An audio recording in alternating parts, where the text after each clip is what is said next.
How are you?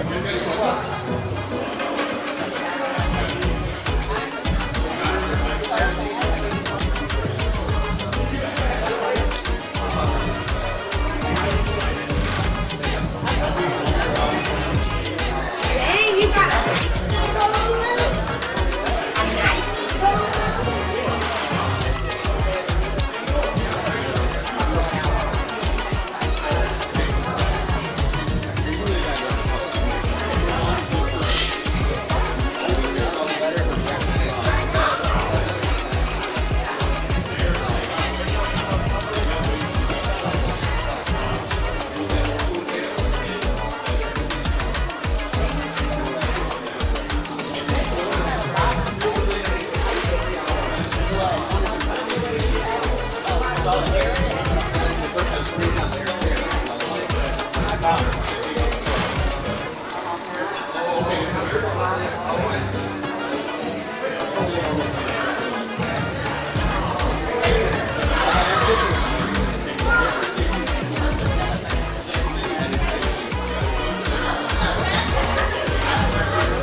And good morning, folks. We are live from up at the top of the map here in Traverse City at Elite Fitness North. Tanner White, so glad to be with you this morning. Don't you worry, we're going to have some guests later on. We're going to have a full booth from time to time, bring on, well, the personalities of the sport that we always love to do. But thank you so much for tuning in. As you're going to see, find me on Instagram at the Voice of Tanner. So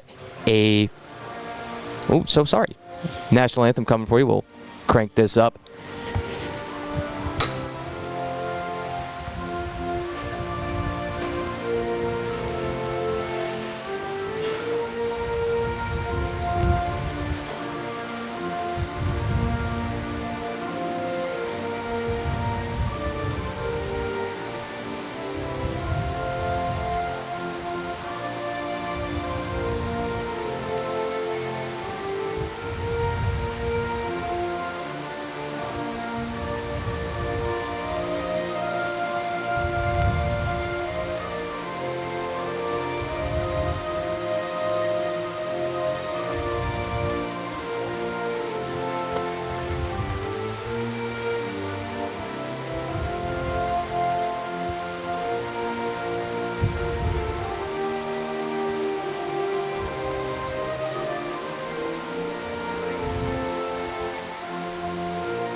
All right, so after the real quick false start, we are back. Once again, you're looking live here at Elite Fitness North in Traverse City. Tanner White, so glad to be with you on this fine morning, 8:58 a.m.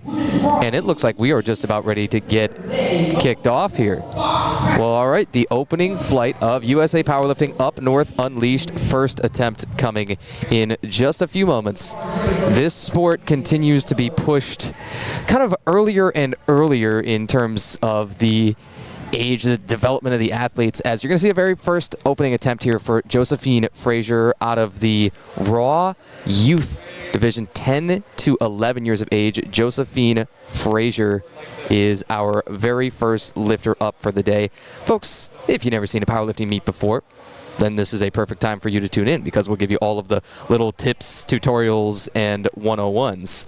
So that barbell that you're going to see placed in that rack, a TSS, Texas Strength Systems power bar, that's going to be 20 kilograms. And we await this opening attempt that's, man, we might even start a little bit early. We are absolutely thrilled by that. That's so rare throughout this sport. But you do progress throughout the flight in order of the weight lifted, lightest to heaviest. Josephine and Daniel Frazier will go one after the other. Josephine, 11 years of age, and Daniel just 10. It was a fantastic little email exchange I had with their dad when we were trying to gather some information from these lifters and prepare for the meet and learn more about all of our competitors. Dave Frazier, the dad, he said, well, 3 of my kids are in this competition, and you send out an email to just whatever email is listed, and he went and positively threw around all of these answers, just oh so many, with tons of detail, and we're really appreciative of that. Here we go. Josephine, ready for her very first competition lift, is going to squat that all the way to the darkest depth. Gonna hit all those commands, gonna hit that perfect depth, and that is quite a start. Quite a start for the lifting career, and the first attempt up on the board for Josephine Frazier. The hilarious fun fact I think that we got from Dave Frazier, again, as he gave us some information about all of his kiddos, was the 7 cats. That's one of those that he says, funny enough, Josephine herself has all 7 of those cats. I thought, well, then the other kids surely must as well. Here comes Daniel Frazier, too. Daniel will open on 22.5 kilos. It's not going to be quite what you're seeing on the bottom of your screen on that little scoreboard type of deal. But we always recommend that you follow along on liftingcast.com. Look for that USA Powerlifting Up North Unleashed meet. Again, that's liftingcast.com. The first couple of attempts are successful there. Josephine and Daniel Frazier making powerlifting debuts today. The Rapid River natives. Dave coaches all of his kids too. That's fantastic. And Dave says of Daniel that he's a great engineer. He loves engineering. It's very unique for the age of 11. Now we move on into our master age category. You'll see masters sprinkled throughout this first flight. We creatively call this opening flight, Flight A. As we're on the squat event, you get 3 attempts at each of our 3 different disciplines. Again, we continue to give you sort of the powerlifting 101s throughout the day. Those 3 disciplines being always in this order: the squat, the bench press, and then the deadlifts. Got to have everybody in this Flight A go through all 3 attempts on their squat. Then we'll move down to Flight B. Here's the thing, folks. We hope you have some of this. A ice cold, refreshing water, hopefully some other beverages, as you'll probably see us on the commentary team coming. There's probably going to be like a tremendous drink graveyard stacked up at some point here. That's typically how that goes when you go on long enough in the day, late enough in the day, and you've stayed up late enough most of the time in the prior evening. That's what our esteemed meet directors will usually tell you. We got to say thank you to Chloe and Ray of Power Belly Barbell. Chloe Darnell and Ray Vandermei, not only directors of USA Powerlifting, but also of Powerlifting United, some of the 2 biggest figures advancing the sport here in the state of Michigan. Jerry L. Singleton on her opening squat, 65 kg. We look at the lights in that bottom left-hand corner, and all 3 are white. So we'll take another moment to tell you about the lights. In the most basic powerlifting lingo, hearing 3 whites is always good news. If you get 3 whites, your lift passes. You have judges on the left, right, and center of the lifter who are all voting on the technical standards, the performance of those technical standards. And if you get at least 2 out of those 3 lights to be white, your lift is going to pass. If you get 2 reds or all 3 reds, that's a no-go. Brooke DiGiacomo under the bar at 72.5 kg here for our next squat. Kate Stackpool on deck. Leah Viati Ziegler coming up next. Now this is our very first replace command that we've gotten. Brooke is going to hear from our head referee exactly what they want to see out of her technique. We wonder if she shuffled her feet around a little bit. This is going to be interesting on the lights because we heard it in our rules meeting, a reminder, as Brooke had to wait on the lights, and now we'll see that 2 of them are red.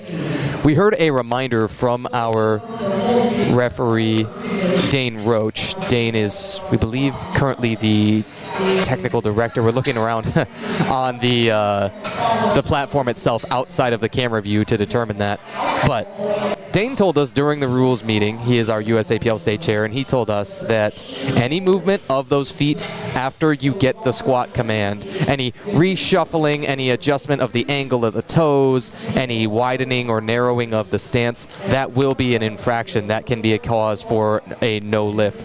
We're guessing that that is what we saw with the squat from Brooke DiGiacomo. She's 44 years of age. As we mentioned, she will be competing in the Masters age division. That Masters 1A, they call it, is the very first Masters division. It starts at the age of 40, proceeds through the age of 44. Once you reach that age of 45, that's Masters 1B. And we'll tell you all about more Masters as it should become necessary. Like how about this first opening squat here for Kate Stackpool. Kate is a Masters 1B. There you go. The ages of 45 to 49. She will also get a replace command before she gets the squat. We get to start telling you about commands right now. This seems like as fantastic a time as any. Couple of commands with squat. The first one, unsurprisingly, being the squat command. That tells you, hey, now you can descend. Kate's a little off balance, maybe. And then we'll get 2 red lights on the depth. So we've had a couple of unsuccessful squats back-to-back here. You've got options, too, when you miss that first squat. The options being you can retake that exact lift that you have just attempted for your next attempt. Or, and many lifters will kind of sometimes let the voices in their head, the numbers that they're chasing, influence them a little bit. Or you can go up. The minimum jump that you're allowed to go up is 2.5 kilos. And the maximum jump is whatever the heck you believe, however much you can load up on that barbell. But you've got to post a successful attempt for each discipline, so you want to make it something that you do feel real comfortable about hitting. Leah Viati Ziegler opening on 82.5 kilos for her first squat. Man, that is one more replace command coming. These lifters are, early on, struggling to get that squat command. It's probably, and typically the reason that you will see this replace command given is when they're sitting there holding the bar and just made to suffer that their knees aren't quite locked, that they're not standing fully upright. That will be cause for a delay of that squat command, but now 3 white lights. Took a while. The patience, however, was worth it.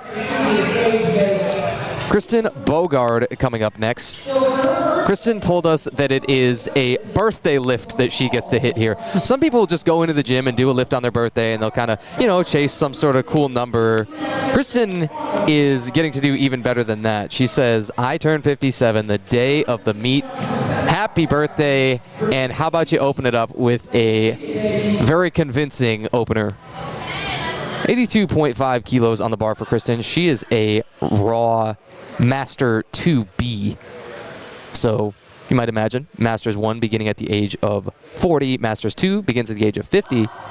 That would be the 2A is 50 to 54. And then here at the 50 to 59s, you get the Masters 2B. Kristen Bogard, 3 white lights on her birthday. What a fantastic start. Feel free to drop questions down in the YouTube chat for us at any point. If you're wondering how the heck you got here, if you're dissociating, if you are on this stream and you can't remember where the heck you're finding it, what you're watching it on, what is this device, what's all this wizardry, all we can tell you, reminder, go online to the Power Belly Barbell YouTube channel. I've already got a comment in the chat. Mrs. Julie Vandermei, thank you as always. Good luck to all the lifters and the crew at Power Belly. I'm going to go ahead and leave a like on that one. Or perhaps a emoji of some kind. Tanner White, so glad to be with you still. Again, take a look at the Instagram listed down below at The Voice of Tanner. Going to be with you for a real long time and a good time because we have 2 full sessions to bring you today. That means 2 full flights here in the morning to likely early afternoon. Then when we break, come back for a full 2 more flights. Don't you worry. It's going to be a long one. But we're going to get through this together, folks. Bar now loaded, and our next lifter up to the platform, Lisa Blake. An open class competitor, 65 kg weight class. So, what do those mean? Well, again, your weight class, like you might imagine, is the cap for your weight that you can compete in. You can weigh in up to that 65 kg, but you do not get that fudge room over top of it. And the open class is an age category spanning the age of 24 to 39, though anyone eligible for other classes may also enter open. Lisa Blake on her first squat. She's got a red light just from the left. She's got the 2 whites. That means that'll pass.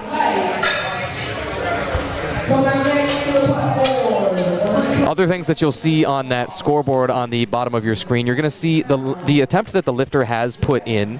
For example, here, Bernadette Jones, her upcoming opening squat will be 122.5 kilos. You see the lifter's name. You'll see their forecasted finish. That is their finish within both their age division as well as their weight class.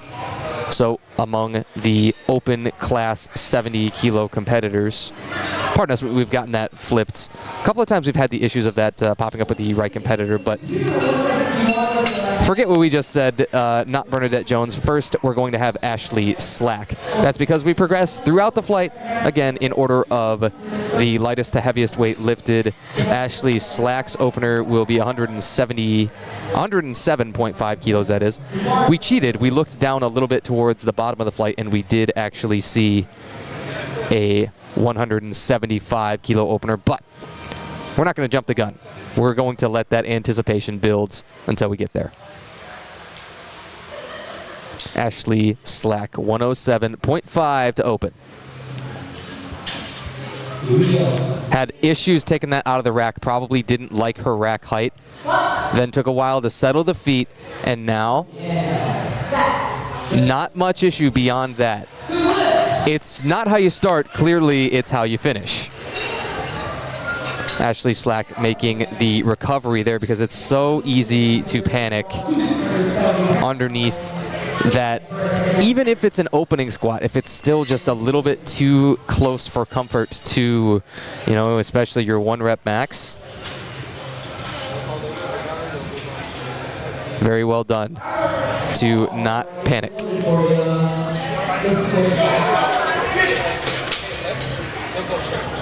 Bernadette Jones going to come out under a 122.5 opener. This is starting to get real heavy. You're really close to those 2 red round things. We always tell you about loading that barbell, that a pair of those red plates is 50 kilos as they're 25 apiece. Bernadette's opener is a smoke show. Bernadette's all-time best competition squat was set at the USAPL Michigan State Championships back in 2023. It's her first time back on the platform since then. Those are held in November, as they will be this year. And that opener, 122.5, it's a good deal below her all-time best squat, but it gives her a whole lot of room to move up should she choose to do so. Lori Lewis up next here on the platform. She will open at 125 kg. A 75 kilo class competitor weighed in right towards the top of that class at 74.9 kg, but that's how you can tell you're able to hold a lot of muscle within that class and still have it be the right weight class for you, as it were. And the most accessorized belt that we've maybe ever seen is it's impossible to ignore there. That is a great look.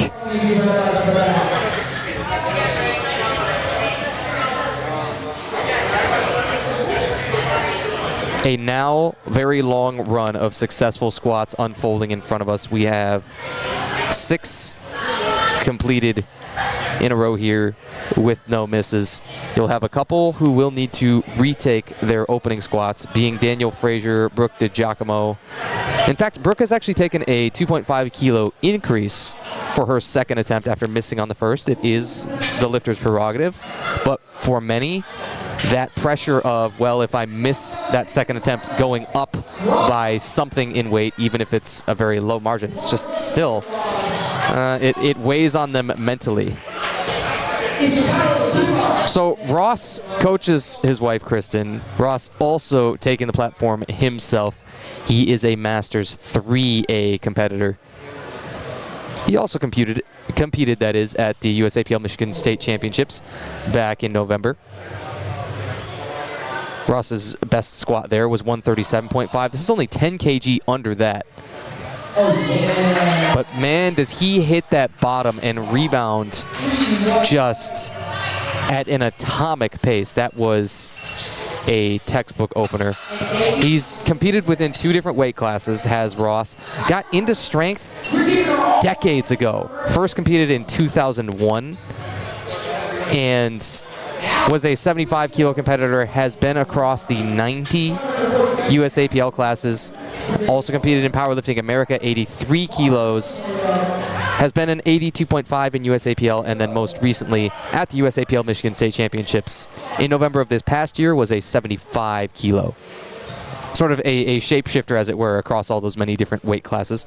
Allison Perna up to the bar, the heaviest women's squat opener. One will probably speculate she'll end up with the heaviest women's squat overall as well. But you got to get that first number on the board. Allison Perna on the 142.5. Ooh, that is so convincing. That lift just annihilated Allie Perna, a Caledonia, Michigan native. Believe it or not, 19 years of age.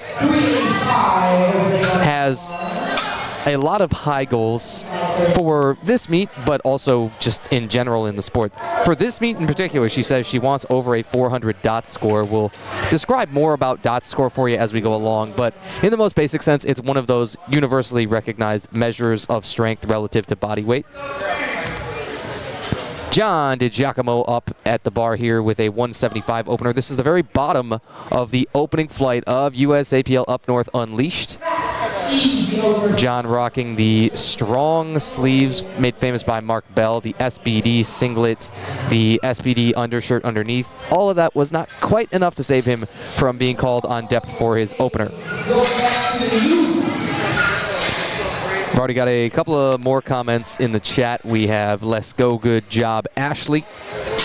And we have a "Let's go, Lori." Tell us again in the chat who you're supporting today. Who's your favorite lifter? Who is your significant other? Who's your friend? Your family member? Yeah, who are you rooting for today? So we've progressed all the way through everybody's first attempts of squats for the opening flight here of USAPL Up North Unleashed.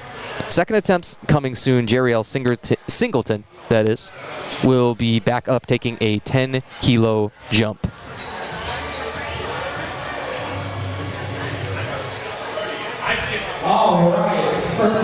Among the Masters 1A female competitors, you have Jeriel Singleton and Brooke DiGiacomo both putting in a 75 kilo second squat.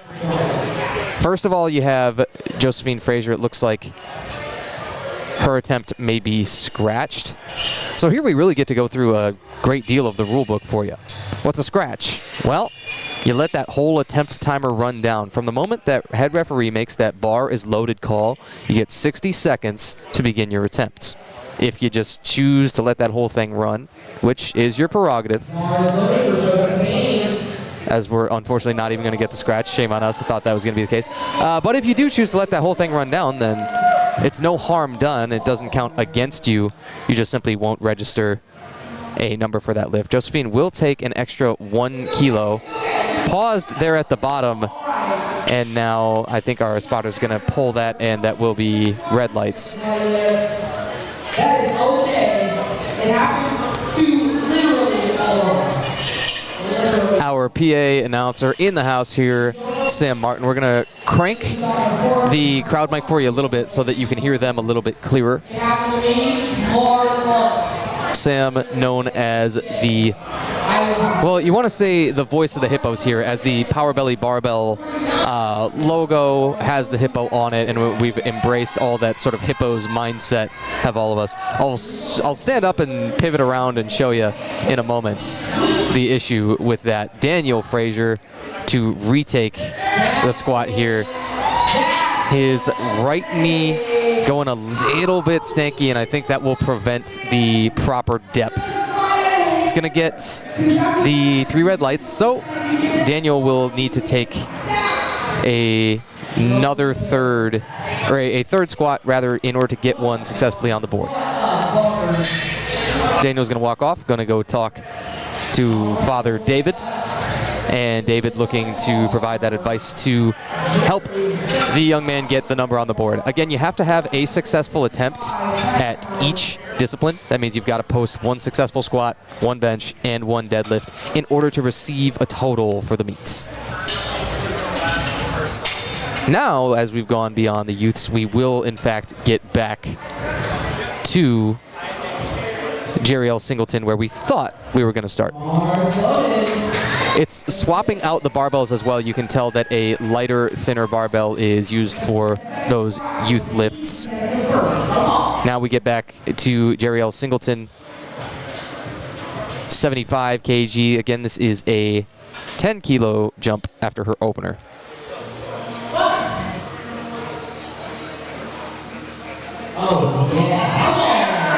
And much better. It's hilarious sometimes how much better you can get from an opener to a second attempt, sometimes even from a second attempt to a third, when you just get that feel of meet day, when you catch a groove and everything is just, it's smoother, it just clicks better after that first attempt, especially those first squats. Those carry nerves quite often. Now we have a 75 kilo second attempt here. Remember, Brooke DiGiacomo missed her first attempt. Does not have a total secured yet on this second attempt. Would stay in the meet, as it were.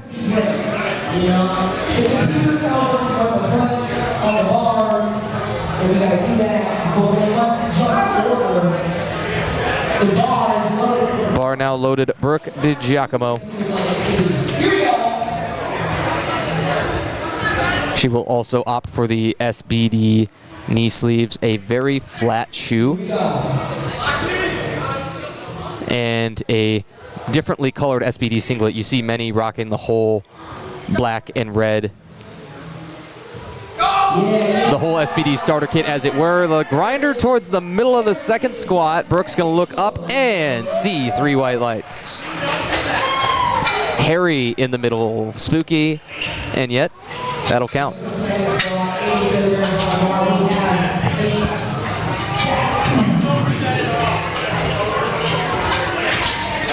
Now, Kate Stackpool is going to make us make a niche NBA reference.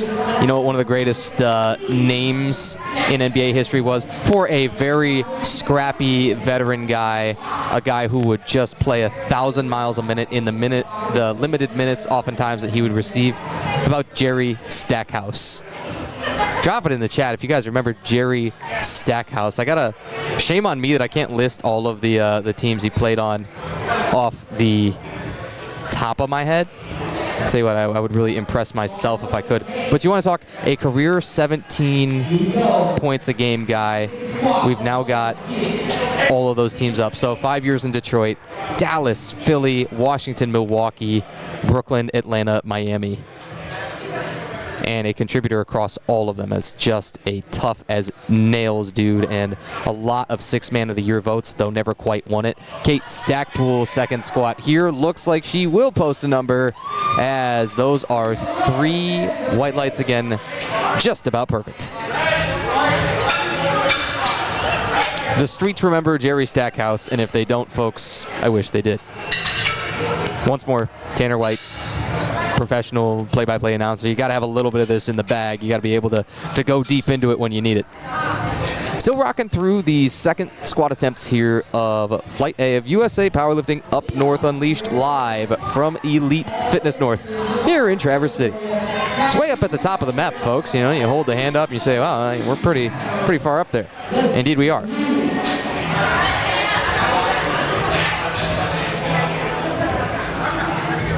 Leah Viati Ziegler, Ann Arbor, Michigan native, 25 years of age. Says her best competition total was achieved with just an 80 kilo squat. Here her second is way beyond that. Does get a little bit leaned over, but the lifters with a longer femur length often just don't have a choice. The length of the torso will affect that a little bit too, and those are kind of the 2 main levers that we're looking at to say, hey, do you have that really good squat builds? Yours truly, the answer being yes, and allowing then myself to have a very upright squat position, and then taller lifters on average being more bent over with a more forward torso lean. Kristen Bogard will also put a 92.5 kg second attempt out there. This is a significant weight here, a 60 kilo competitor, and Kristen weighed in at 59.2, had room to spare within her class. As husband Ross watches on, Kristen will open, hit that gas, and show us that 92.5.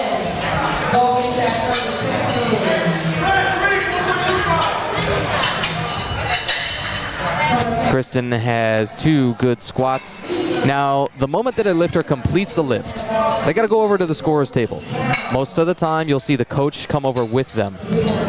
And when coaches and lifters meet, you get very little time because just 60 seconds later, as that next attempt timer is running, you got to put in your next attempt at the table. Again, your options go up by as little as 2.5 kilos or as much as you want, or scratch. Those are your 3 options after a successful lift. Lisa Blake here opening, or pardon us, her second squat on a 97.5. And another note we'll make is on footwear. You saw Lisa with a high elevated heel shoe. We'll look around and see if we can determine exactly the make of the shoe.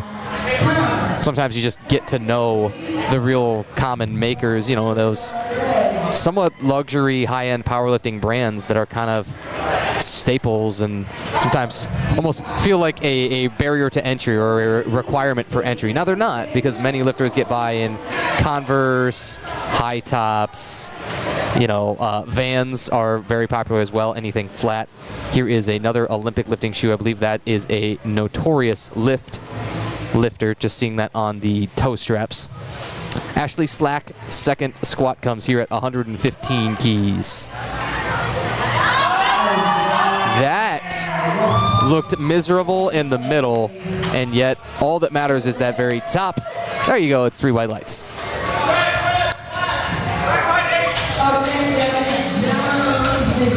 We speculate a smaller jump is coming from the second to the third squat for Ashley Slack. That's usually wise, as you can open light, gain lots of momentum, get a feel for where your depth is on the day after your first squat. Your second squat is only really to gauge, only really to set up what you probably should be taking for your third for many lifters.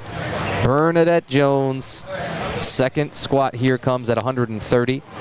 Going to be a tad behind her pace from USAPL states from 2023, but a lot can happen in that much time. Ooh, and that is scalded too. That's going to be an easy choice there on 3 whites. Thank you very much. And it should be noted, Bernadette also competing down a weight class from typical, has competed in, interestingly enough, with some reworked weight classes in USAPL, has actually competed in a retired, a no longer in existence 72 kilo class in USAPL back at Spring Barbellum in 2019. But went down from USAPL states in 2375 to today she is a 70 kilo lifter.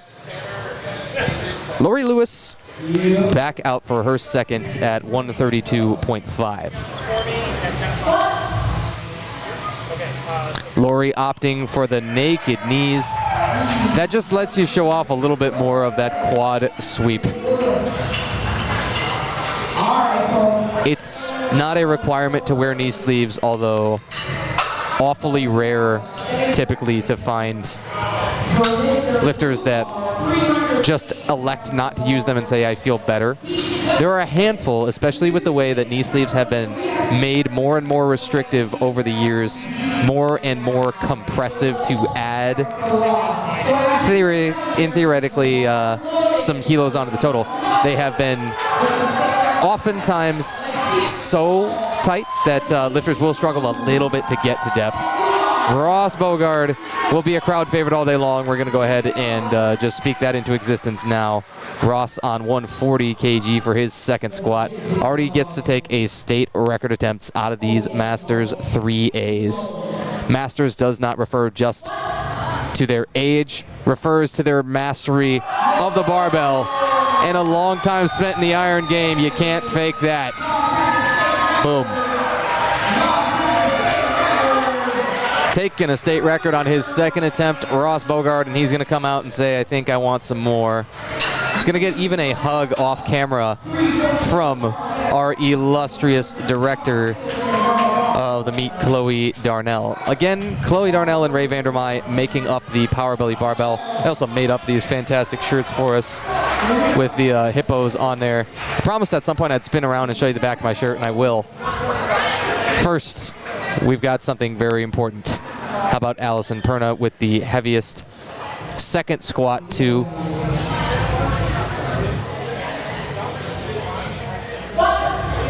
She's gonna take this and break a competition best already on the 155. Bingo. Boy, there's a lot more there, and that is a competition best already on her second. This is her second time out in USAPL. Competed last time with Powerlifting America at November. Over at Unreal Fitness, she competed in West Michigan Classic 2 of Powerlifting America and had a 377.5 kilo total. She's already got a +5 to her squat, and that means there's probably a lot more in the tank. When you see somebody's old PRs being taken for often openers, it's a pretty good issue.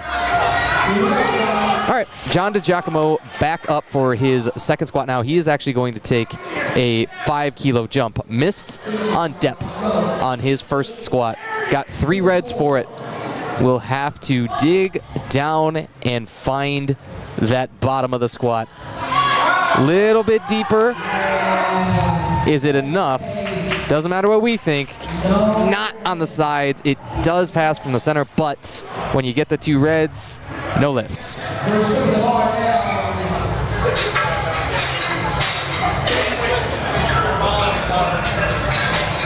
John DiGiacomo will be the one lifter out of the flight who is going to need a successful attempt to stay in the meet and post a total.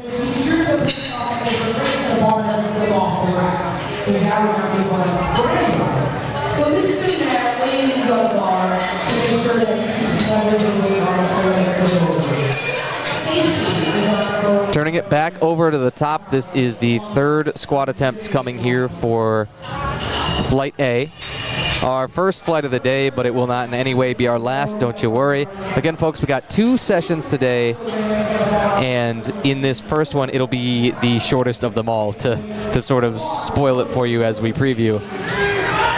But at least we're rolling, and even got started maybe a tad bit early. That anthem came on about 8:56 a.m. here and surprised us. Normally you think, okay, 9 p.m. or 9 a.m. on the dot. Josephine Frazier coming back out to take her 3rd squat, and now that looks a little bit better from here. She's got the 3 white lights. So was able to add just a 1 kilo jump from her first to her 3rd. After she kind of paused the 2nd rep and was stuck down there a little bit too long. From here, she will proceed onto the bench with a 15 kilo opener once we get there. But the 21.5 kilo will stand now as her competition PR, having set 2 PRs out of 3 attempts. That's a great start to the sport. Daniel Frazier needs a successful attempt here. Looked as if he was much, much deeper. Boom. And Father Dave gonna go and give the son a big hug. That came down to the wire. That was, in fact, the first lifter who needed a successful lift. We said it was John DiGiacomo, not so.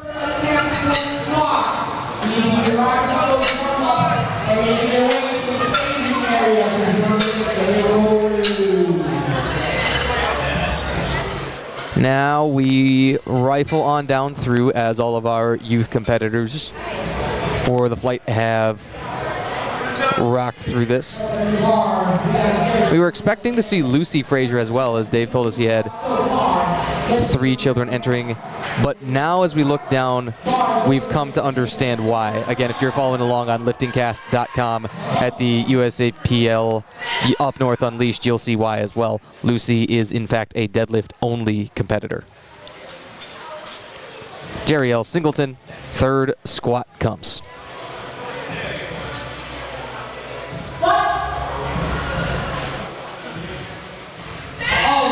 And it looks like she's found the depth and an extra gear, and all the lights are there. That's all it takes.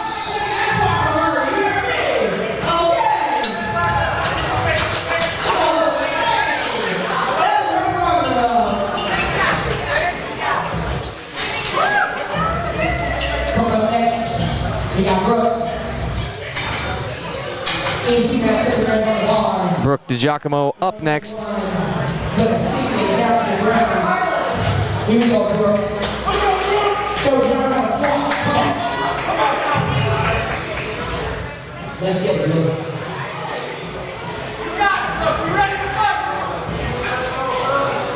Brooke DiGiacomo did post a successful second squat. This third one is plus 7.5, which can be a tremendous jump. Yeah, sometimes that's a lot if you've expended a lot of energy on the second. Had that midway point really slowed down on her second squat, and I think that just caught up, and now a little bit out of gas. Here's the thing too, if you don't spend too long grinding on that third squat, you can save a little bit for later in the day for when you need it on some difficult bench and deadlift attempts. You want to get a hot start. You want to get the best squat on the board that you're capable of at each and every meet, but sometimes that's just not always perfectly realistic. Kate Stackpool coming back out.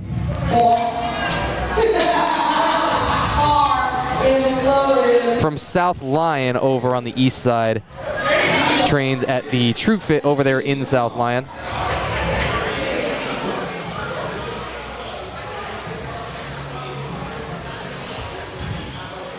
Kate is under the bar for an 85 kilo final squat of the day. I think this is the first time we've seen a Guinness undershirt. But I tell you what, you can wear whatever you want. Strength is strength.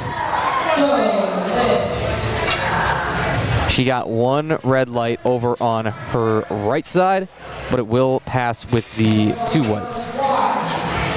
We're going to be rocking through here for quite a long time, so your best news probably is you won't have to deal with us over here just in the camera frame alone all day long. We're going to bring on some guests throughout the day, basically whoever wants to talk to us.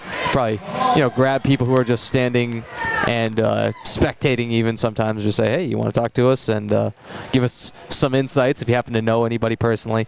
But we will tell some cool stories. We'll ask some good questions, and the first guest that we're aware of is going to be coming between our changeovers from the squat to the bench press. Kristen Bogart here to add 2.5 more for her third squat.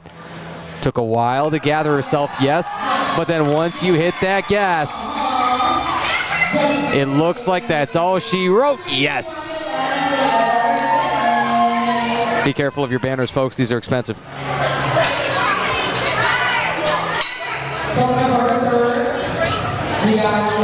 Kristen has posted a third squat. Will Ross Bogard follow and do the same? Ross has put in a 5 kilo jump for himself, so a little bit more generous of a margin that he wants. Leah Viati Ziegler, a final squat here of 97.5. This is going to be a 5 kilo jump from her second. Already has a big old PR, but what if you smack 5 more on there? Not quite. The spinal extension strength, folks, it's so underrated and probably one of the kind of the missing links in a lot of people's squats that they don't really train and they expect it to sort of be there on meet day. But training some active, even spinal flexion under load, but especially extension to under load, it allows you to be comfortable when in that position on meet day, when under that tremendously heavy weight that wants to pitch you over. It allows you to, or at least gives you a better chance of having that chest not collapse, of being a little more upright. Yes, with a build like Leah's, you will be tended to have that more forward torso lean, as we mentioned, due to just the length of her levers, the length of her legs, and those kind of things. But there's ways to battle against getting too pitched forward there in training. Lisa Blake, 107.5. This is a big jump. This is a plus 10. Would you have known it, though? Come on. That's an easy 3 whites. Of course it is. We're going to get almost into this 2 reds territory soon. It's going to be exciting. And then we'll go beyond 3 reds at the bottom of the flight, still with John DiGiacomo, although he did miss on his first 2 squats. He's going to have one more attempt at 180 kilos to try and post a total.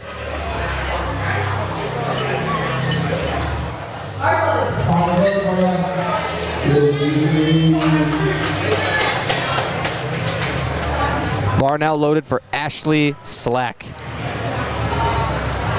Ashley's got 120 kilos. Again, we progress throughout the flight in order of weight lifted from lightest to heaviest. That means this is the heaviest squat so far of the day. Ashley, man, it's such a quick descent, and then it crawls up, but we're red lighted on depth, all 3 of them too, so no chance to get that to pass for Ashley. It looked so good from our angle, but we never have the best angles available to us.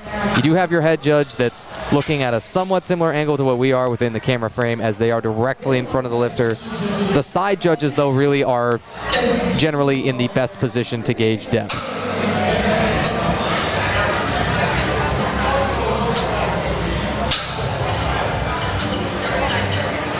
Bernadette Jones will be up next on a 140 kilos. We had to readjust here and make sure we were seeing this right.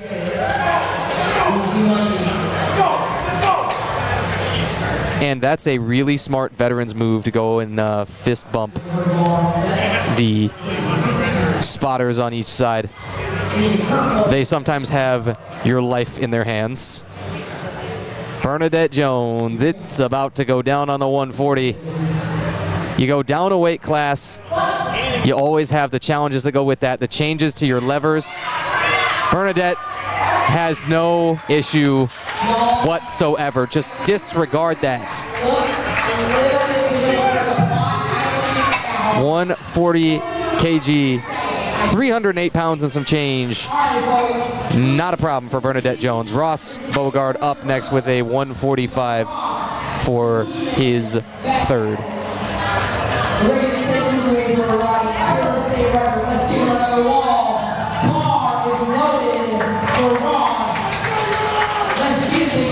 Another state record attempt. Already has it, just took it. And he's like, yeah, you know what? That was great, but can I get another one? Let me get one more of them. Ross Beauregard on 145. Truly competing against just himself and time. 2001, his first competition. Just a young man at the time. Now finds himself in the Masters 3As and just keeps getting better with age. Ross Beauregard dunked. Oh my goodness, tomato red face, tomato red everywhere. And the lights are white. That's the most important part. Will claim his own record once more. And that is a successful attempt. It's just 2.5 under his all-time best, but that will still, with the moving up in the age divisions, becoming further and further a master, still result in a state record.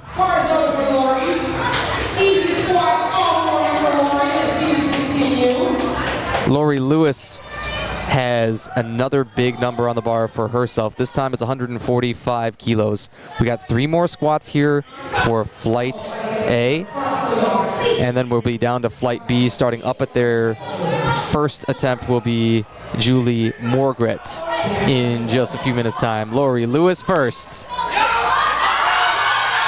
Oh, and the up and the down meant that those spotters had to get involved there. Lori's not going to be happy with herself, but you know, you still look good doing it when you got the belt decked out like that. It's funny, I think she just came out and said over at the scorer's table, hey, so I don't get any more? I don't get another attempt? Unfortunately, no, although many of us would love to have a 4th attempt if our 3rd wasn't quite at the number that we wanted.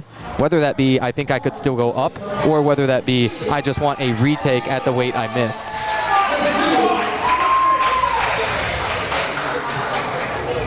Allison Perna, 3rd squat. Already has a big old squat PR on the board. Came in with a PR of 150 not that long ago in November, and she'll look to add 15. What are they feeding these kids? Oh man, that is a fantastic catch from the back and the sides. And so the heaviest women's squat will still belong to Allison. She will still sit on that 155, but the 10 kilo jump proved just a tad too much. So he sees that squat all the way down to the ground.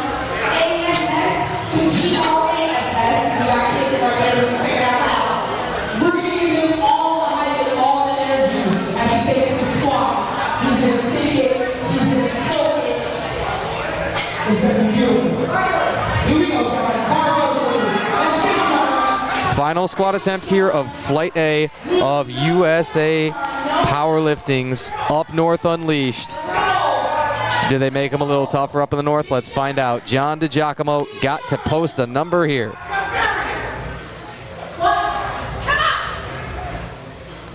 John's missed a couple of times on depth here. Does he take that extra tiniest fraction of an inch? Yes, he does. And got what he needed to post that number. John DiGiacomo on the survival squat is successful. 180 kilos. That also gives him the heaviest squat of the flight, though it was primarily a female flight. You did see Ross Bogard and John himself putting up some big numbers. Ross will go just 2.5 kilos under his all-time best squat, as well as take a couple of state records back-to-back. John DiGiacomo, 180 kilos, about 397 in pounds for that final squat of the flight. Now again, we go down to Flight B. Here for the first session of the day. 3 attempts coming for all of our Flight B lifters, just the same way as you saw it progress through Flight A.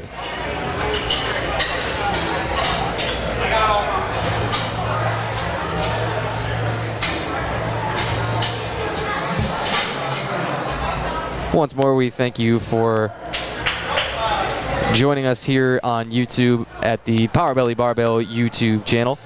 We got tons and tons of comments coming in already. Many of them for Lori. In fact, probably the majority right now for Lori. We say Rosie Cochran is cheering for Daniel and Josephine, her niece and nephew. Way to go, guys. Couple cheering for Jeriel. Couple for Leah Ziegler and Lori Lewis. It's great representation all across our many lifters. Julie Morgritz, a Masters 3B, our oldest competitor so far, will open on 72.5. And we thought that looked fine, but 3 reds on depth is just a little brutal.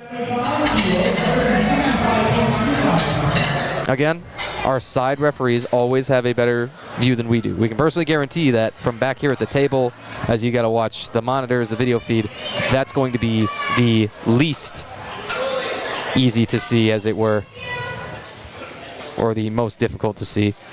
We're going to take a look on the Hippo replays and see exactly what that saw. Pardon us, not quite the selection we were looking for.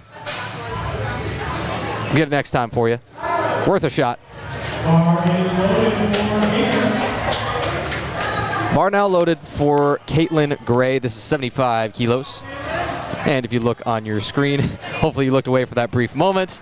And pardon the interruption, we get right back to the lifting. Caitlin Grave, a 90 kilo junior here, 75 on the bar. And that is also going to receive reds on our sides. Man, are they sticklers today. So we're going to have lots of second squats that are retakes probably of the first. That's what Julie Morgret has already chosen to do and what we expect to see from Caitlin there. Carrie Andrews up next on 85 kg.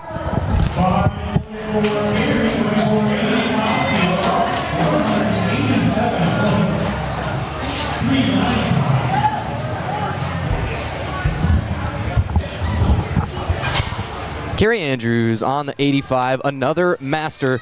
Again, that doesn't refer just to their age category. We're talking about their mastery of the barbell.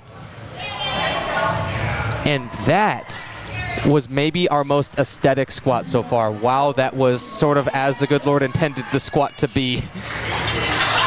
Oh, that I could watch all day long.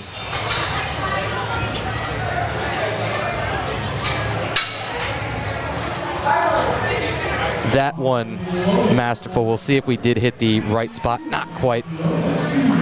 We'll get there. It's funny. We're going to dial it in eventually. Laughing over with Mr. Producer Man in the corner, Ian Varquez. Ian will join us shortly enough when we get the opportunity here. Carter Monroe Singleton is under a 92.5 opener. This is beyond body weight.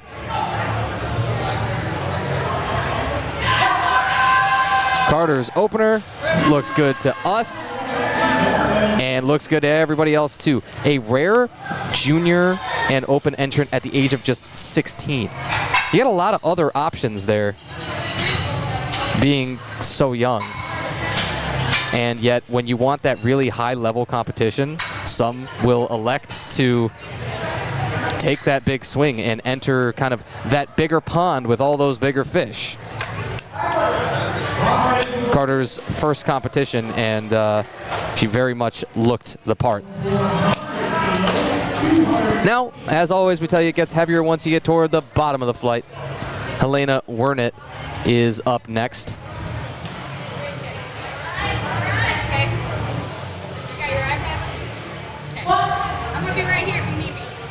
Helena's 100 kgs. That is well beyond body weight there, and more than enough.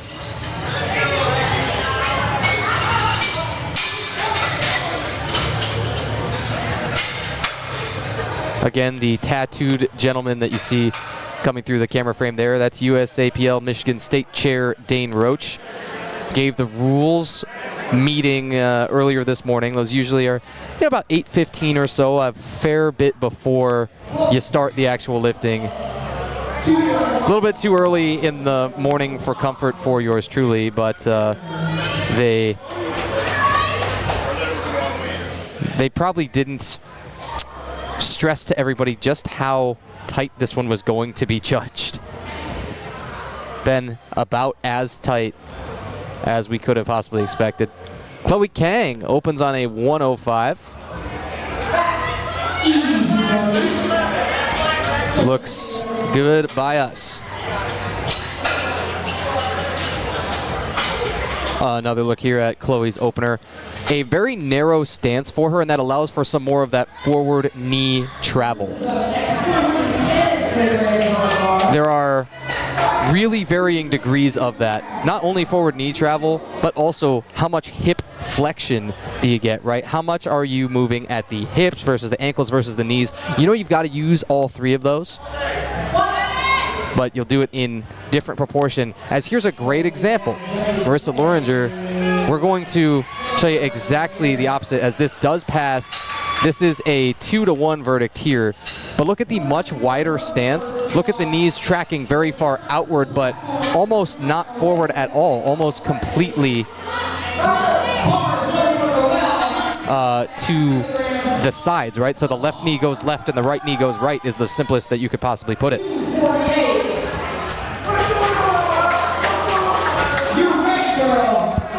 Noelle Gray, we speculate, is going to become a crowd favorite. Noelle is so many things to the powerlifting community. A competitor, a referee is one of the most important. Trained by David Zalusha here at Elite Fitness North, gets to compete in her home gym.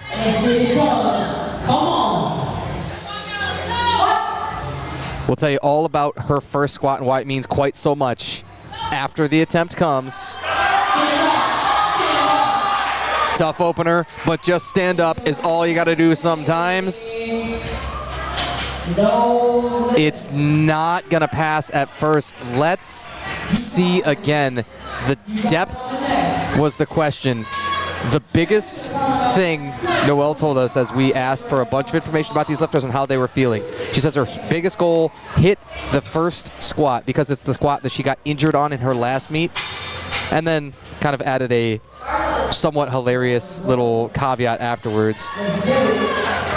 She said, you know, she's there for redemption from her last meet, but she says for the love of all things holy, hit anything over 300 on her deadlift too. We had to laugh at that one. Jessica Contour here, a big old opener on a 125 kg.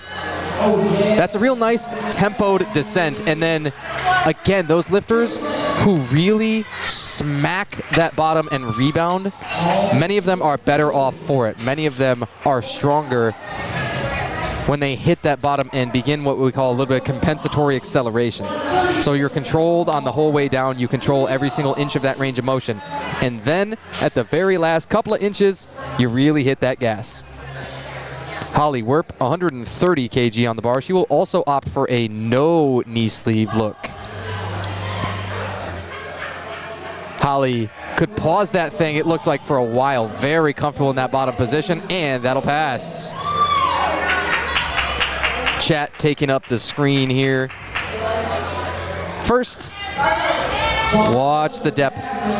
Knee joint and hip crease are two really oft-used buzzwords, but some of the most crucial ones that we can offer, because those are exactly what those referees are looking for to determine depth or not of each of these squat attempts. Jasmine Miller up next. Erin McCumber will take the same weight after her at 130 kg. Jasmine also with the no knee sleeves, got a little bit of a double bounce. So as that bar doesn't come up, that's going to be 3 reds. Now, even if that bar does come up, when you get an up and down, that is at any point that bar takes a downward movement and then pops back up, you will see that cause for a no lift as well.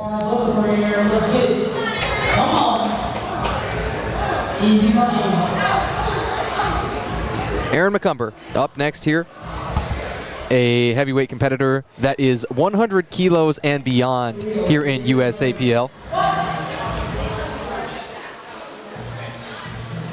And that is a scalded first squat. Oh my goodness, we are really surprised to see 2 reds on the depth on that. That's the first one where we're going to take that rather strong stance. We thought there was not much question about the depth on it, but yours truly, clearly no referee, as the first squat there is no good. We'll probably see Erin retake that then. All right, about to get heavy at the bottom of the flight. Jenna Smigelski, a 90 kilo competitor here, taking 152.5 for her opener. A Novi native, 29 years of age. Just dunking that opener. Her best comp squat coming in, she told us, was 155. She opens only 2.5 under that and has so much room in the tank. Her goals, she said, just leave it all on the platform today. She broke her finger and she hasn't been able to train deadlifts for the past 6 weeks. She is a really good deadlifter and has that strange, or maybe not strange, but the not particularly common distinction of having exactly the same competition squat and deadlift. Many people are able to just simply deadlift a little bit more than they can squat. Brianna Skillman under the bar here with 157.5. This is going to be the heaviest women's squat opener and the heaviest successful women's squat period if she should hit this very first. Bink. Easy money. This is what 3 whites looks like to us. Hit the command on time, feel the depth as you maybe again slow down your descent a little bit intentionally, and then that compensatory acceleration to the bottom just launches you through the midpoint. It gets you through all of the hard stuff practically before you even notice that it's getting hard. Now, our one male competitor within this flight is going to be Terry Allender. Best squat of all time for Terry is 277.5 kg. This is 262.5, opening 15 under that. As a 100 kg competitor, folks, this is up to 220 pounds or so. This is not normal. This is not your average every day. This is a monster number here.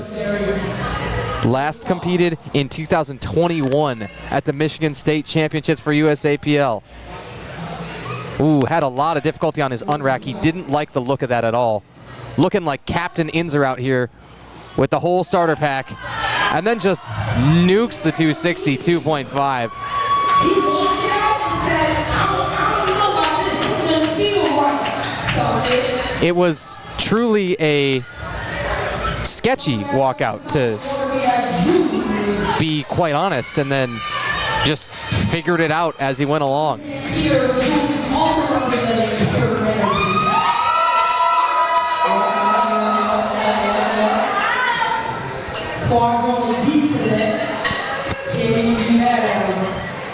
Terry is kind of seeing his master's years creeping up on him.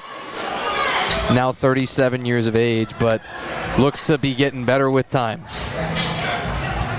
Many do, if they're able to commit all of that time and effort into their 40s, their 50s. With the decades of training, many will find that their strength peak comes much later than they thought it would. Let's get this. Sink it down. We are back up to the top of Flight B. The second squat attempts are coming. Julie Morgret under 72.5 kg.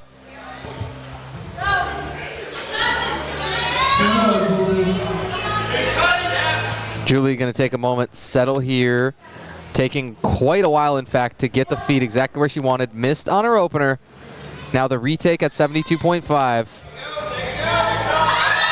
Oh, that's tricky in the middle. What do you think? Is she going to grind all the way through that? Not quite. What a fight, says Sam, the PA announcer. Absolutely. But if 72.5 wasn't quite the ideal opening attempt for Julie on the day, that means that she's just got the one more chance to try and figure it out, get on through and survive that opener in order to post a total.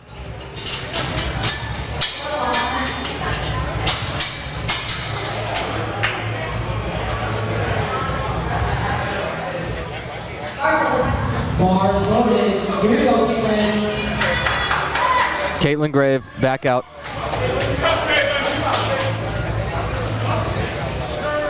Second squats of Flight B.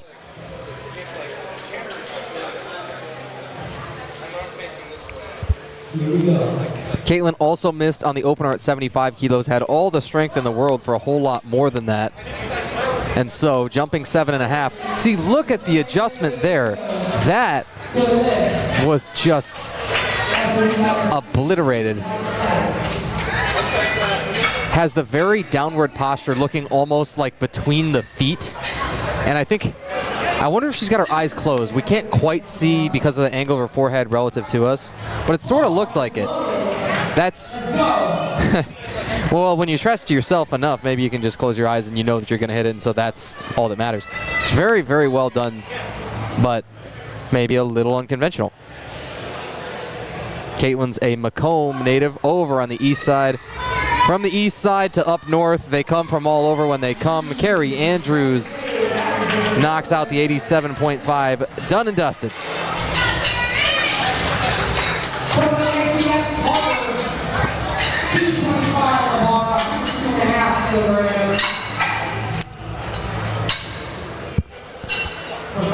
We recently had a comment in the chat saying that they were cheering for both Carter and Jeriel Singleton. Carter's going to come back out here. Bar loaded at 102.5. This is a 10-kilo jump. Sometimes, for some on the squat, that's considered a tad aggressive. From the first to the second, going up 10, and then maybe, if you like linear jumps, you can go up another 10, but it's probably going to be more like a 7.5. That's good enough. Wow, see, the speed of that is so fast at the top Carter almost could have jump squatted that, and that caused that bar to kind of roll up her back a little bit. Still, it works. Again, folks, are you staying hydrated? Do you have a couple of these? Some beverages. Got the, well, I suppose we should hide the product placement. Don't you worry about it. Nonetheless, be sure to stay hydrated throughout the day with us. It's a really long one. And if you are somebody who's got to wait till, for example, our final flight of Session B, you're going to be waiting a tremendously long time. So get as many drinks around you as you can. Line your entire desk with them, your entire, wherever you're watching from. If you're in bed still, well, then it's 10:06 a.m. You might want to get up by now. But do what you got to do to survive along with us. Elena Wernick, her second squat, 107.5. We like it. And we also like the pink flame sock deal. That's a little unique.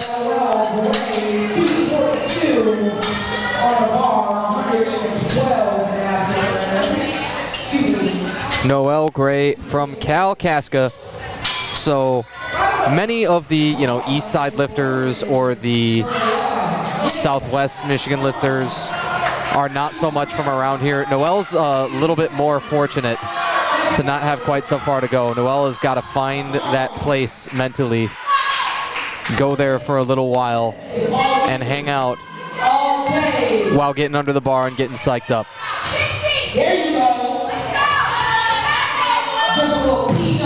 Needs another comeback here. That's a good, slow and steady walkout.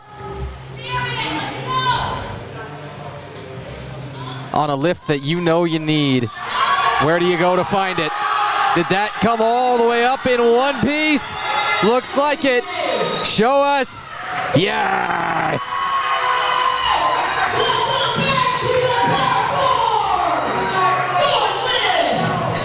There is a different energy that shifts into a gym when somebody's got a lift like that they really need to get, when somebody has a lift that means so much to them personally.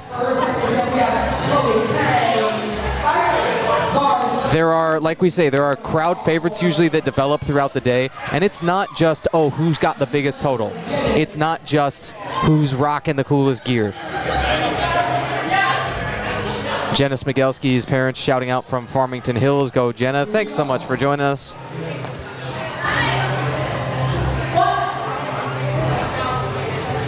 Jenna will feature way down at the bottom of the flight as she is accustomed to. Chloe Kang here on her second. Another quiet 115. It's a big jump of 10, but again, that second attempt is really meant to only gauge the third. You don't plan on ever missing that third attempt. Funny how that should happen, that sometimes, oh, that bar is too heavy. And you kind of find that out as you are in the middle of usually having the spotters catch it and help you back into the rack. You say, oh, maybe that wasn't the right attempt. You love to know it before that point, but many times you don't. Now, we talk about big jumps often. Marissa has made one of the biggest that you'll see for the day, especially among our female competitors here. This is plus 17.5 from her opener to her second. We don't want to say that that's expected. It's just simply that you're really rarely going to see that kind of a jump. You see maybe some tightness lost in the upper back, as when that barbell moves around in any way on your back during the midpoint of the lift especially, it's going to tend to change your center of mass. It's going to tend to throw off your balance, and an off-balance squat is just not likely to come up for most people. Jessica Contour. Jessica is taking a second here with a jump of just 2.5. That's actually the minimum. But we really like the look of the first. And second verse is the same as the first, although still you got one red on her right side that is still going to pass. Marissa has just taken, or put in rather at the scores table, a retake of her first attempt. That's going to be, or her second attempt rather, is going to be a 127.5.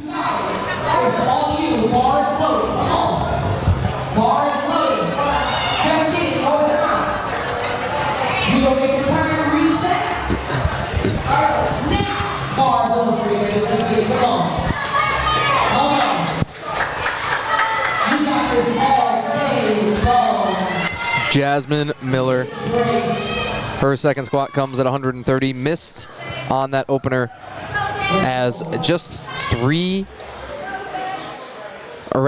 of our lifters here in this second flight have, and most of them have chosen to retake. Missed on depth the first time, or no, pardon us, had the up and down and then kind of lost the balance. So this won't quite pass either. It's red from the center and the right. You be the judge, folks. We'd love to see everybody vote with light emojis in the comments on one of these attempts at some point. That'd be a well-coordinated effort.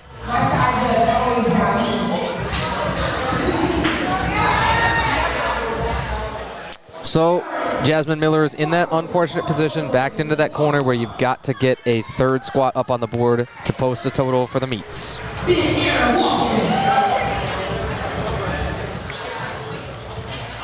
Erin McCumber missed on depth and was probably very surprised, as we were, on her opener.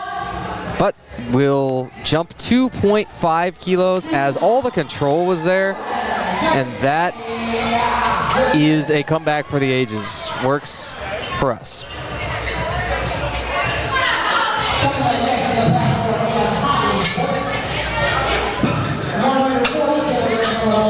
Erin's got a successful squat number on the board. We've just seen Jasmine Miller put in a +2.5. That means after missing the first 2 at the same weight, we'll still attempt to jump, even though she had that opportunity to retake it 1/3 time.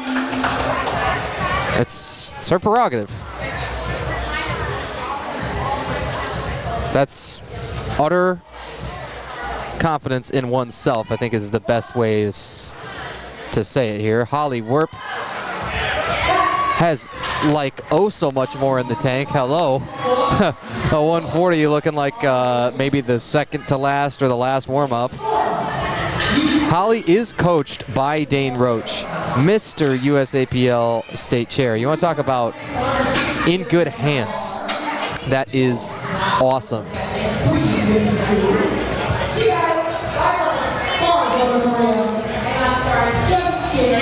One of Holly's biggest desires, too, one of her biggest goals for this meet was to nail her squat depth. I think that box is checked.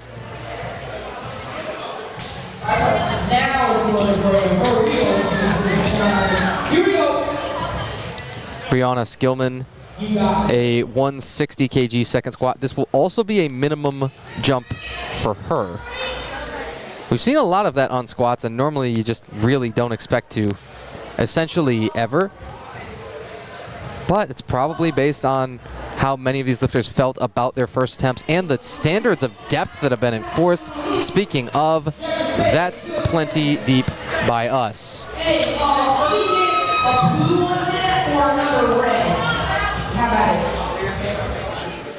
Absolutely, folks. Remember, knee joint, hip crease. Those are our 2 questions. You gotta have that hip joint dip appreciably below that top of the knee joint. Jenna Smigelski, the 160 second squat. This is the same loaded here as Brianna before her.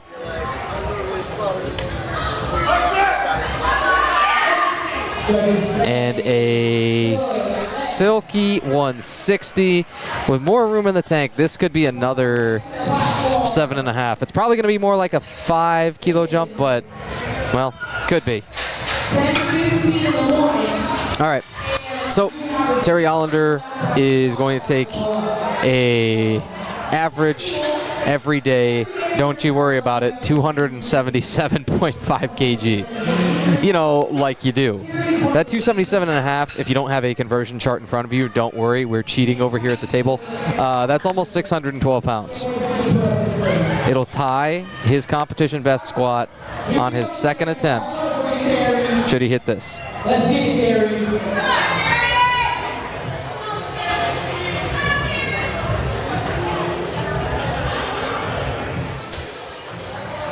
Big Terry letting that clock wind down a little bit. You get a full 60 seconds to begin that attempt, so you may as well take it.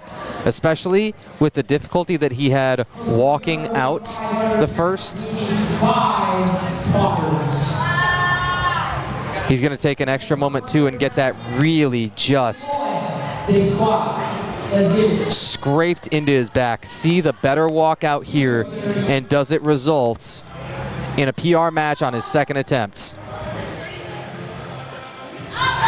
You absolutely bet it does. All right, we're gonna have a whole lot more ridiculous numbers, but that is the heaviest squat for the day so far on almost 612 pounds. Don't you worry, he's got a third attempt to best himself.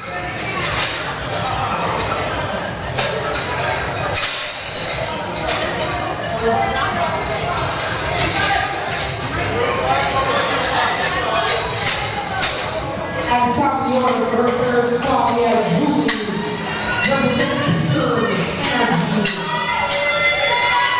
72.5 kilograms, 159.83 pounds. Terry Hollander has the heaviest lift of anybody up on the board. We speculate it's not going to quite even end that way. There's just so many deadlift monsters that will come up at especially in Flight B of Session 2. That'll be way, way later on this evening, we're going to say, really not even so much this afternoon. But already that 612-pound squat is up on the board. And now he's put in a 5-kilo jump at the table, so that's going to take him up to 623 or so. All right, folks, Julie Morgott has got to have this one to stay in the meet, to post a total. Now you can stick around and you can complete all the rest of your attempts. You just won't get the total posted and you won't be eligible to win awards and things like that. Julie's taken her stance in a little bit further and further, has had a lot of movement of the feet to get set. Now, the only further question is I think you had the up and down of the bar, and as such, the spotters made some contact with it. That is going to be the end of the day. And again, at least in terms of posting a total. That is why you see the importance of attempt selection again. If you open a little bit too heavy and you're unable to get one on the board, that's all she wrote really for the day. When it's on squat especially, it can be a little bit more demoralizing. You got your federation registration or your membership with USA Powerlifting, as you're going to see right above our heads. You got your meet registration fee. You got all the time and energy that you just devoted to getting here, you know? But that's why you should probably stick around and take the rest of your attempts as you're allowed to do. Gary Andrews with 2 perfect squats so far. He's got a 92.5 third. Oh my goodness. And toe shoes and all. Or I don't think it's a toe shoe. I think it's just a pattern on the very front of the toe of the shoe that made it look like they were separated like the... Oh goodness, what do you call those? What's that top brand? Vivo, that's it. Vivo Barefoot.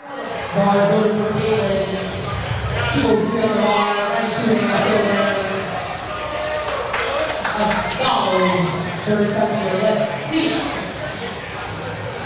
Let's get it. Third squat attempts here for Flight B, folks. Once we're through with all of these, we'll take a little break, and then we'll be on to the bench press after 10 minutes time in that break. Caitlin Grave has a huge third on 92.5, and it's funny. You remember when she missed the first, because that's all out the window. Forget all about that. Take one more look, see if we got anything to remark upon. Honestly, no. That's the best news possible for us and all of our judges, when there's nothing more to say on the standards, on the depth, on the commands. Just perfect. Carter Monroe Singleton, 110. It's a great debut. Great couple of lifts to start, but there's probably a whole lot more that Carter wants out of this day. Look at the directly forward toes. Again, you're going to get lots of forward knee travel that might make some people a little bit weaker in that midpoint. Forget about it. Not Carter. It's one of those things. You got tons and tons of forward knee travel that's shifting a lot of load to the knee extensors and not so much on the hip extensors.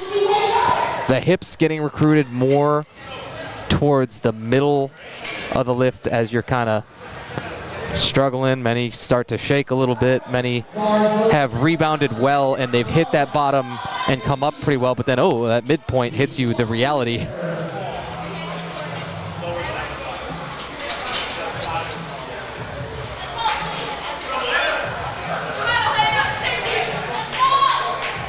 Helena Wernick. Helena's best all-time competition squat was 102.5 coming in. This is 117.5. You ever throw 15 on at once? Me neither.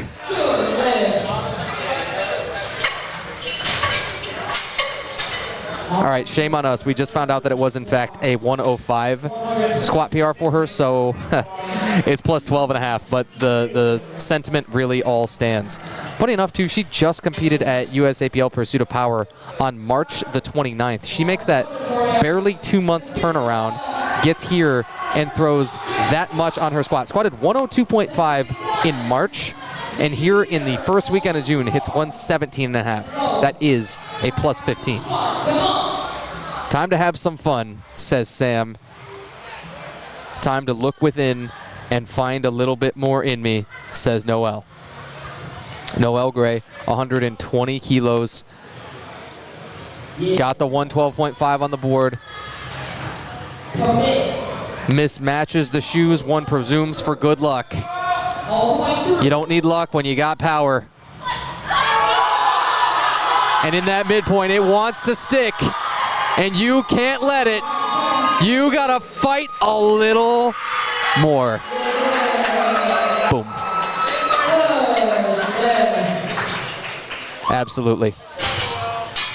That midpoint of the lift is one of the longest 3, 4, in that case, maybe 7 or 8 seconds of your life.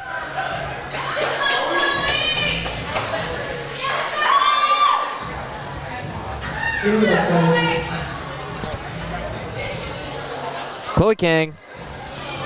Chloe is under a nearly twice body weight squat here. 120 kilos for her. Weighed in 61 this morning. A very light 65 kilo class competitor. And you wouldn't know it, would you? I want to see it again, folks. Do you? Again, you want to talk about just sort of how the squat was meant to be. A narrow grip, a narrow stance, the forward knee travel, the rather upright torso, all of it at once within one lifter is just art.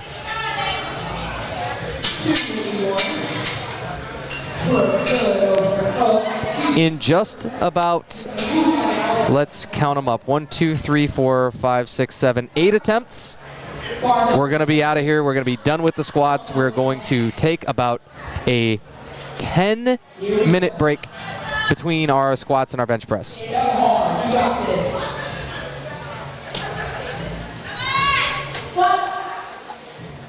Marissa with that huge jump again and then makes all the corrections. Oh, man. It's only on depth that we're seeing most of these lifters called here. Marissa went 110 to open, then 127.5, and twice in a row will not.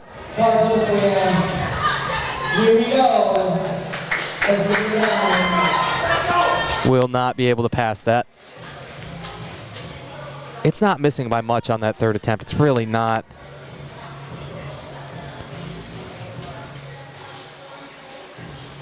Jessica Contour. This room is uncomfortably quiet. We want to see if we can get that music cranked up a little bit.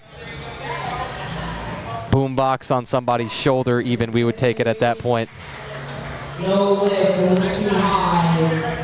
That's all right. Jessica will not be passing that squat. Jasmine's on the platform. She needs this. Not quite on the depth on the red lights. Jessica will come up empty on the 132.5. Jasmine Miller taking that same attempt. Let's give her some energy. Let's give her some love. Let's give her some hype. She needs this squat. And you got it.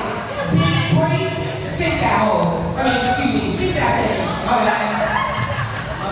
Jazz, a Saginaw, Michigan native, 36 years of age, competing for the first time, as so many athletes are today, looking to post that first successful squat number. Did that 132.5 do it for her? Look on the lights. Oh, no, not quite. I think we heard she might have jumped the squat command, is what Sam may have said. Man, that's, if it's depth, we're surprised, as we've said a number of times already today, but we also tend to really bring out the kind of all-star judge crews for many of these Power Belly Barbell meets. Not saying that you don't want to hold lifters to high standards, but boy, they're trying to pass lifts and not fail them, you know? Aaron McCumber, 145. Oh, scalded. That was the third attempt,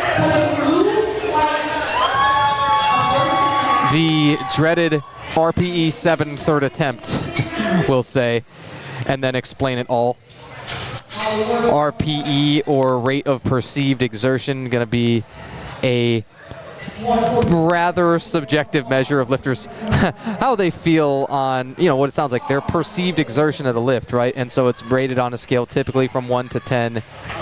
It's roughly inversely proportionate to reps in reserve, where an RPE 10 is no reps in reserve. You wouldn't have gotten a single further kilo or pound on the bar there successfully. Holly Werp here, 147.5, has no issues, can literally pause this thing forever and then decide when it's coming up. Boom. 147.5. And I think we're all looking around like, wait, was that the third attempt? That is an all-time best of +5 on the platform for Holly Werp.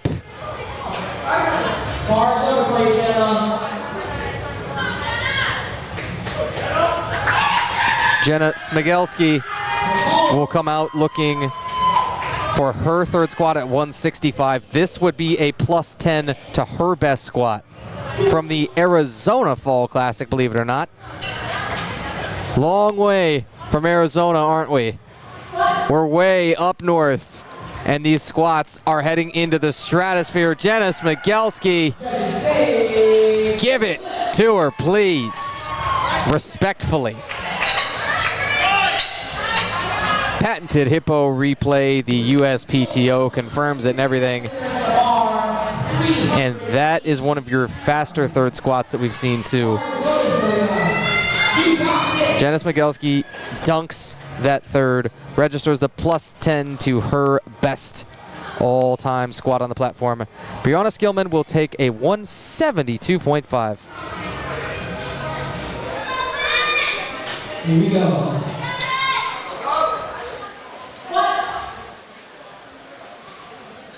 Brianna will also take that time to feel her depth, will get pitched over. Did that bar have the little up and down? It's a little uneven.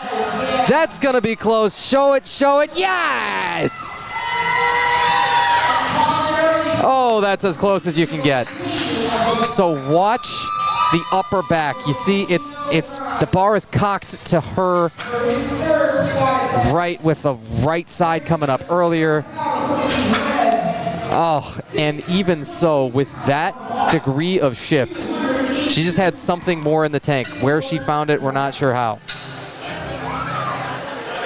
One final squat to be had for the first session.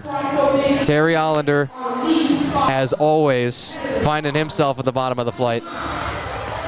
Tell us if you've heard that one before. Here we go, Terry.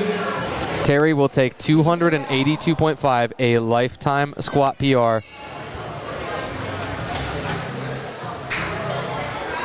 Here we go, Terry.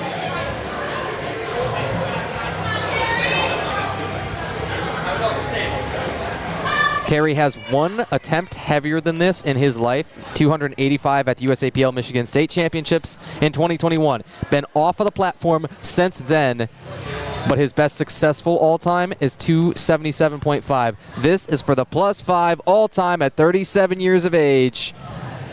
Terry Allender just got to settle, just got to nail that walkout. He's been showing that the strength is near or beyond his lifetime best. Yes! Lights, camera, action. And what a mic drop moment to end the squats for the first session, folks. Two flights fully done and dusted. Terry Allender with that heaviest squat of 282.5.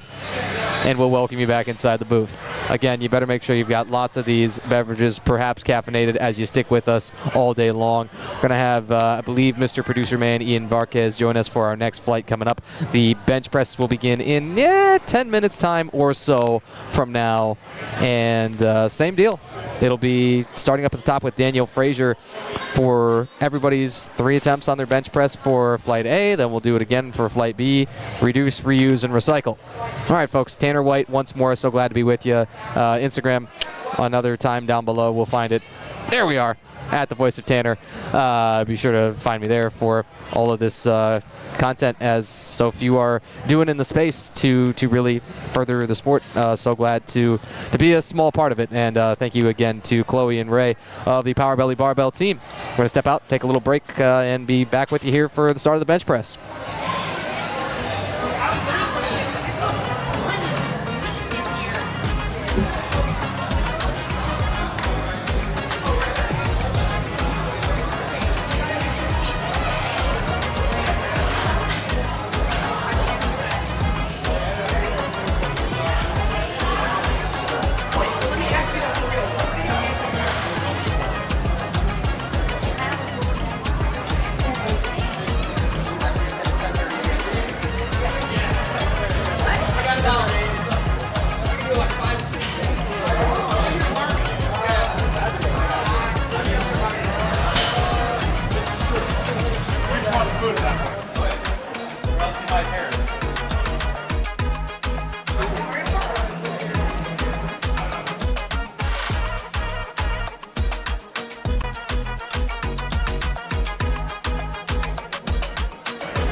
podcast looking one. Oh, I'll put you in there.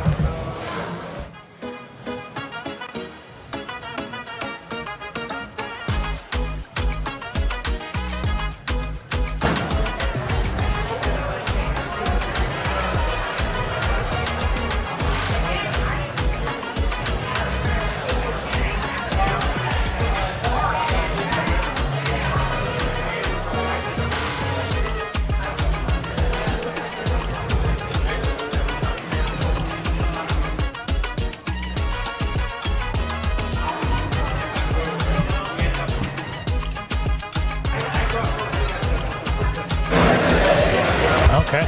Okay. I am 2. Go. There we go. All right. Cool.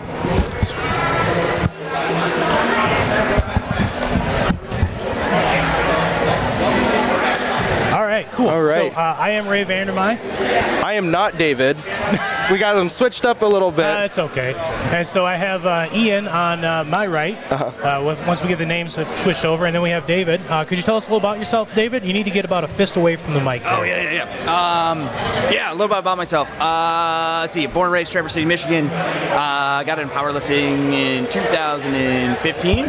Fell in love with the sport, fell in love with the community, and then I decided we had nothing in northern Michigan. Not even a single calibrated plate or combo rack in sight. So I was like, we need to fix this. And so I started the TC Powerlifting Club. We actually started with one single combo rack and I think 300 kilos. Wow. And it just started to grow and grow and grow, and we got the word out, and now we have kids from 16 all the way up to I think somebody in their upper 60s. So cool nonetheless. Cool. Yeah, for sure. I mean, it's an impressive club that you guys have built here. Yeah. And I mean, every meet that we've done up here, I mean, you guys have been a great support for us. I mean, the meets always seem to fill out really well, which is really nice. Oh, yeah. You know, so I know I always like that. So are you a competitive powerlifter yourself? Do you just coach? Yes, everybody's been talking about that. I might come out of retirement here next year. We'll see. Yeah, I had 2 kids. First kid, I competed, and I was like, okay, I'm gonna focus on being a dad here for a minute. Yeah, sure. Family first, right?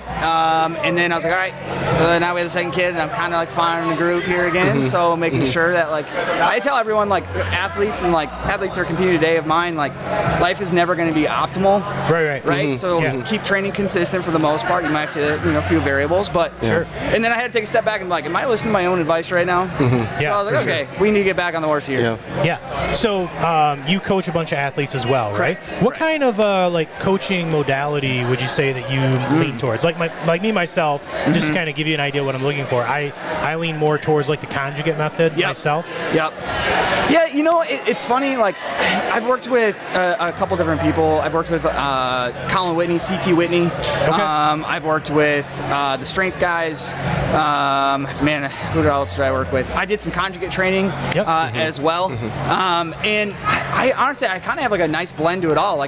For example, if I see somebody squat really struggling out of the hole, we could throw pause squats on it, but could we throw pin squats too? Yeah, but could we also? Because I feel especially in the raw powerlifting world, throw conjugate and people are like, wait, what? Well, for I'm a multiply guy myself, hence why the conjugate kind of goes hand in hand. 100%. And I know that I am, the minority. I mean, I don't compete raw, but there's hardly anyone that raw that does conjugate. Yeah. That's why I always try to see what other people do. 100%. So could you answer what so you get a new lifter, right? And they're like, hey, I want you to coach me.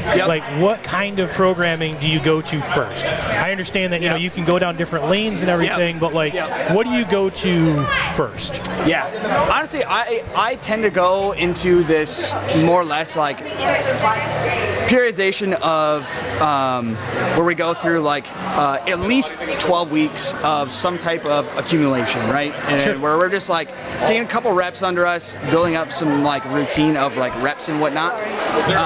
And then from there, I usually end up taking for a strength phase. And again, I a blend of modalities here, just depending how the individual works and ticks. I tend not to follow one single source, I guess. Sure. I mean, so do you? How many times a week? Obviously, perfect world. Everyone has issues and everything. How many times a week would you want them to do workout? Oh yeah, at bare minimum 3. Bare minimum 3. Bare minimum 3. Optimal, you would say 4. Yeah. Perfect. Yeah. And then are you having them squat twice, or what does that look like? Usually, if somebody's just starting, squat. One heavier squat, one lighter squat, and the lighter squat is usually some type of technique squat. So sure. This sounds very conjugate. See what I'm saying though? That's what I'm just asking. Like, and again, like, do I always kind of relay into like a straight bar, pause squat, pin squat, tempo squat, stuff like that? Yeah. But if somebody's squat is really suffering out of the hole, and we've kind of experimented with that, I'm like, I'm not scared to throw some bands or chains into that. Yeah. Right. Things Man, happen. I love the accommodating resistance personally. 100%. I mean, but you ask, your average, raw lifter is like, hey, like, you want to put some bands on there? They're like, wait, what? Like, what are these? The things I warm up with? Yes. And I will say though too, like I also will tend to lean towards those things once people get comfortable with the setup, because as you know, like, you tell somebody to throw bands on a barbell who like maybe is like 12 weeks into like powerlifting, they're like, how do I match tension? Which bands do I use? How far do I space the pins apart? Like, there's a lot of variables. It's an additional learning curve, and I have also found that, like, especially on squat, if I squat with bands, can we not walk in front of the camera? Thank you. If you squat with bands, it's almost like you're squatting on rails. This seems like the bands kind of, they keep you up and down, and they get rid of that back and forth, which can kind of be a little bit of a crutch. 100%. I know that I am a box squat baby, and that I like box squatting more than anything else. And the box is almost kind of a curse for me personally, because I don't like squatting without it. I do throw some box squats in there for myself. I do. I'm actually like heavy, like, because I'm just having fun with it right now. So conjugate is like what I've been doing right now. I just find it fun because I'm like, excuse my French, but I'm like, oh, this beat the shit out of me. And I'm like, all right, I'm really suffering in this world. It definitely does. So I'm kind of like, okay, like that opens my eyes like to a whole nother variable of like, oh my God, like I'm so unstable in that. But that like kind of scratches my curiosity. Like I want to scratch that itch again in like some sadistic way. I mean, like, believe me, I mean, I have done, pin good mornings with a bunch of band tension with an SSB. Like, I mean, you want to talk about torturing yourself. I definitely understand that. Let's see, there was anything else? David, you said you coached a lot of athletes. You're a dad right now. What is the weirdest schedule you've had to work with an athlete, and maybe what is the weirdest schedule you've had to work with yourself? Good question. Okay, I'll give you a perfect example. I had a dad of 3, and both of his kids were very, very close together. And he was like, dude, he's like, I don't have time. I'm like, listen, I went back and said it. Life is not optimal. So like, you're lifting 5 days a week. How do you feel about 3? And he was like, dude, why even bother? I'm like, so you're gonna give up? And they're like, well, no. And I'm like, so 3 days a week? And they're like, well, yeah. And I was like, hey, so like, what are we talking? He started at 1.5-hour sessions. We adjusted his programming down 45 minutes. 45 to minutes. Get in the gym. Wow. I just want you to hit your meat and potatoes. 2 days out of the week. Something is better than nothing. And like I told him, he's like, dude, but why even bother? I'm like, dude, you are never gonna regret a workout, right? Yeah, like, sure. Just because you don't have enough time, you gotta fit in your day. Like, man, it's just a pain in the ass. And you get to the gym and you leave, you're gonna get back in the car and be like, damn it, I wish I didn't work out today. No, you're never gonna say that. That's never happened ever. Never happened. Unless you tweak something. Unless you tweak something. And then you're like, I knew I shouldn't have done it. Even then you're like, I was so stupid. Why did I load that weight? But you're not gonna regret going to the gym. So like, to me, I think like that that ability to have that grit and to be resilient in all situations, I think goes a long way when shit hits the fan. As far as like, I failed my first, I failed my second, I gotta clutch it out on the third. All right. It looks like we're gonna get started again here. So I know you got lifters in this flight, so thank you so much. Thank you for your time. Thank you, David. Always thank you for putting on a great meet. Oh yeah, for sure. Of course. Well, everyone, it looks like we're about to start here our next flights. 50 seconds, it looks like. All right. I'm gonna head out here. Sounds good.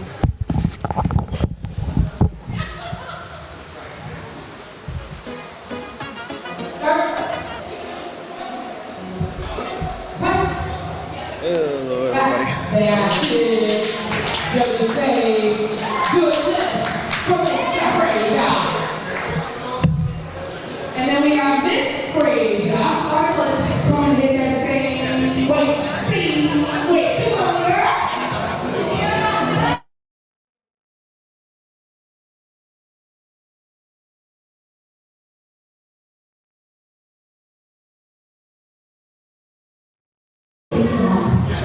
That's a good idea.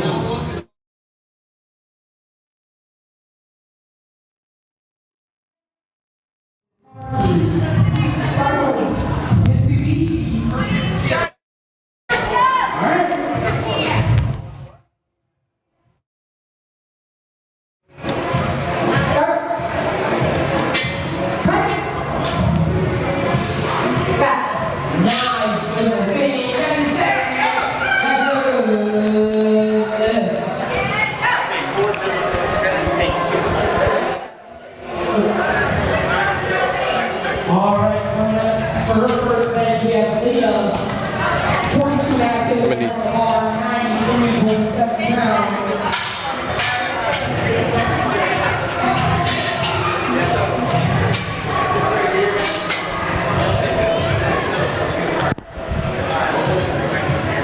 All right, so I suppose it's time to make a triumphant return and do what we're all here for, huh? Yep. Welcome back. Yep. So, Ian, were you able to get on? I'm trying to think. For the last Power Belly meet that we had, that was that over in Coachman? Yes. That's right. That was at a Coachman gym. A lot of Davenport students there representing.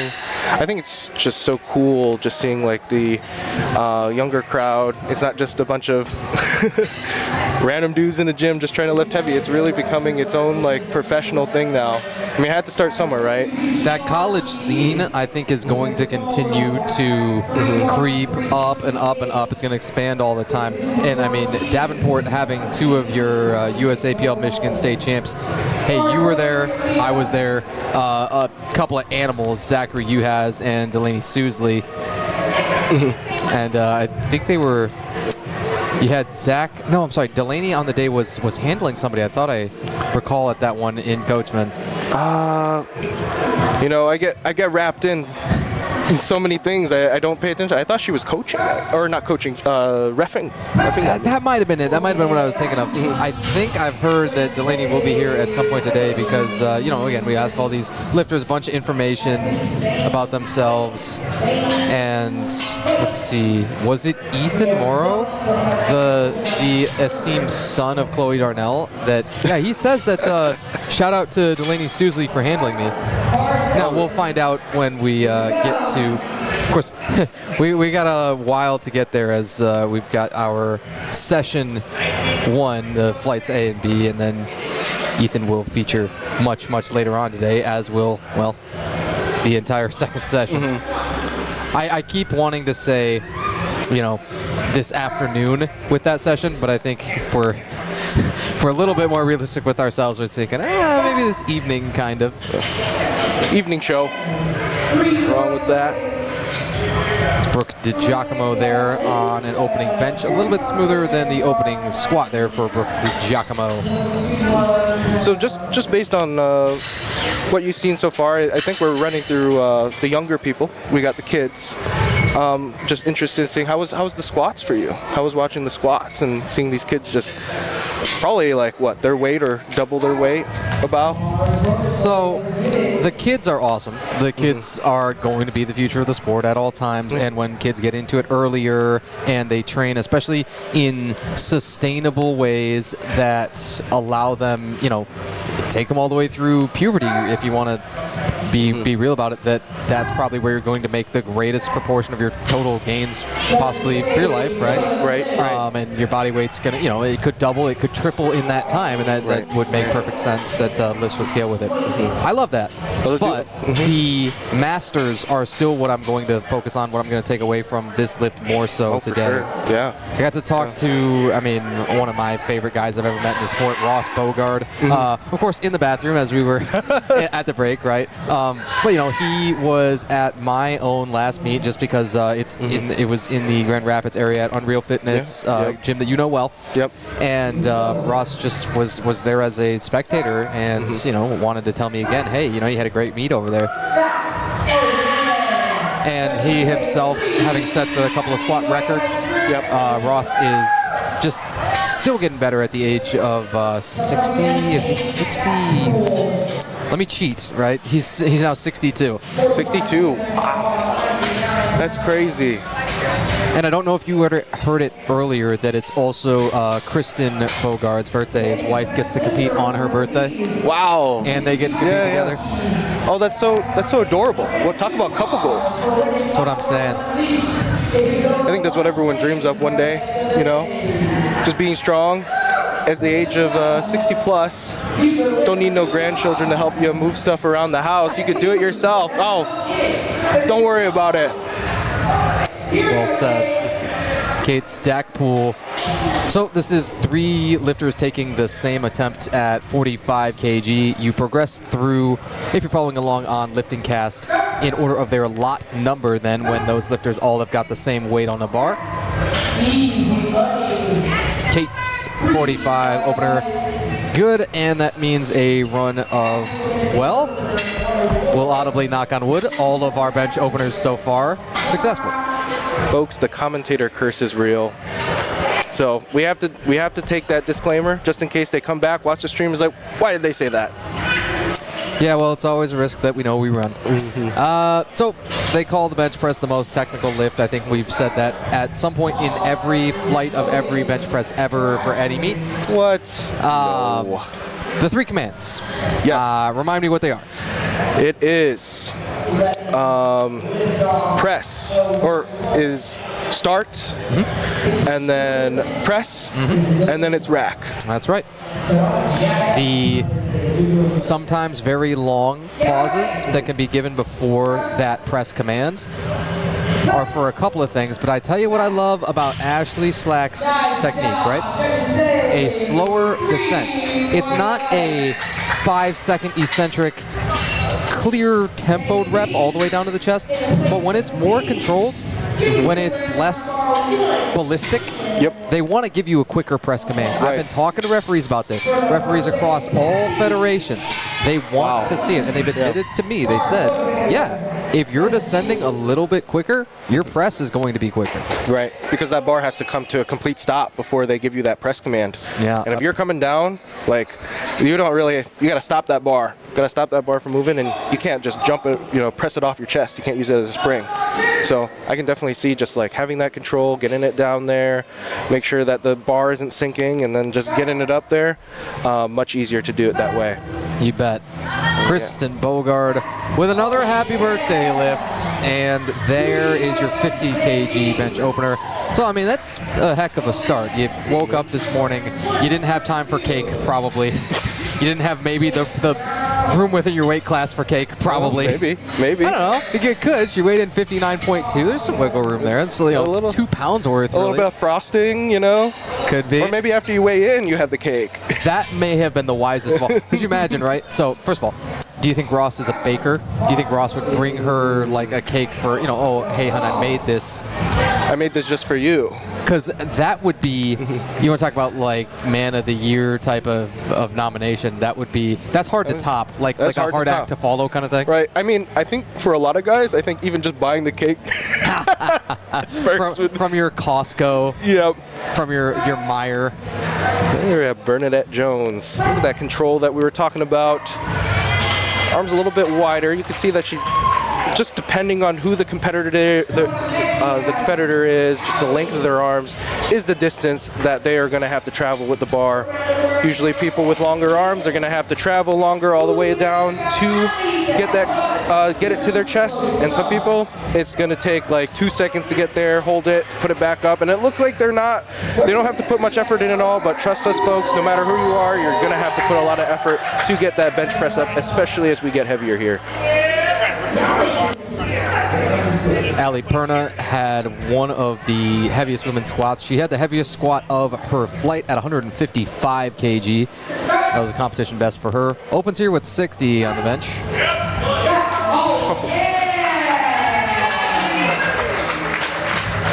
I mean, I don't think your opener gets quicker than that. So, I mean, folks, once we're getting through these first benches, usually they'll go by quick. No one will usually go too heavy on their first bench, trying to get a number on the board here. And as we see, we'll probably see some more grindier. People will try to grind it out here on the second and especially on the third attempts here. So we're just going to fly through these first benches here.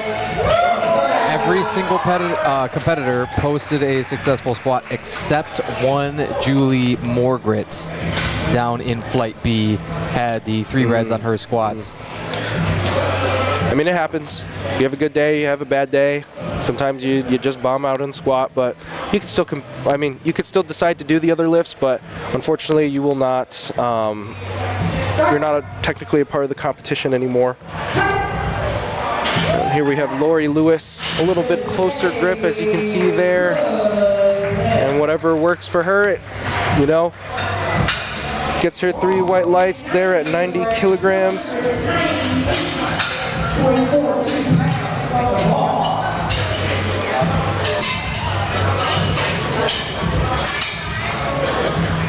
And you're just going to see a lot of variation. I mean, I feel like beautiful thing about powerlifting is that everyone does everything a little bit differently. Especially coming here to bench, you'll see different legs, like leg width. You'll see people wear arm wraps. You'll even see people wear belts. Like here at Ross, he's wearing a belt. And honestly, it just depends on. I feel like for belts, it's more of like if you're comfortable or not. Some people will say that it doesn't add any benefits. For some people, it does add some benefits. What do you think, Tanner? I'm a little biased as somebody who has had some back tweaks and who now, because of that, has it in my mind that I want to use a belt on bench. Sure. There are people who can crank their arch harder when not using a belt. I have kind of tried both ways. I've tried to arch, it's just somewhat excessively with a belt on, and sure. Yeah. maybe it's a little bit restrictive. I've also used belts of two different stiffnesses. I've used a 13 millimeter belt for my squats and deadlifts, and I've gone in competition and use a 10 millimeter belt that's just more pliable, and that's probably the best kind of happy medium that I've found. Sure. Yeah. Many lifters, I think, would be, because it's this external reinforcement of your breathing and bracing. I think a lot of people would actually be incentivized to use it. They would actually gain something out of it on maximal attempts. Maybe for reps, for real volume work, you might want to leave it off. Yeah, sure. Sure. And be able to, trust in your low back and hold that arch, right? Hold that spinal extension. But I think that's. I'm probably going to get some pushback from somebody at some point. I want to talk to somebody else, when we get all these powerlifting figures on the mic, and ask some other people about that. Do they wear it? Do they think that it truly benefits? Is it going to actually increase one rep max strength? Is it only useful at certain times? My guess is I think more people would benefit from it than not by some margin. Oh, for sure. I've had a belt as actually a training tool. My coach at the time is just like, I just don't see you bracing at all, so I'm going to have you wear a belt so you can actually, make sure that you're actually like pushing into the belt and doing something about that. So, but I've never actually had me wear it for competition. But as a tool at the time, helped me really think about, hey, am I really bracing and still pushing air into there? And now we are back at the top of the flight, folks. Second attempt bench. We have Daniel Fraser here competing in men's raw youth. And it looks like it doesn't seem right. You can tell he got off the bench. He's going to make sure that it's, adjusted correctly. I mean, smart kid, right? Yeah, smart kid. I think some of the best powerlifters know how they like it, and they will do everything they can to have that the same every time, even in practice.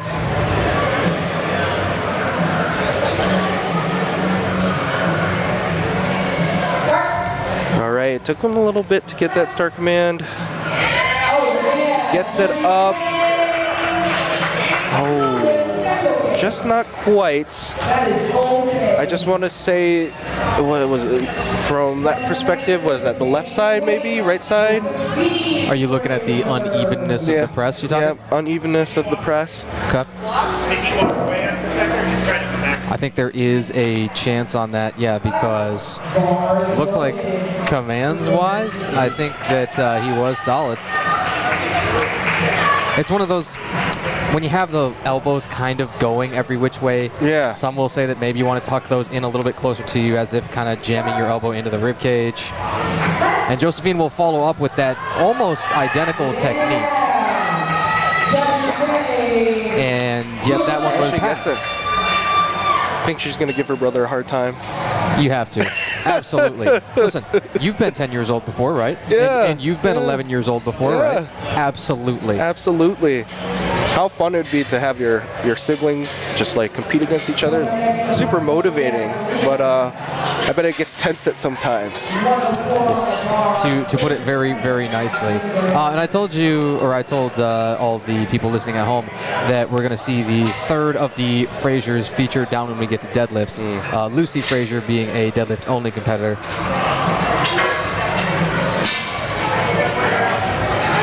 That's going to be super exciting. You know, a family that lives together is stronger together. Yeah, you bet. And Father Dave coaching all 3 of them into today. I mean, 3 kids from the ages of 9 to 11.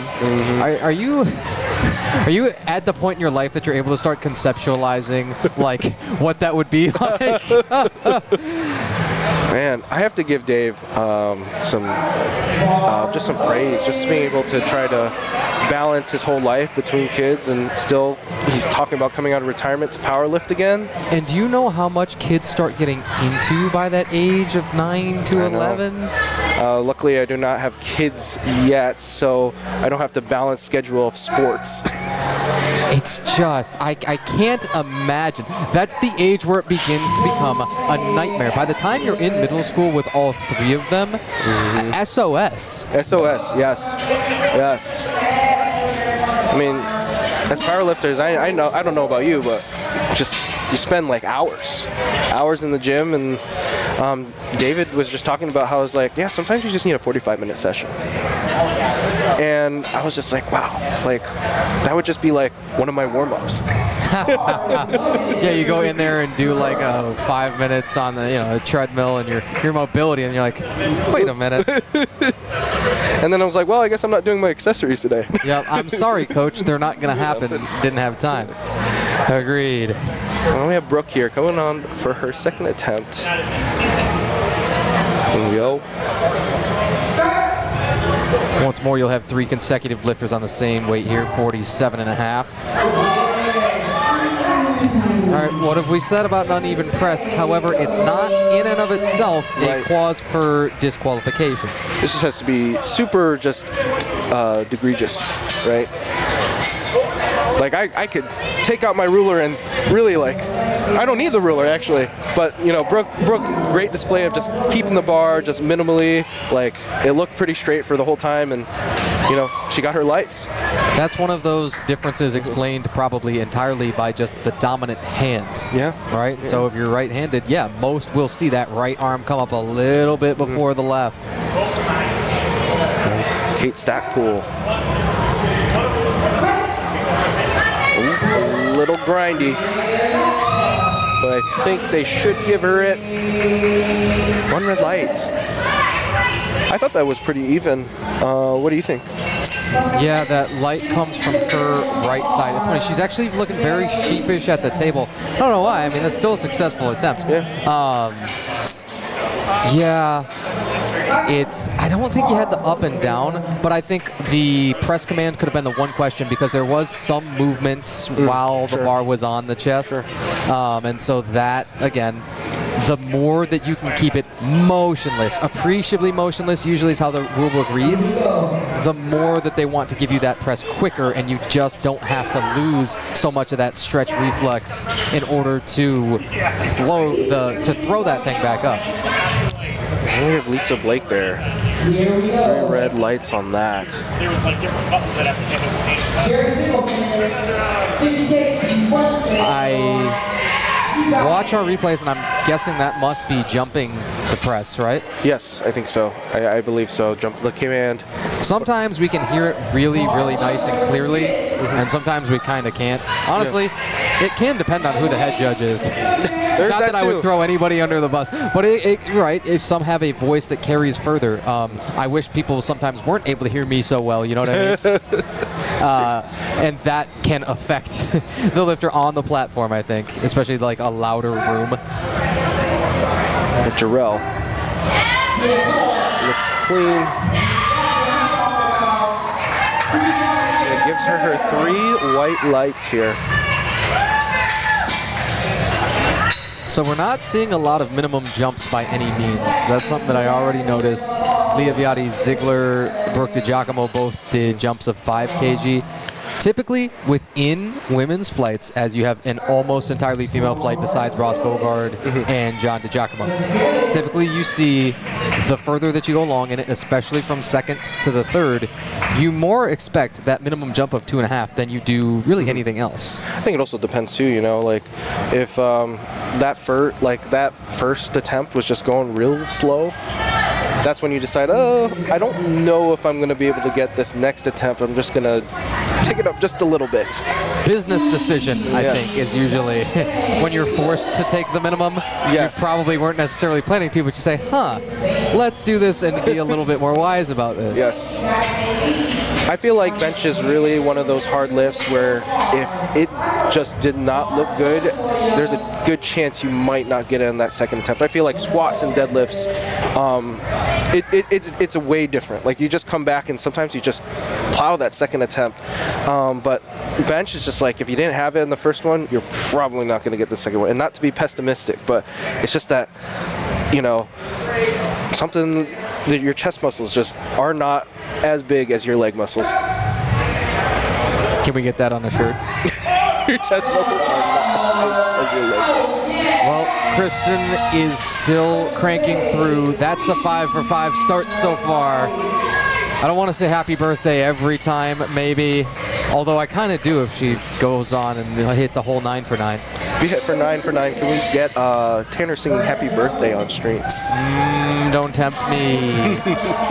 I tell you what, if it is a deadlift PR2, especially on the third, I will consider that very special treat for Kristen. And then we can post that everywhere, and I think that should be one of the more viral clips that we'll ever be able to offer. Well, chat, you heard it here first. If you want to see Tanner sing happy birthday, let's get some ones in the chat. Ones in the chat if you want to see Tanner sing happy birthday. Now, binary is made up of ones and zeros, so I suppose that means 0 if you don't. I hope. Don't be mean, guys. Be nice. I haven't heard Tanner sing, so not yet. Let's make it happen. All right, we got Bernadette Jones, 65 kilograms. She took a 5 kilogram jump here, so like we said before, no minimum jumps we're seeing here.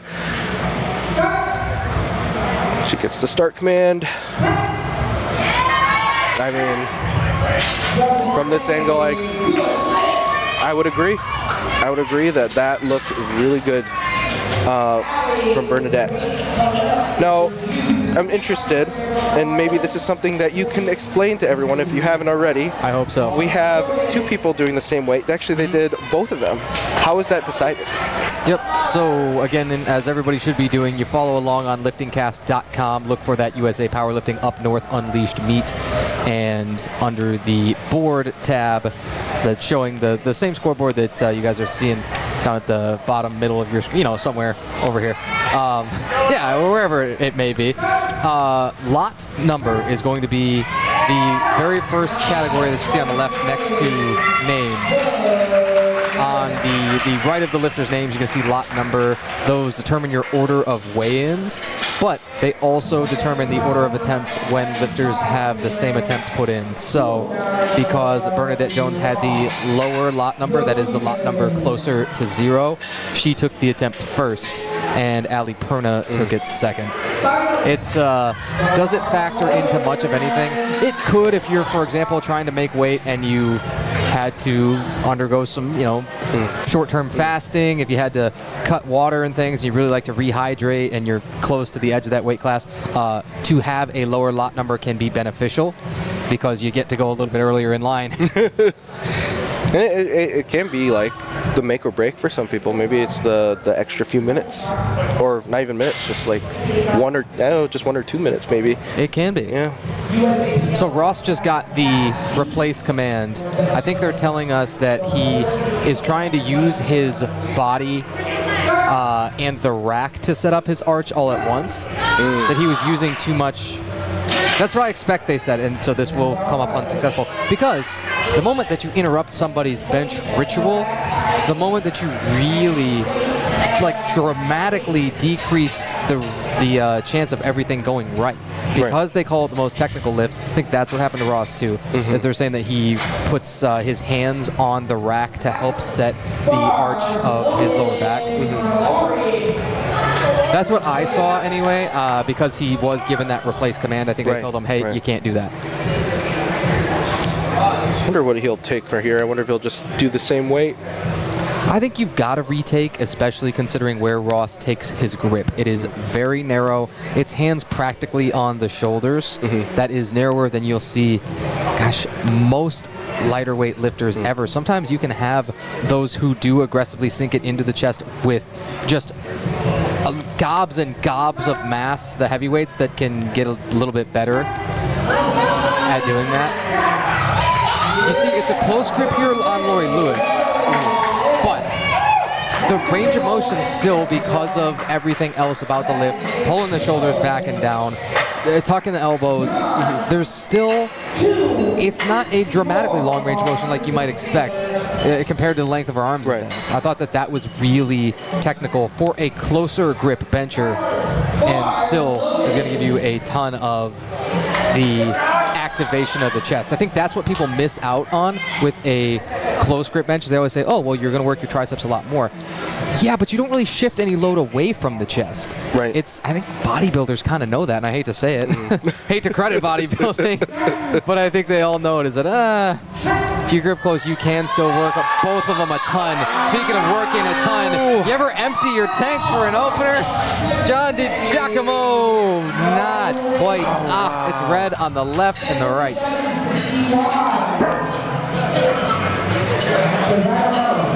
Just not quite. He looked confused as well. I don't think, I don't know if you saw, if you talked to a judge about it or not. I can tell you that that's always wise. When you're able to do it respectfully, when you're able to do it with a calm head, you should always take advantage of the referees being there so close to you, and you gotta ask, what did you see? What do I need to do? What did you call? You'd be surprised how often you don't know.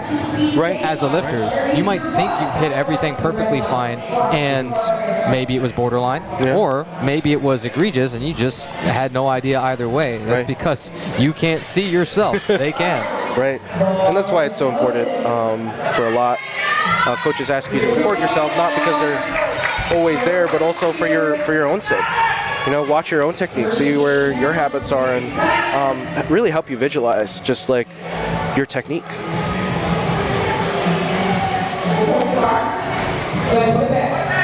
All right, so another replace command here for Daniel Frazier. Just seemed like he wasn't, locked out, ready to get that down command. That's probably why they gave him the replace here. Yeah, that is underrated too, that the bar has to be held at full extension and then pressed back to full extension both, because, boy, you get a lot of quick rack commands on bench. You don't get a lot of really quick press commands relatively. But, I mean, the moment that bar is close to lockout, most refs are already going to tell you throw that thing back in the rack. Another thing that they don't tell you as a competitor that I actually had to figure out for the first time on the platform myself, those spotters, after your bench rep is done and they deem that it's locked out, they pull that thing in. Right. Normally you'd say, okay, don't touch the bar while I'm lifting, or you'll negate my lift. But not on the competition stage. They really pull that thing hard back into the rack while your hands are still on. Right. Well, I mean, they want us to be safe. At the end of the day, shout out to our spotters, making sure we don't drop the bar on our head. Or at least our lifters. We're not dropping the bar on our head today. Josephine Frazier. Oh, come on. Let's get it, Josephine. Oh, not quite. There's a couple of ups and downs probably that would have negated it first. We haven't actually seen any of that up and down called so far, to my knowledge, on any of these squats or benches, which is nice, but as that stalls anyway, that was obviously going to be the 3 reds. Even so, her subtotal, as we're going to start, rounding those out, will sit on 39 kg. Normally, it's not quite possible to get that 39. It's a very unique number by virtue of the 1 kilo jump from the first squat to the third squat. That's what you can get here out of the youths. Emphasis on youth.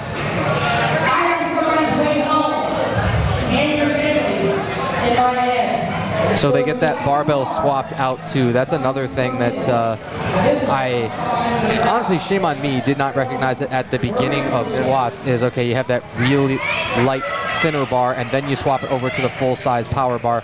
Is it 15 kg? I didn't even get to ask. I believe it's 15 for that lighter bar, and then here the 20 kilo power bars at all times, everywhere, for everything else. in competition across federations. I think so. Also, the collars are different too. I think I saw them use like the clip-on plastic ones as well. They're not using the weighted collars. If people didn't know that, regularly they will use weighted collars. How much is that usually, Tanner? So it's 2.5 for each of these. You're going to see our loaders cranking those open and then shut as they take the weights off and put them back on during each lift. 2.5 kilos for each of those, a pair of them being 5, which is just over 11 pounds added. It's way more than you would think. Yeah, 100%. There's a lot of guys who can really, guys and gals and whoever, who can really smash a weight without the competition collars, and then they put them on and just get stapled by it, especially on bench. That 5 kilos is a ton. Lisa Blake, though, contends with it, and not bad on the 52.5. Missed the second, comes back and gets the third. I mean, that's got to feel good. You miss your second attempt, you go a little bit heavier, and you get the weight better than the second.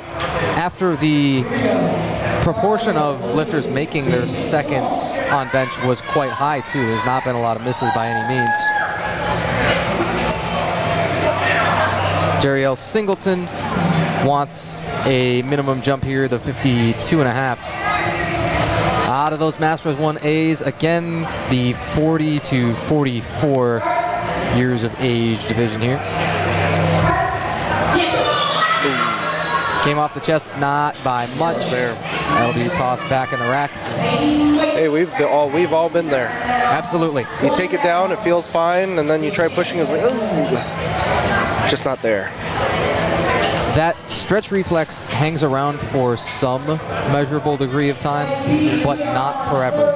Right. That's for sure. No matter how quickly you descend, if you got to pause it long enough, at some point that energy just dissipates, and you're then overcoming inertia, essentially, right off the chest, where it's not moving. It's completely motionless, and so you have to find that extra gear right where it's hardest in those couple of inches off the chest. Leah Viati Ziegler as we rock down through the third bench attempts here of Flight A. Not quite on the 2 5-kilo jumps. Stalls at the 52.5. Brooke DiGiacomo will take this as well. Kristen Bogard on deck with 55 kg. Ashley Slack, 57.5 upcoming.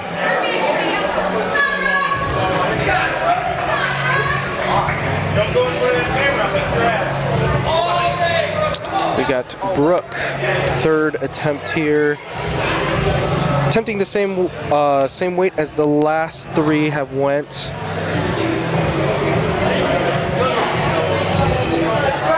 And she'll opt to take that thing out herself, man. It's an option, but I tell you, on the third attempts,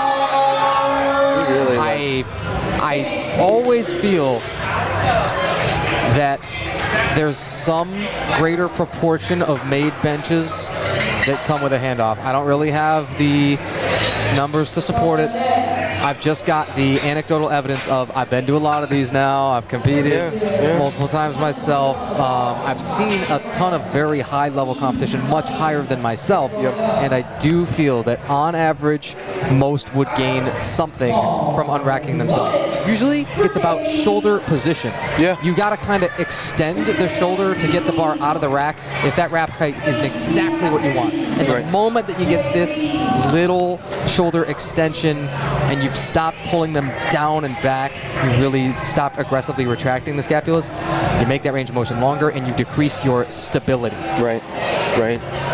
Definitely makes, on average, these bench reps harder. Kristen Bogard on the 55 kg.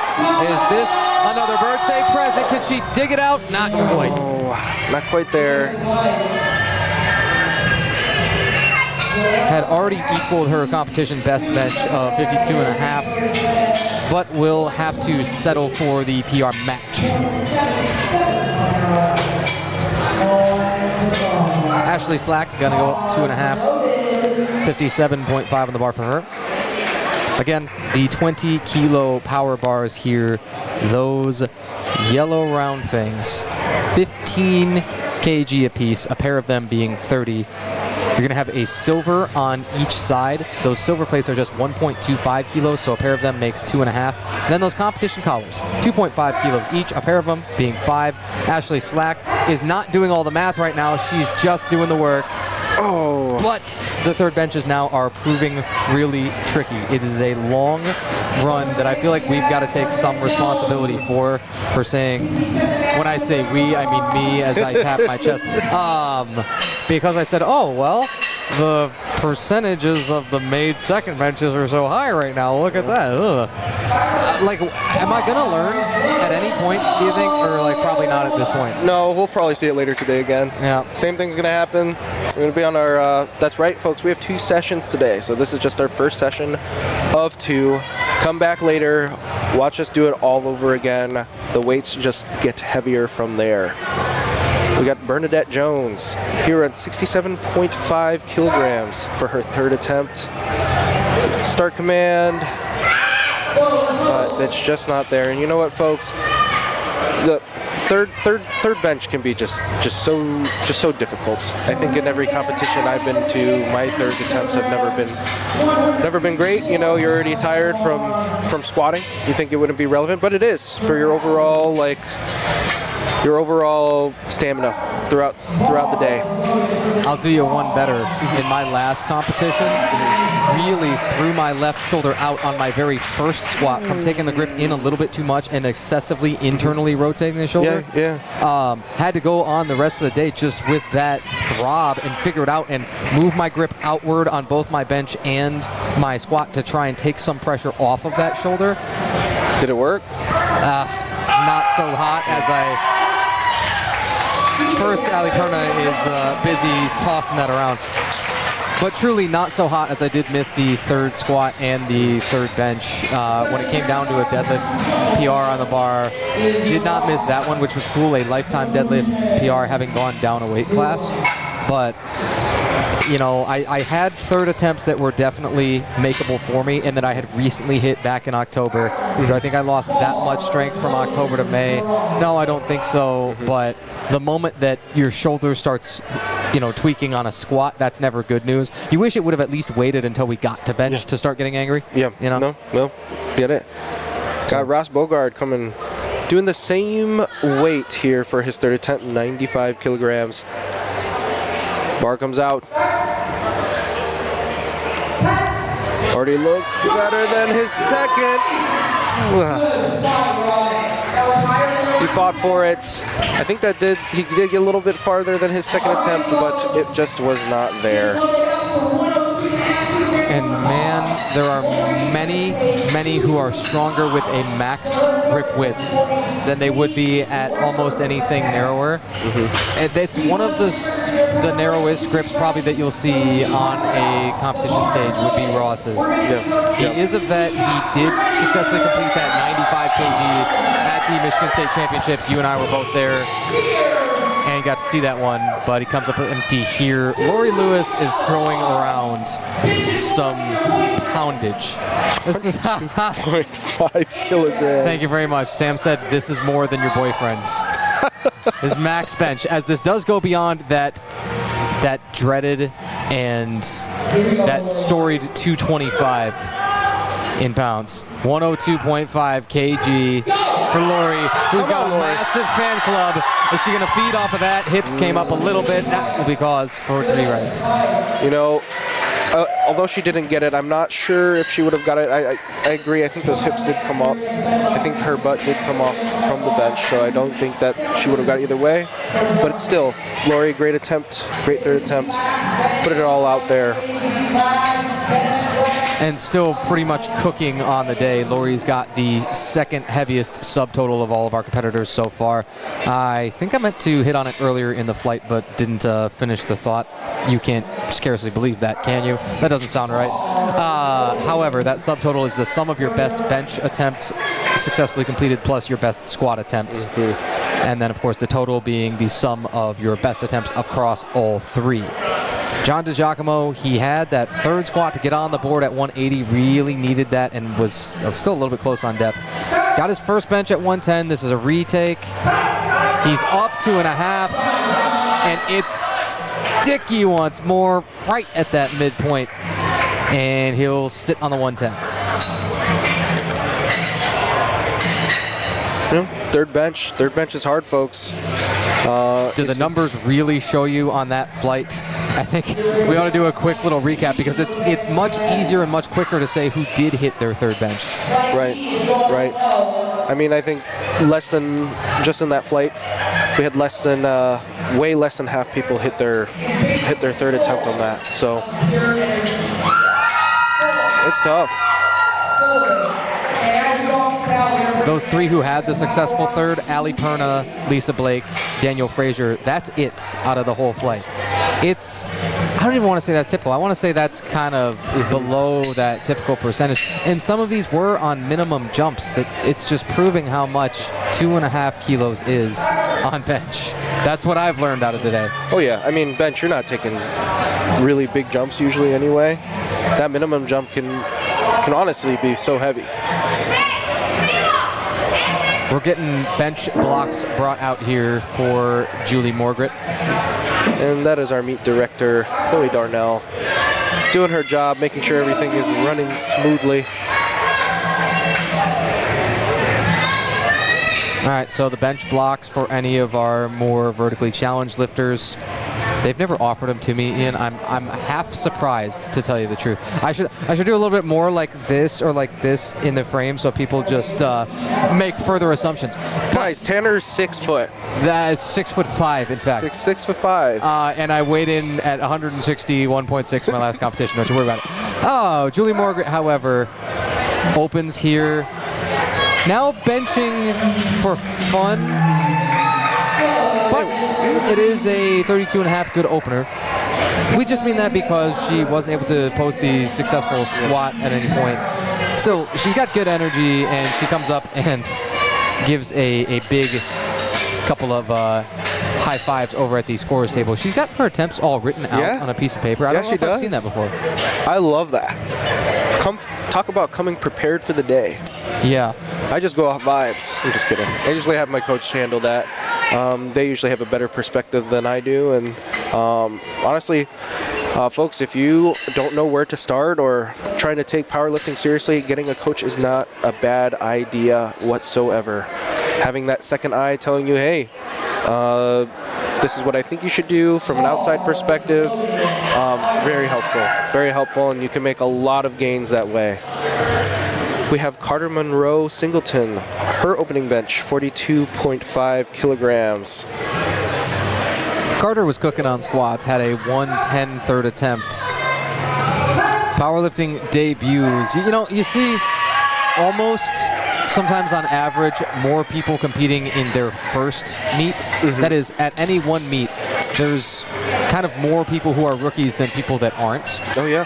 And a lot of those are really impressing already. Carter Monroe being just one of a great number of them. There's, you know, there's veterans that will show up at pretty much every one, and there's Masters competitors at some point in pretty much every one. This happens to be a much more loaded Masters competition all around, and we'll get further down into it again as we got a whole nother session to go today. Carrie Andrews, another one of them Masters, 47.5 for her opener beyond one green plate. Those green plates are 10 kilo apiece, a pair making 20. And everything that Carrie does has been masterful so far. The squat was 92.5, and it's one of those, you know, picturesque squats. Little closer toes, the knees driven outward, not particularly bent over. Bar position, not tremendously high, not all the way up on, you know, the upper the extreme trap. Low, not the extreme high. Sure. But like I kind of jokingly said during the squats, somewhere in the middle of Flight B, I said, like the good Lord intended the squat to be. I think that's what I said of Chloe Kang, actually. She had a very similar kind of technique, right? Upright, narrow, and lots of knees out. And her bench is so crispy too. The judges agree. Very crispy opener from Chloe Kang. So she's got a 120 squat. That's a 55 bench, a 175 subtotal. And weighed in at 61 kg for the 65 class. I wonder, do you think she intentionally came with the idea I'm going to be a 65? Or do you think she just weighed in underweight? Or do you think it was intending to be a 60 competition for her and then that just wasn't going to happen? You know, I think there's also a fourth option. Some people just like, you know what, whatever weight I show up on the day I would show up on that day. You know, a lot of coaches are just like, don't stress about it. Like, guys, not eating drains your strength. Sure. I mean, that is a thing too.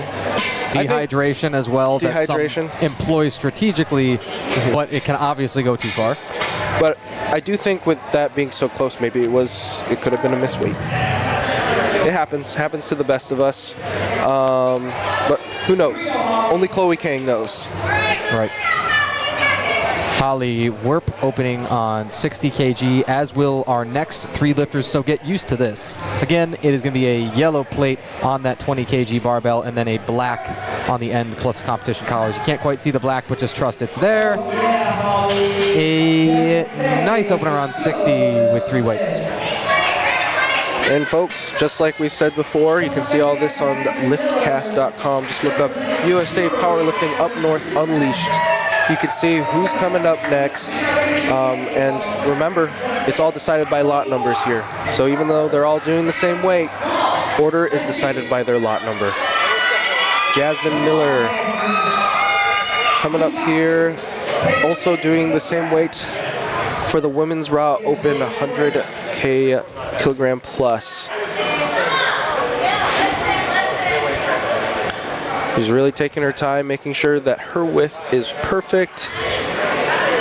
I like the landmarks, the pinkies right about an inch inside of those rings on the bar, and then just launches that. She could have done like a double clap, caught it. You know what I mean? Yeah. Done a couple reps of that. Like a clap push-up, but with bench. And see if that is...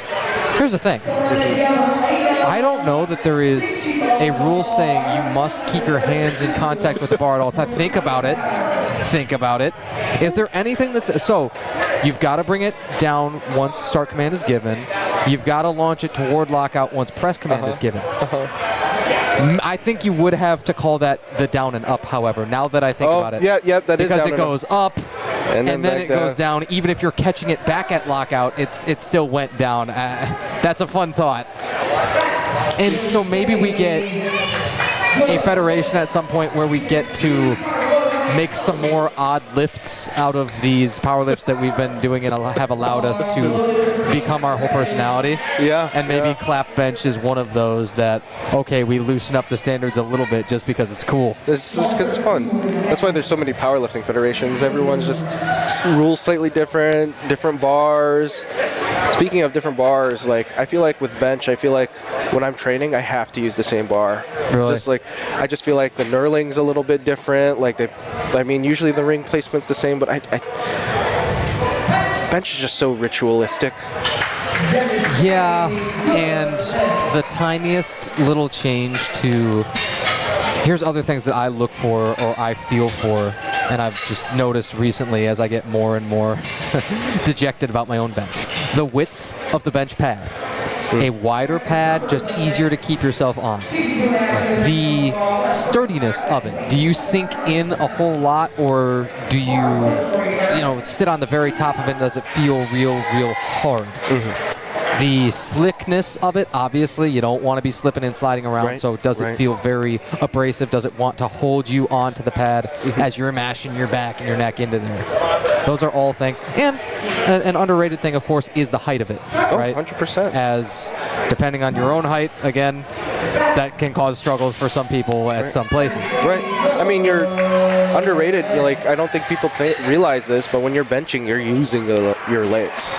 You need that leg drive, and if the height's just not right and you can't reach the ground, that's tough. That's tough. That's why it's its own exercise. Man, I'm blanking. What is that exercise where you keep your legs off the ground and you just bench? You know what I'm talking about? Like a Larson press? Yes, Larson press. Which is one of those that people love for just total upper body mass. And sometimes even can be a little bit more so if you take your grip further in and you really get far away from your competition bench stroke. It's more developmental. It fills out all of these upper body pressing muscles, which can take typically a lot of volume and fairly high frequency. Noel Gray, 72.5. That second squat battle was epic. And I thought, okay, I don't expect then Noel is going to go up. And yet, I was totally wrong. Hit a 120 squat on her third with a great battle. Just wow. I can tell that from our angle, she's really trying to arch her back there. Is that a re-rack coming up? Yeah, it's a replace. Now they're telling her that the hips have got to stay, again, in contact with the bench. But that's only to get the start command. Now sets the hips down just a little bit lower, that bench stroke. You see, the moment you've got to think about something, some tiny deviation on bench, for most people, that's going to trip them up. Right. You come into that mentality, you're kind of locked in already. You're ready to go in there and hit your thing, and then someone tells you to put the bar back, you've lost all momentum. Yeah. Really more evidence on bench than anything. Those small adjustments. I think if I am in Noel's shoes, I'm retaking that because of how long that setup took. The pressing strength is not the question. Yeah, I think she just got out of it. It looks like she did put back the same weight, 72.5 kilograms. Now we have Jessica Contour doing her first attempt, 77.5, lightweight, 3 white lights for Jessica.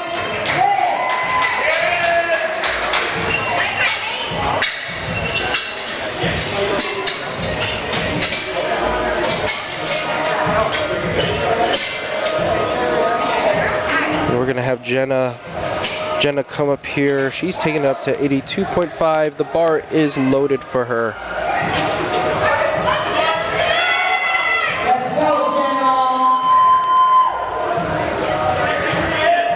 And like I said, bench can be pretty ritualistic. That's why I feel like a lot of the setups for bench take a lot longer than bench and deadlift. Well, deadlift depends. We can get to that when we get to deadlifts later today. But bench, really, every little detail matters. Jenna grinding for her first attempt. It gets stuck. She does not get it. I wonder what went wrong for Jenna there. I feel like on a good day, that's probably easy for her. But we'll see what she decides to put for her second attempt. If it's the same, I mean, just because you made it out of squats does not mean you are safe from bombing out. You still have to make at least one of these bench attempts. So I can see if she decides to take the same weight again. And that is what she decides to do.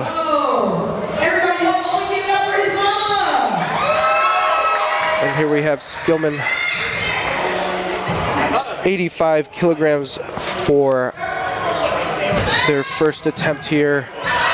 Rihanna's also got that narrower grip, but white. Boy, did you expect 2 reds? I did not, but let's see if we can see real quick what went wrong. Maybe it was jump a command.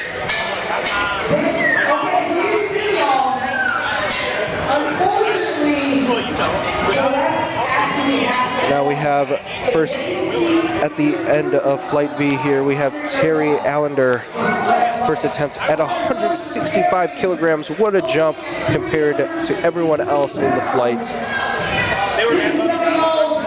Already secured that lifetime best squat of 282.5. That was +5 to his all-time best. And I kind of tongue-in-cheek said that he's starting to see his master's years creep up on him. Here's the thing. If you carry this linear strength gain, even though we know strength gains slow down pretty much always over time to some asymptote, if he carries these linear strength gains into his master's years, he's going to have a chance for a whole bunch of records across USAPL. Whew. Okay, Terry. Message received. Friend, 100 kg, a 100 kg lifter that is, and 165 bench. There's a chance he ends really close to twice body weight, I think. Your thought? Oh, I think it's definitely possible. I mean, I think Terry's feeling good today. In that lifetime PR for squat, right? And then we'll probably put him in a good mood for bench. We'll see here. Hopefully that didn't take too much out of him. Like I said, squat can, I mean, any of these lifts can take away from if you're trying to PR on anything. I've seen some people tank on squat so they can get a good deadlift. Yeah. Some people just, you know, they accept the fact that they have bench poverty and really focus on their squat and deadlift. Yeah, well, that makes me too. We have Julie back at the top of the flight, 35 kilograms. She got her first attempt already. Second attempt is no problem for Julie. I believe that is a minimum jump for her. I can see her taking another minimum jump for the third, or if she was saving, big jump for bench 3.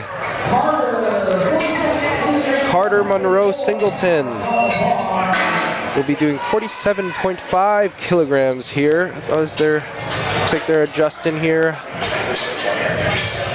I mean, just imagine being a loader for today. It's just so much to run through the head. You got your weights, you have your rack heights, and then there's just so many different jobs.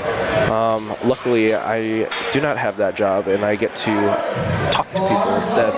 Let me tell you what 2 of my favorite words are. Nose goes. Nose go. You know what I mean? Yeah. Nose goes. Yeah. We are much more comfortable over here. Thank you very much. And in a whole lot less danger. Yes, 100%. Carter on her opening bench. Ooh, that was really quick. I don't know. Did you hear the? Oh, okay. I did not hear the press command. It was really quick. Again, but that depends strongly on who your head referee is. I'm gonna continue to chuckle and say that kind of tongue-in-cheek because I think if we had Mr. USAPL State Chair, Mr. Dane Roach, that would be a different story. I think I'd have to turn the microphones down a little bit. All right, we have Carrie Andrews coming up. She did get her first bench at 47.5, jumps up to 50 kilograms here. That's going to be 2 greens with the collars.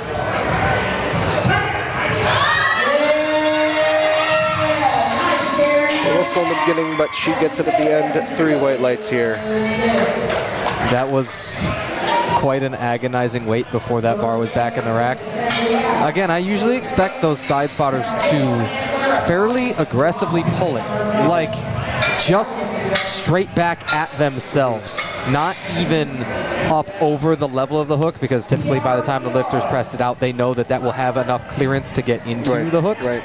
I really expect them most of the time to just ram it, pull it hard as they can back in there. We haven't seen much of that yet. I think the heavier that you get on the attempts, the more that you really want to do that. Egregious, yes. For preservation of everyone's health. Chloe Kang jumps up by 5 kilograms. 60 kilograms on the bar. She pushes it. 3 white lights. Chloe, 5 for 5 right now. Yeah, execution is the word for her right now. There's a lot of standards. There's a lot of causes for disqualification of a lift. There's a lot of little technical nuances that can make a lift much easier or much harder without much of a visual difference to your technique, right? Right. But she has nailed every single one of those tiny attention to detail pieces, has Chloe Kang so far. And yep, that's why you're one of not so many that's started 5 for 5. You do have a run of 3 of them, however, with Carter, Singleton, and then Carrie and Chloe back-to-back. This is Marissa Loringer, missed on her opener at 60 Ks. This is 65, looks good to me. Yes. More than good enough. Holly Werp and Helena Wernet all going to take that same attempt. We're going to have a lot more of that with the same attempts, and then we get to tell people all about the most exciting thing in all of powerlifting, the lot numbers. But, like, yes, technically it sort of matters on the margins somewhere at some times.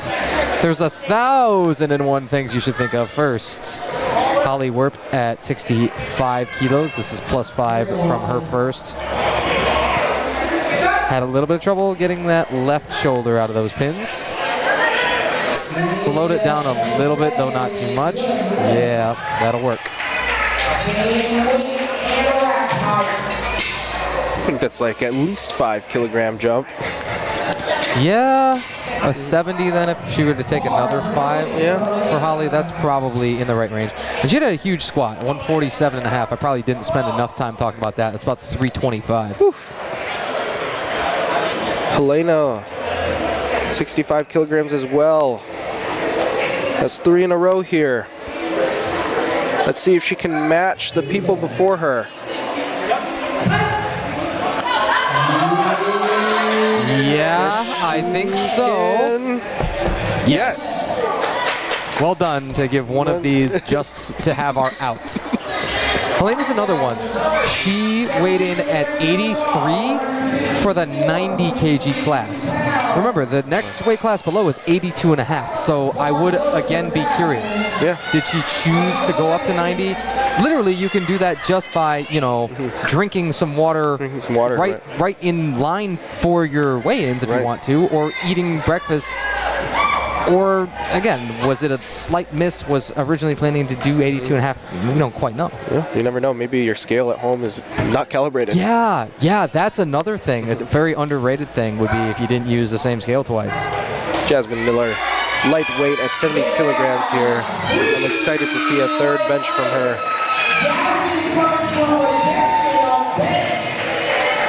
Erin McCumber coming up here next, also attempting the same weight. You know, I think like it's very interesting. Your rest time is also very variable if people are taking the same weight as you. You know, less weight to be moved around. You're gonna have to, the bar will be ready to be loaded sooner than later. It's true, and so the whole length of the flight can be really dramatically impacted by that. Like when you got to swap out the barbell, when you have those youth competitors at the beginning, and then all the plates, and then the collars. Yeah, that takes time. Ooh, I don't know. Left hand was. Oh, it's actually from the middle. Whew. I expected it to come from the left because I did as well. The left hand wanted to betray her. It still passes. And look, these are second benches. That was, I didn't even realize this. That's a 7.5 kilo jump for Erin. Oh, yeah? It's look at that. Typically more than you'll see out of especially primarily women's flights. Like you might guess, Terry Allender features at the bottom of this flight. I don't want to spoil the number that he's put in. Or his subtotal that it would stand if he's able to hit. I don't, let's just wait until we get there because it's making me feel bad. Caitlin Gray, 70 kilograms, attempting the same weight as as Erin. I mean, that's too easy for Caitlin. My two-word thoughts would probably be above reproach. That's about as good as it gets. As good as it gets. No. Again, another really long run of consecutive made benches. If you're, you know, we got all our bases covered. All of the second attempts, good so far here in Flight B. And if it should change, I want this to be put on me. The mea culpa, I will own that. Noelle Gray is getting a retake here at 72.5. Jenna Smigelski on deck with 82.5. Jessica Contour, 85. You got a 60-second attempts timer. It's less than halfway. Halfway. Did not have to redo it, but looks like it wasn't there.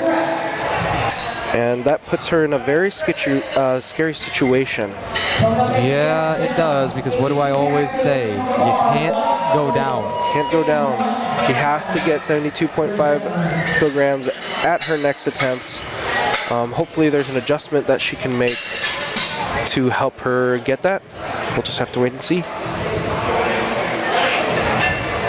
We have Jenna coming up next. She's also attempting her first attempt weight again. How'd you like talking to Dave Zalucha? I think it was good. I just feel like it wasn't enough time, you know? Right.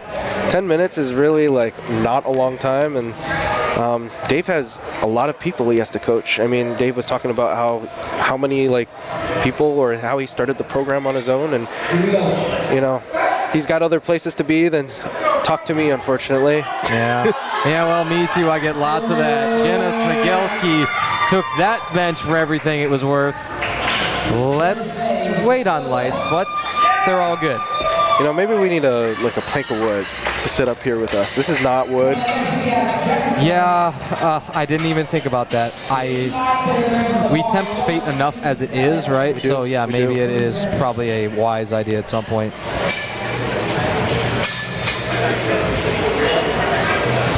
Hey, would you look at that? You see that box of Rice Krispie treats over there? You ever try and like, you're a kid, you know, Harry Potter, I think it was like Accio. Or if you're a Star Wars fan, try and like use the Force and see, like, can I just like, if I think hard enough, can I? You can just grab it. Are you still cutting? That's always a touchy subject, you know what I mean? Sorry, sensitive subject. Sometimes you rebound from if you had an aggressive weight cut and you're like, oh, my body's not doing what I want it to, and now you're in a bit of a limbo. That's frankly where I'm at. Jessica Contour. Her body's working exactly the way that she wants it to. Yeah, that'll work. That's 85. It's the second heaviest bench for the flight so far. Brianna Skillman, however, has got to get this one on the board for that to stay the case. The heaviest women's bench from Flight A was Ali Perna at 70 kgs. So this puts her way beyond that. But again, Brianna's got to get this one on the board, or you'll come down to the dreaded third attempt with the only option being probably to retake at 90. And that's a really, really sticky situation if you get in there. You don't want to do that. I saw her talking to her coach, and she was the one that got kind of pitched over on her third squat. If you remember, the bar was moving around a lot, and so she's dealing with something in her upper back, whether it's that mid-trap, whether it's the rear delt, something in her neck, something in her back. She's dealing with something. Nobody's going to feel bad for you. And you see what I mean? Yes. Something's not right. Yeah, something's not right. So it's obviously going to be a retake at 90 because you can't scratch. Then that would take you out of the beat. That would prevent you from posting a total. Right. There's something physically going on. That squat grind was awesome, but if could have tweaked her back. Yeah, and if you get the tweak during squats, that means you're dealing with it the whole rest of the day. Man, that is what's tough about squats. You do not want to tweak your back. I mean, in general. If you tweak your back during squats, the rest of your lift or the rest of your meet really is affected. I mean, you're trying to get that arch pull back on bench. It hurts. Going to deadlift, like it just makes it really hard to get tight. Bring your shoulder blades back. And then the moment that you've struggled to kind of trust your body to hit those lifts in the same way that you have been doing for this whole, several to like 24-week preps or even a tad longer sometimes. Yeah, when you can't trust that your body's going to perform that same way it has been, it's real difficult. Terry Allender coming up the 172.5 second bench. This will take his subtotal, if he's successful, beyond 1,000 pounds. That's between two lifts, by the way. Has a big squat PR up on the board of +5. 5 years off of the competitive stage, comes back and shows out up north by smoking that second. My man. Okay, I can do the math. He's going linear. That means you're going to take a 180 for the third. And you've already got 1,000 pounds on the board. Look, for many people, 1,000 pounds is a great total for heavier, open weight class competitors. This guy just did that out of 2 lifts and out of 5 total attempts. I could see him going to 180. I don't think that is out of the realm of possibility for his third. He's at the table, so we'll figure that out in just a moment. And now our favorite camera angle is back up on the screen. We do have the 180 put in for Terry. I kept glancing down. I said, come on, he's going to do it. He's going to do it. He's going to do it. And then he did. Makes me feel better. No, I think what's really fun about this angle is you can really also just see the judges too. Mm-hmm. You can see just like the fans. I can't see the front judge, unfortunately, but yeah, me neither. You can really see these bench blocks actually come into play. It's kind of hard to tell from the other angle, but you can really see the difference it makes. Is that the Noble Cross Trainer, the shoe? I don't think I've seen that one before. I think so. It's cool, though. Julie Morgret on the heavy J-curve back in the rack. Good enough. All right. Oh, I love it. All right, that was really good. Yes, I was distracted by the footwear too, but that heavy J-curve. So, bar comes down to a touch point on the chest, wherever that might be for you. As careful, our weights are flying off there because they're just exhausted. They've had too much already. The bar comes down on the chest wherever it will. The initial movement of the barbell is almost entirely back toward the face before it even begins to go up. It shortens that lever arm between roughly the wrist joint where you're pressing and the shoulder joint. And then as those leverages improve, that's when you see the bar start moving further up. Lifters who exaggerate that at really heavy weights too, especially, tend to see a lot of benefit from it. A touch point on the chest being a little bit lower, and then that bar going back toward the head before it comes up. We'll not see so much of that here. Carter Monroe Singleton coming up empty on the third bench only. Still a 5 out of 6 day, and a very nice day that Carter's working on. Again, I mentioned this, I think, briefly in squats. Carter is 16 years of age and has entered the open age division. It's kind of stunning to me. I thought, if you really want all that smoke, if you really want that high level of competition, then I suppose go ahead. But I just don't know that I've ever seen an open competitor that young. 52.5 for Carrie Andrews. Grind it out. Not quite. Still no, and that will be her first unsuccessful lift. Same thing that just came up and bit Carter. Still, though, I like the technique to that. Sometimes you're out of gas and then it's not going to move. But the exact same thing, you noticed it really strongly in Carrie's lift, is that bar, before it's ever headed up, really goes back toward the chest. And then there's some really good charts out there. There's some like apps where you can track the path of your bar, and most people, as their strength increases on bench press, will actually naturally do more of this. Will naturally touch lower and let that bar flare back more toward the head and then press up. And where elite, like hyper elite type benchers, it's typically not optional. Chloe Kang on 65. Yeah, it never really budged. So these are muscular defeats. These are not technique faults by any means.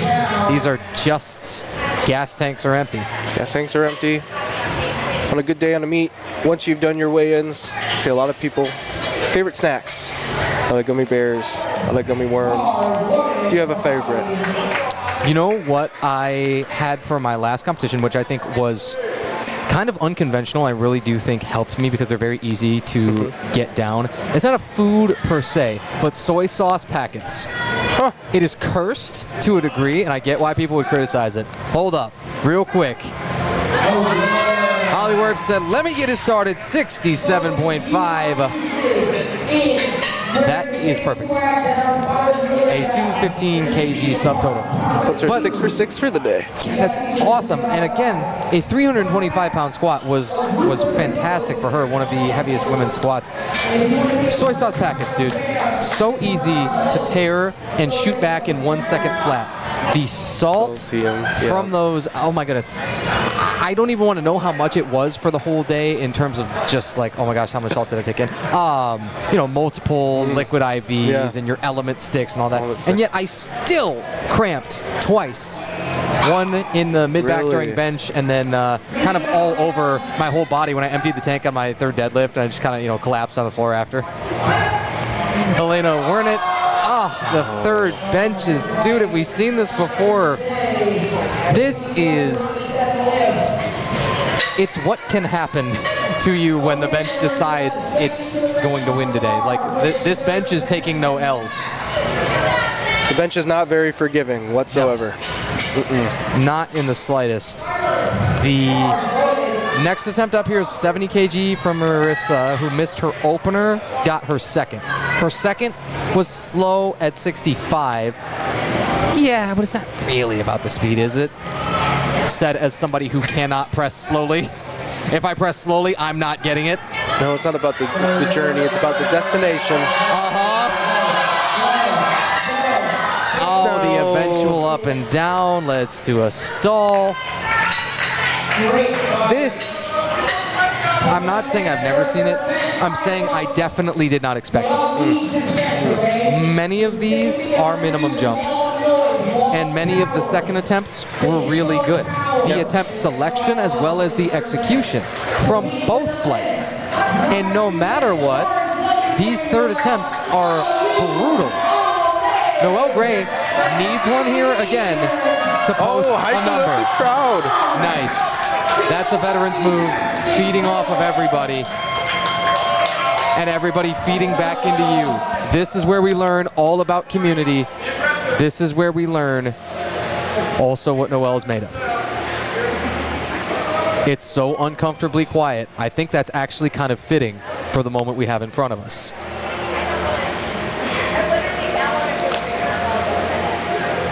Coached by David Zalucha is Noelle. Best all-time bench is 80. On command, she's got it all nailed, but just got to get it that last couple of inches. What do you think? Clips the racks too. And might have fought through it all and all. Oh, it's just another brick in the wall that is this bench. Your thoughts on the infraction? From what I understand, I mean, they didn't take the bar from her. I don't think it was up and down. I think at the end it was just she got up there and then she didn't wait for that rack command. Okay. Okay. Could have been. There was other things that I was looking. So you always look for, are the hips on the bench throughout the entirety of the lift, because we've seen a few cautioned on that. And on the setup for Noelle's first lift, of course, she had to replace for just that same reason. Right. So I always think there's a chance of that. I always think the feet moving around is actually a very underrated one, because you've got to keep those in contact with the floor. So this rule goes, it's as flat as the shape of the shoe will allow. You see where Caitlin Grave here is setting up on her toes, but then will have to put the entirety of the shoe flat. No matter where she puts those feet in terms of laterally along the bench, they've still got to be as flat as the shoe will allow. You see the E version of the ankle. It's rolled inward. She's still got just enough in the tank for the 75. And they give it to her. 2 white lights for Caitlin. So if you tend to get your heels off the ground, could you make a case to wear heel shoes? Absolutely, you can. It can be counterproductive, as some people will actually tend to even drive their hips up a little bit further off of the bench, depending on, is your foot pressure toward the toe of your shoe or is it onto your heel? If it's onto your heels, that can even further drive the hips off. Yeah. But if you can use a heeled shoe to just kind of mimic having, it's like a shim or something underneath your foot that makes up that space kind of between where your foot actually is in the shoe and the ground itself. A way lower touch point there for Erin McCumber, and I think that was going to do the lift from the beginning. That's just not, it didn't look the same as her first couple attempts. As soon as like she lost that control and just kind of let the bar just kind of sink into her, I think it was over from then. That creates a tremendously long moment arm too. Think of the distance that the bar sits away from the shoulder joint. The further that you go down the chest, that moment arm makes that lift exponentially more difficult. That's why when it comes back towards the head, it feels easier and easier. I want to preach my gospel of the J-curve bench more and more. Curve bench. See if anybody's buying what I'm selling here, or if it's all snake oil. Hey, Jasmine Miller on an 80 kg. It's a big number for her. Yeah, had a 60. Yeah, that's a lot. But you see how she's been just tossing these around. I mean, so it's not that much, is it? I wonder if bench is her better lift. She did, unfortunately today, she did bomb out from squats, but bench is looking a lot better for Jasmine Miller. Yeah. Missed the squats to like a hair on depth, and it was really consistent too, was I think if you want to call it the worst part, quote unquote, that depth was, you know, probably exactly where she's trained to and exactly where she feels comfortable. And then they tell you, yeah, that's not going to work here. Making that adjustment on the fly is really difficult. It's hard, yeah. That's why, for me personally, I prefer going way lower than I need to in training. So in the day of the competition, if I hit that 90, it does not feel uncomfortable at all. Yeah, smart man. All right. Jenna Smingelski. She tells us this would be a competition best at 85. It's not quite there. Man, I don't know whether to call that midpoint or off the chest. I do know because of, or no matter where your stall point is on your bench, no matter where your sticking point is, it's wise to let that inform your training going forward. When you know you have either a muscular deficit, a mobility deficit, whatever other nagging issue, maybe it's pain, right, at a certain point of a range of motion. Whatever it is, that should inform your training going forward and kind of, I lick my lips every time that I finish an off season, get through a whole competition, and then say, I know exactly what I need to do going forward. I know exactly what's going to make me a better lifter. Yes. Those who are, kind of critical of themselves and watch everything, like we do. We watch it 15, 20, 50 times of your own attempts, right? But when you figure out something, when you learn something about you that can make you better, that's where you get really long-term progress. Brianna Skillman for the 90 kg to stay in it. It's close. It's again in the midpoint. And that is dejection incarnate. Comes up empty twice on the 90 kg. If she opens maybe a tad lighter than the 85, could have had a number on the board. But when you take the second, you increase the weight and you don't make it.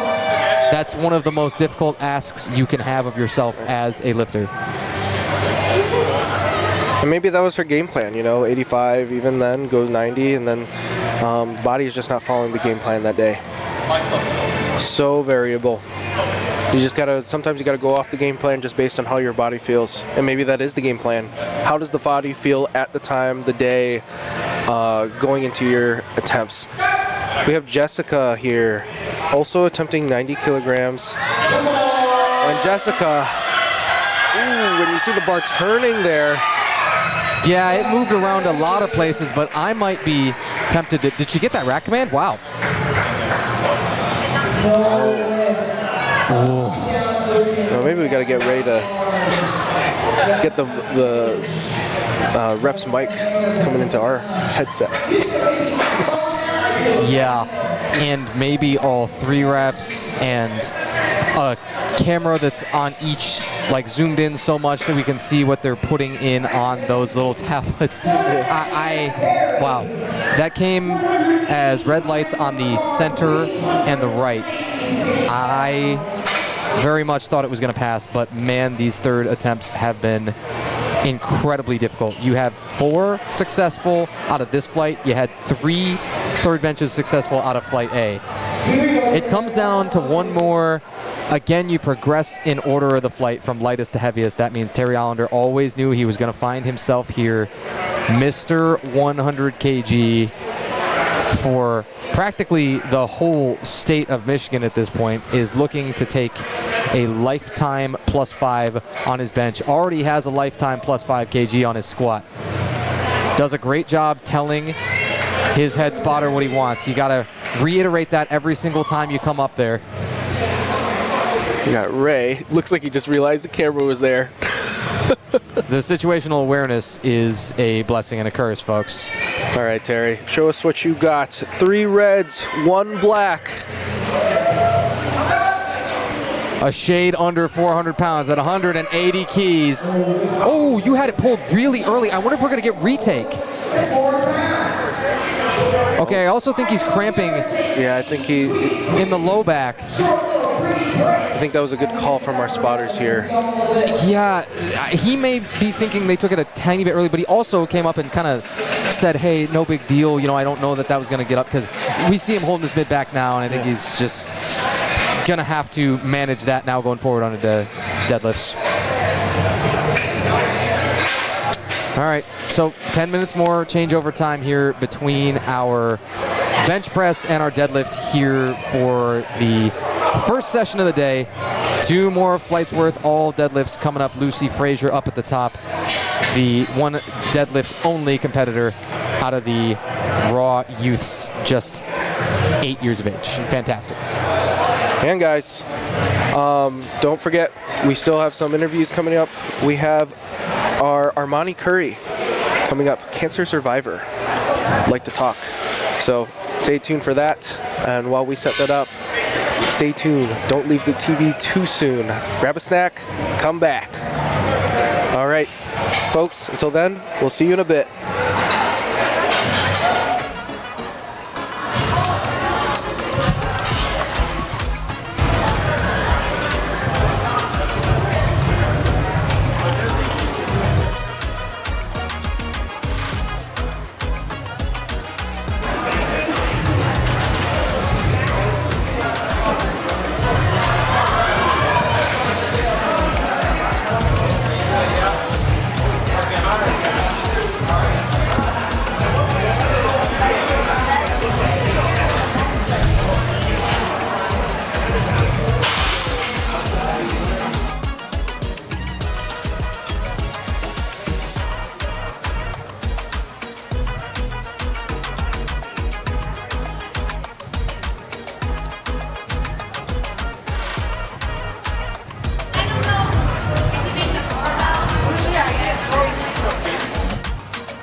How are you?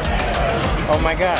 I've never met you, but I've seen you lift. I'm Armani. I'm Britt. Nice to meet you. Likewise. I see you via social media. I didn't know you were a ref too. Congrats on that. Uh-oh, do I need to put on the headphones? Do I need to... Okay. And then you're going to be one fistful away from the microphone. Okay? Okay.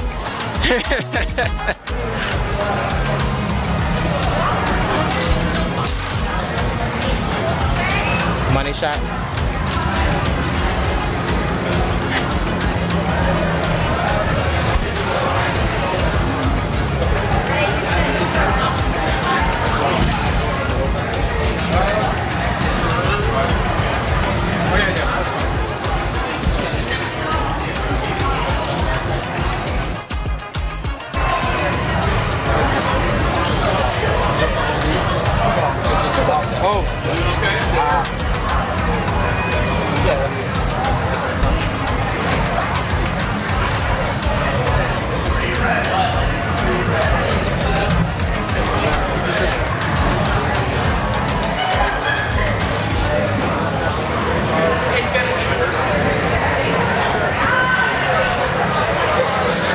Hey everybody, we're back. Oh, flip-flopped.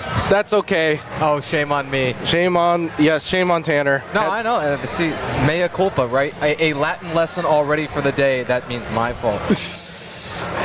Well, everybody, we have a special guest with us here today. We have Armani Curry. Yes, yes. Welcome to the Power Belly live podcast, I like to call it. Thanks. Get a little bit closer to the mic for me. Absolutely.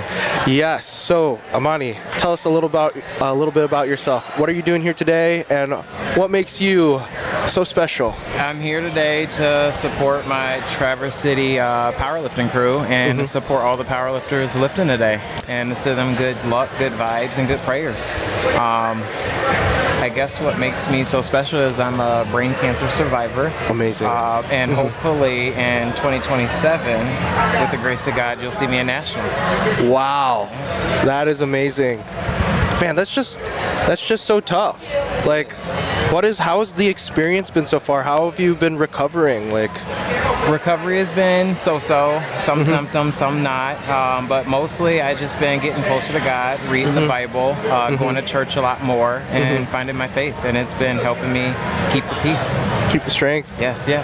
That's amazing. That is, I can just tell, when you talk, it really speaks from your heart, and that you really believe, and I really appreciate that about you a lot. Thank you. At first, sometimes your head bobbles with you, but then when you get closer to the book and the word, it just takes it all away. Armani, why don't you tell us a little bit about your powerlifting history? You said hopefully when you come back, you come to nationals. So a little bit about my powerlifting history. I started training for it in the end of 2022, early 2023. I've competed, I believe, 2 or 3 powerlifting meets in the 75 kg class. My best lifts are 496 for the back squat, 286 for bench, 286 for bench, and 529 for deadlift. Yes. Is that where you were hoping to be at that time? Well, did you have we were training after I competed last, and I unfortunately had a seizure late August of 2025, but we were pushing to train for states that year, and we were going to try to break the state record for back squat, and then take that journey along the nationals and see what else we can break. So that's USAPL 75 opens? Yes. All right. And now, has that record changed? Because shame on me, I don't know it yet. I haven't cheated. But have you kept tabs on it? I have not cheated yet. I have not. Last I knew it was 545. All right. I hope it has changed. Otherwise, I'll take it. Yeah. You'll take it? Yes. Oh, that's amazing. Amazing. So competing in nationals, what is the goals after you have made your back? Obviously compete in national, but what numbers are you looking at? Once I get back to officially training, who knows when that will be, my goal would just be to find some set numbers right now, and then if I can get to the state meet, I would love to back squat 575 plus, and be able to bench 350 plus, and then deadlift we'll just see. With deadlift you'll just see. That's amazing, brother. I'm glad that you're still involved with the community. Absolutely. I'm so glad you've done such a strong thing. Underrated. And not to take away from Lucy Frazier, opening up 25 kilograms. Very nice. That's so amazing. You know what's some of the best news? When, not if, but when you make it back to that USAPL Michigan State stage, you could get to talk to us again. Yes. Right? So this may be a lesser known fact, and I don't think we've even hit on this yet, but Ian and I got to, through our fabulous friends at Barbell Productions, we got to be here at the booth at the Lansing Center over at the USAPL States, and it was amazing. That primetime session could be calling your name, especially on those lifts, that level that you're looking for, that, dot score, that you got to have, it's an invitational, it's that all-star game of powerlifting. Yeah, but you could be there. And then we'll be there, and maybe we talk to you again. Absolutely. I look forward to it. Yeah, we hope to be at our booth speaking highly about our friend Armani here, cheering you on. Unbiased, of course. We have to remain unbiased for the most. Oh, clearly. Clearly. You know me. But Armani, thank you so much for coming on. Do you have any last message for the crowd out watching the live stream out there? For everybody watching, I just hope all the power lifters who's competing this week or at Nationals, I wish them the best of luck. I will give a shout out to Norman LaFleur who's competing at Nationals, and go follow my Instagram or Facebook. I plan on opening up or starting a foundation, and we'll go from there. Awesome. Armani, thank you so much for coming on. Thank you. We'll see you around. Thank you very much. Thanks, brother. Thank you. Have a good one. You too. I appreciate that. That's awesome. He says that wasn't so bad. Thank you. We needed that. I mean, I think it's underrated. Like, you think you're fine, and then there's a camera in front of you, and then you realize people are watching you. You know? Yeah, it scales the difficulty really quickly, like you might not believe. His sense of humor, I'm sorry, it's throwing me because he said what everybody was thinking so clearly. Yes. Yes, wow, it actually is, or can be that hard. Yes. What a fantastic gentleman. Yeah, I personally wish Norman LaFleur were here. I tell you what, I know that the guy has trained here at some times. I know he's a TC Weightlifting Club guy. I know he's an absolute boss. But yeah, he's got to be finishing his last couple of tune-up lifts before USAPL Nationals. I should probably reveal now. I think this is the time. I will, in fact, be heading over there again. Thanks to our friend Mr. Kevin Lamb and Barbell Productions, I will be heading over to Lombard, Illinois for the Thursday and Friday of USAPL Nationals this coming week. I've held on to that for a while. I knew it. We had it set in stone. To answer your question, yes, the logistics are literally a nightmare. But I'm going to do it, right? I'm delusional enough to do it. And probably, stay somewhere in like Portage or Merrillville, Indiana, like, a little bit south, and obviously still a good deal to the east of Chicagoland over there in Lombard. But when somebody asks you, do you want to do nationals with me? Like, yes, absolutely, in any capacity at all.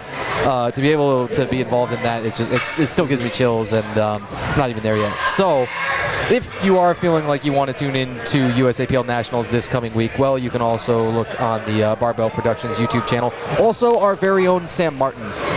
Sam will be a part of that commentary team, I saw, and I think we're going to overlap on that Thursday and Friday. 5 sessions across those 2 days. Thursday is going to be Masters, and Friday, this is really something different. You got 3 youth sessions all on Friday. Wow. So they should go pretty quick, but can you imagine the total number of them? I mean, again, that sport is it's exploding amongst younger people, and that's who you're going to see at the top of the game years and decades from now. Right, and that's great for the sport, right? I mean, like, if it only stayed at the top and no one knew was coming in, it's a bad day. Agreed. But you're gonna have to get a way more fuel-efficient vehicle here soon. Maybe an electric vehicle. Who knows? I probably should drive hybrids or something. Yeah. I put about 21,000 miles on a car that I bought last April, and yes, this incredible sport has been a part of that. It's featured for sure, and here, way up north at the top of the map, is about as far as I've gone yet. It's funny. I think it's actually further from my home to here up at Elite Fitness North than it is over to Lombard for Nationals next week. Really? It is, in fact. Now that I think about it, yeah. That's actually a little bit crazy to think about. It's unbelievable, right? You're going to be 2 states away, as it were, in Chicagoland, and that is not as far as here up north. Yes. But you know what? The views are literally incomparable. I got to tell you that I am staying with my aunt and uncle over on Arbutus Lake up here, which is in Kingsley, just 15 minutes or so south of here. And the lake was breathtaking this morning. I got up, earlier than I wanted to. I went for a walk at 6 a.m., if that tells you what time I got up. Oh, my goodness. It's just like on meet day, I get those nerves like a competitor almost to just come over and do this. Yeah, do this. Like, that's the crazy part. I don't know if everybody would believe that, but that's 1,000% true. Is I do get some of those nerves, and those do keep me up and things. I honestly thought you woke up at 6 a.m. because as a power lifter, you have a routine. I don't know if you get up at that time every day, I'm and then glad you're just you said it. on your clock, you know? I love routines so much. I have pushed my routine earlier, that is go to bed earlier, wake up earlier, but 6 a.m. is an absolute hard pass. I'm more of, nowadays, about a 10 a.m., or rather a 10 p.m. to about a 7:30 person. Yes, objectively, I feel like I need 9.5 hours. And I tell you what, sometimes that makes me feel lazy.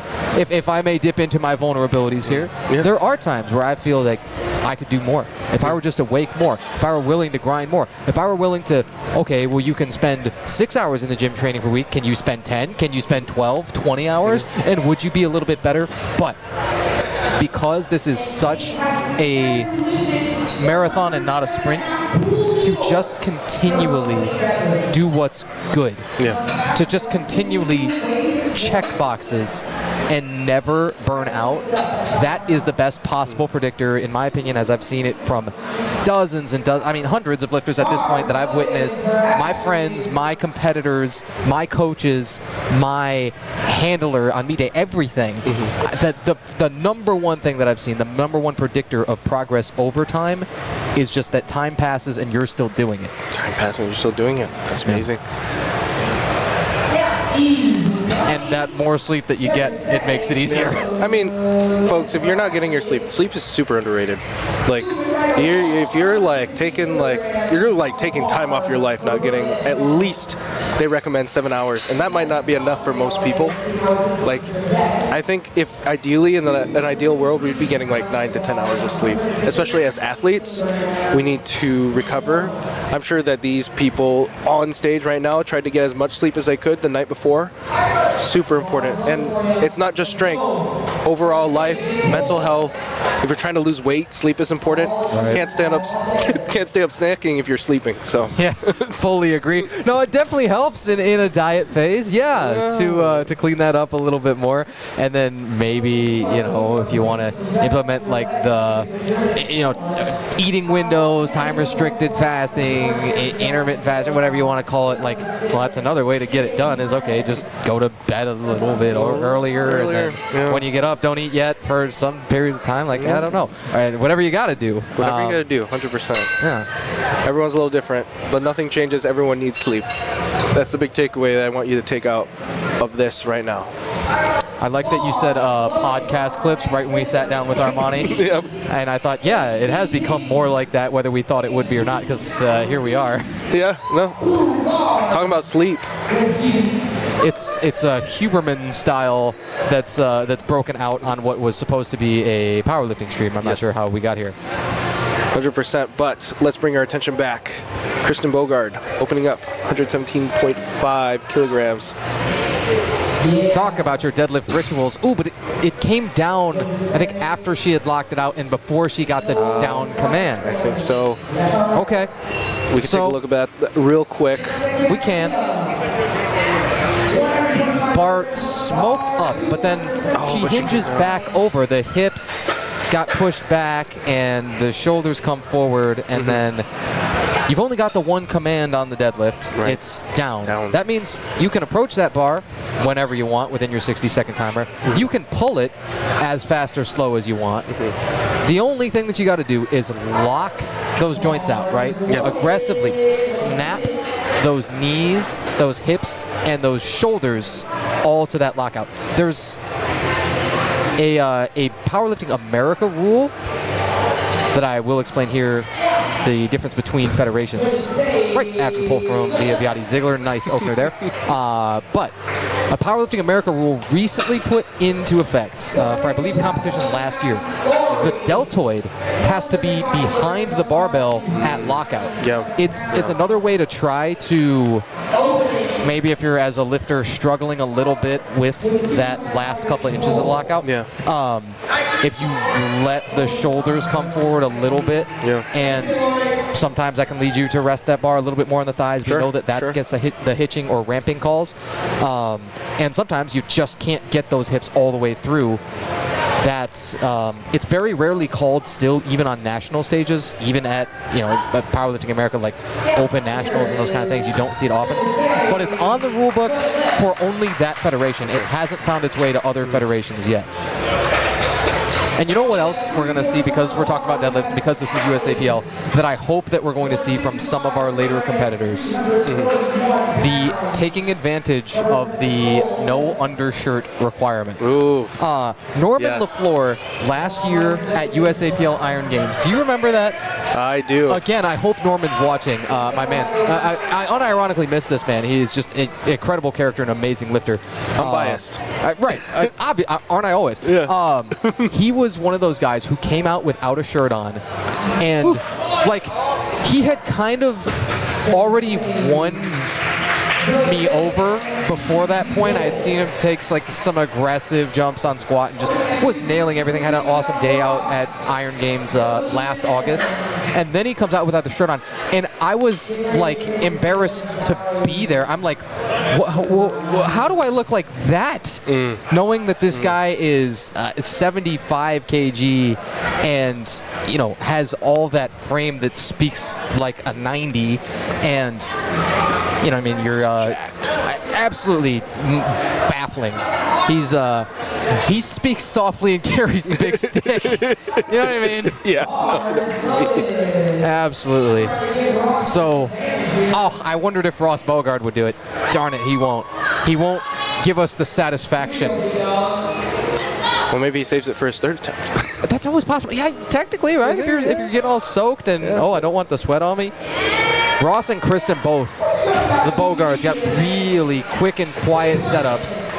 They have top-down setups, too, where you take your breath and you're still standing straight upright.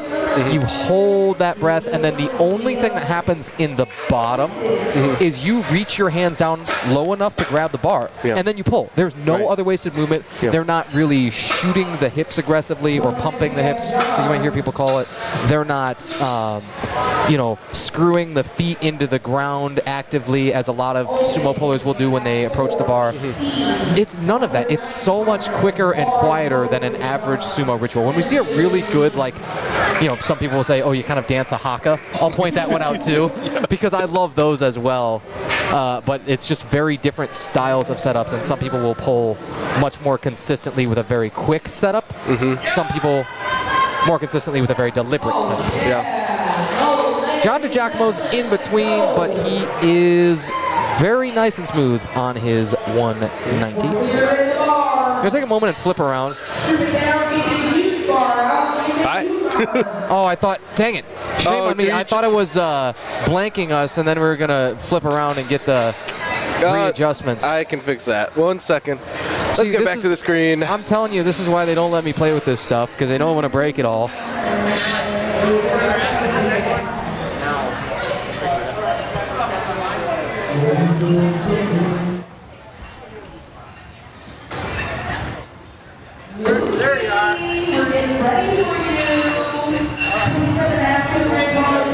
All right, so we've sorted out all of our chaos, and Lucy Frazier is back up at the top. We've gone through one full flight here out of the deadlifts, and does it feel like we have it all covered? Does it feel like we have it all figured out and like everything is right in the world? Can you press 1, Andrew? Lucy Frazier back out with the 27.5. Again, just the one command, the down command, and it comes quick with 3 white lights for Lucy Frazier. That is well beyond body weight. So, you have a deadlift-only competitor here. Lucy weighed in at 22.4 kilos. And deadlifts 27.5. That's one of those that I can't even really do in my head, is the conversions on that one. That's just under 50 pounds body weight for Lucy. And folks, we're back. Josephine Frazier, quick and easy and simple. And we're already on second attempts. Blink and you miss. Just like how you blinked and we're back right where we were before. And just a reminder, with our youth lifters, they are using a lighter bar. I believe it's 10 kilograms. Oh, did you get to ask on that during the breaks? I was kind of doing some research while in between. Okay. And as you can see, they are using the plastic clips, so very negligible weight. And look at that. That is a very, like, that sumo, like, his hands were, like, right where his shins were. Usually, typically for sumo, you just see them come shoulder width and come down. But his legs were just right at his shoulders, so it kind of just lined up. Yeah, there's so many schools of thought to the sumo deadlift. We haven't even really gotten to the huge two technique differences or the two stance differences that you see in the sport. But of course, like you say, the sumo deadlift sees the hands inside of the legs. It sees the legs wider. They are abducted and externally rotated, right? So moved away from the midline of the body and the toes turned outward. Right. And then the conventional deadlift is what you kind of think of, where if I'm going to walk up to something and just pick it up from a standing position, how would I pick it up? Hopefully you don't round your back like dogs taking, doing their business out in the yard. Great well, now I'm all analogy. off track and I just lost my train of thought. There's no survivors as that train has been derailed. But here we get the demonstration of the conventional stance from Lisa Blake there. Successful on the 95 kg. I don't know if we had already. Did we already have someone use hook grip too? I think it's all been mixed grip so far. Yeah, I think it is all. So that's another great chance to talk technique, right? Yeah. What's the difference between your hook grip and your mixed grip? Well, mixed grip, one hand's going to be forward and then one is going to be underhand grip. And that will just help your grip because you're doing double overhand. Your grip is going to give out unless you ungodly amount of the grip strength. Sure. But you do risk yourself for a bicep tear. With a hook grip, you're going to use your thumb to hold on to that bar. It hurts a lot, but you do not have the same risk for a bicep tear when you do hook grip. And Jarrell, perfect example of the mixed grip here.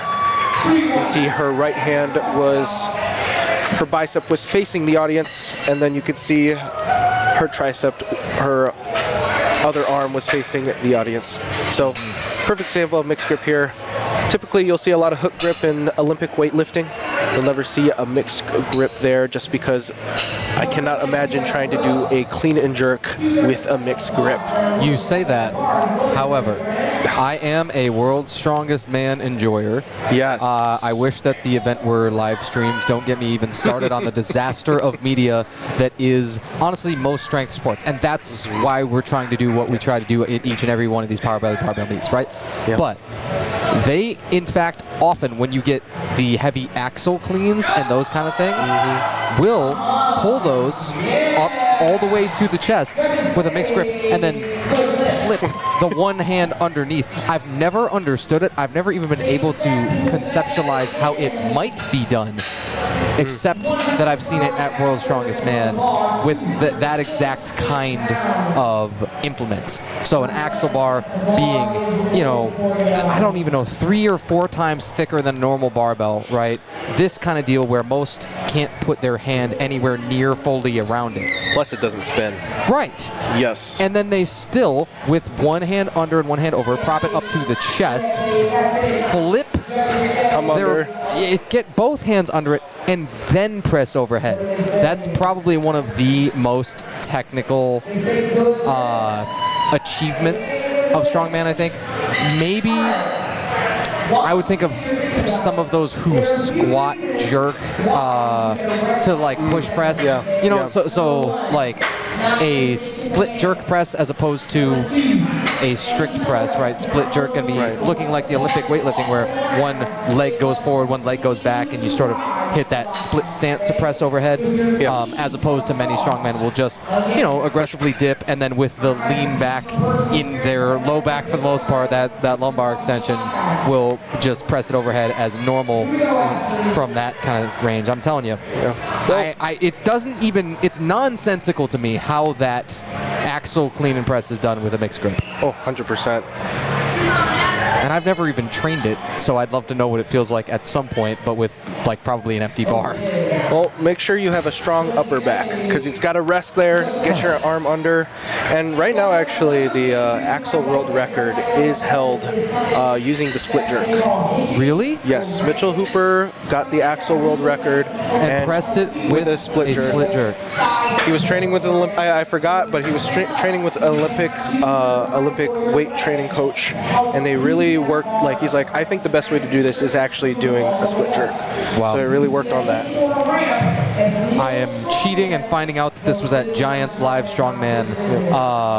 218 kilos in 2024. Yes. So 480 pounds.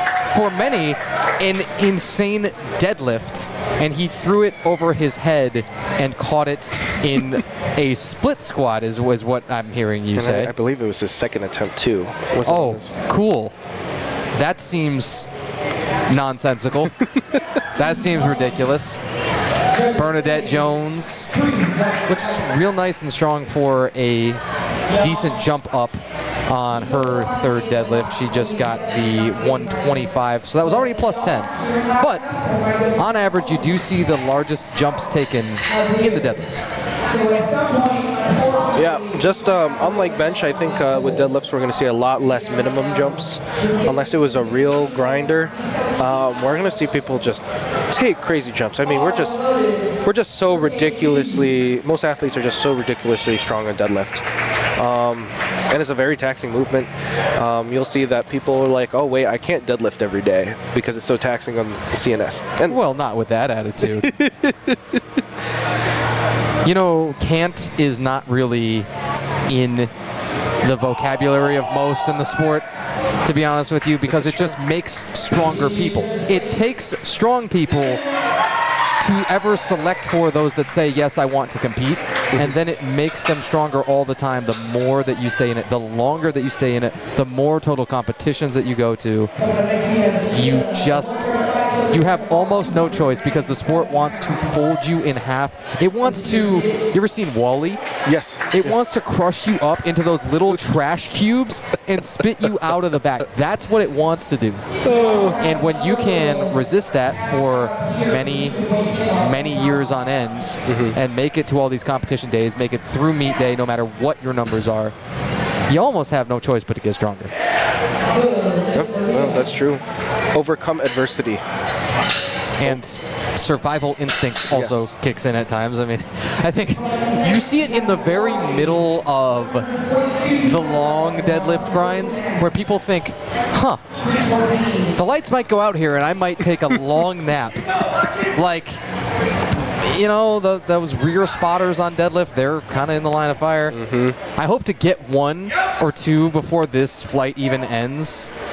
We're towards the end of it, and everybody's just still smoking all these seconds, so I'm not sure if we're going to get it or not. But when we do get it, I'll point it out of, like, the moment that the lights might go out and they might get a little bit of the passy outies. Hey, you want a perfect example? Our meet director, Ray Vandermei, on his Instagram. Plenty of videos of him deadlifting and passing out.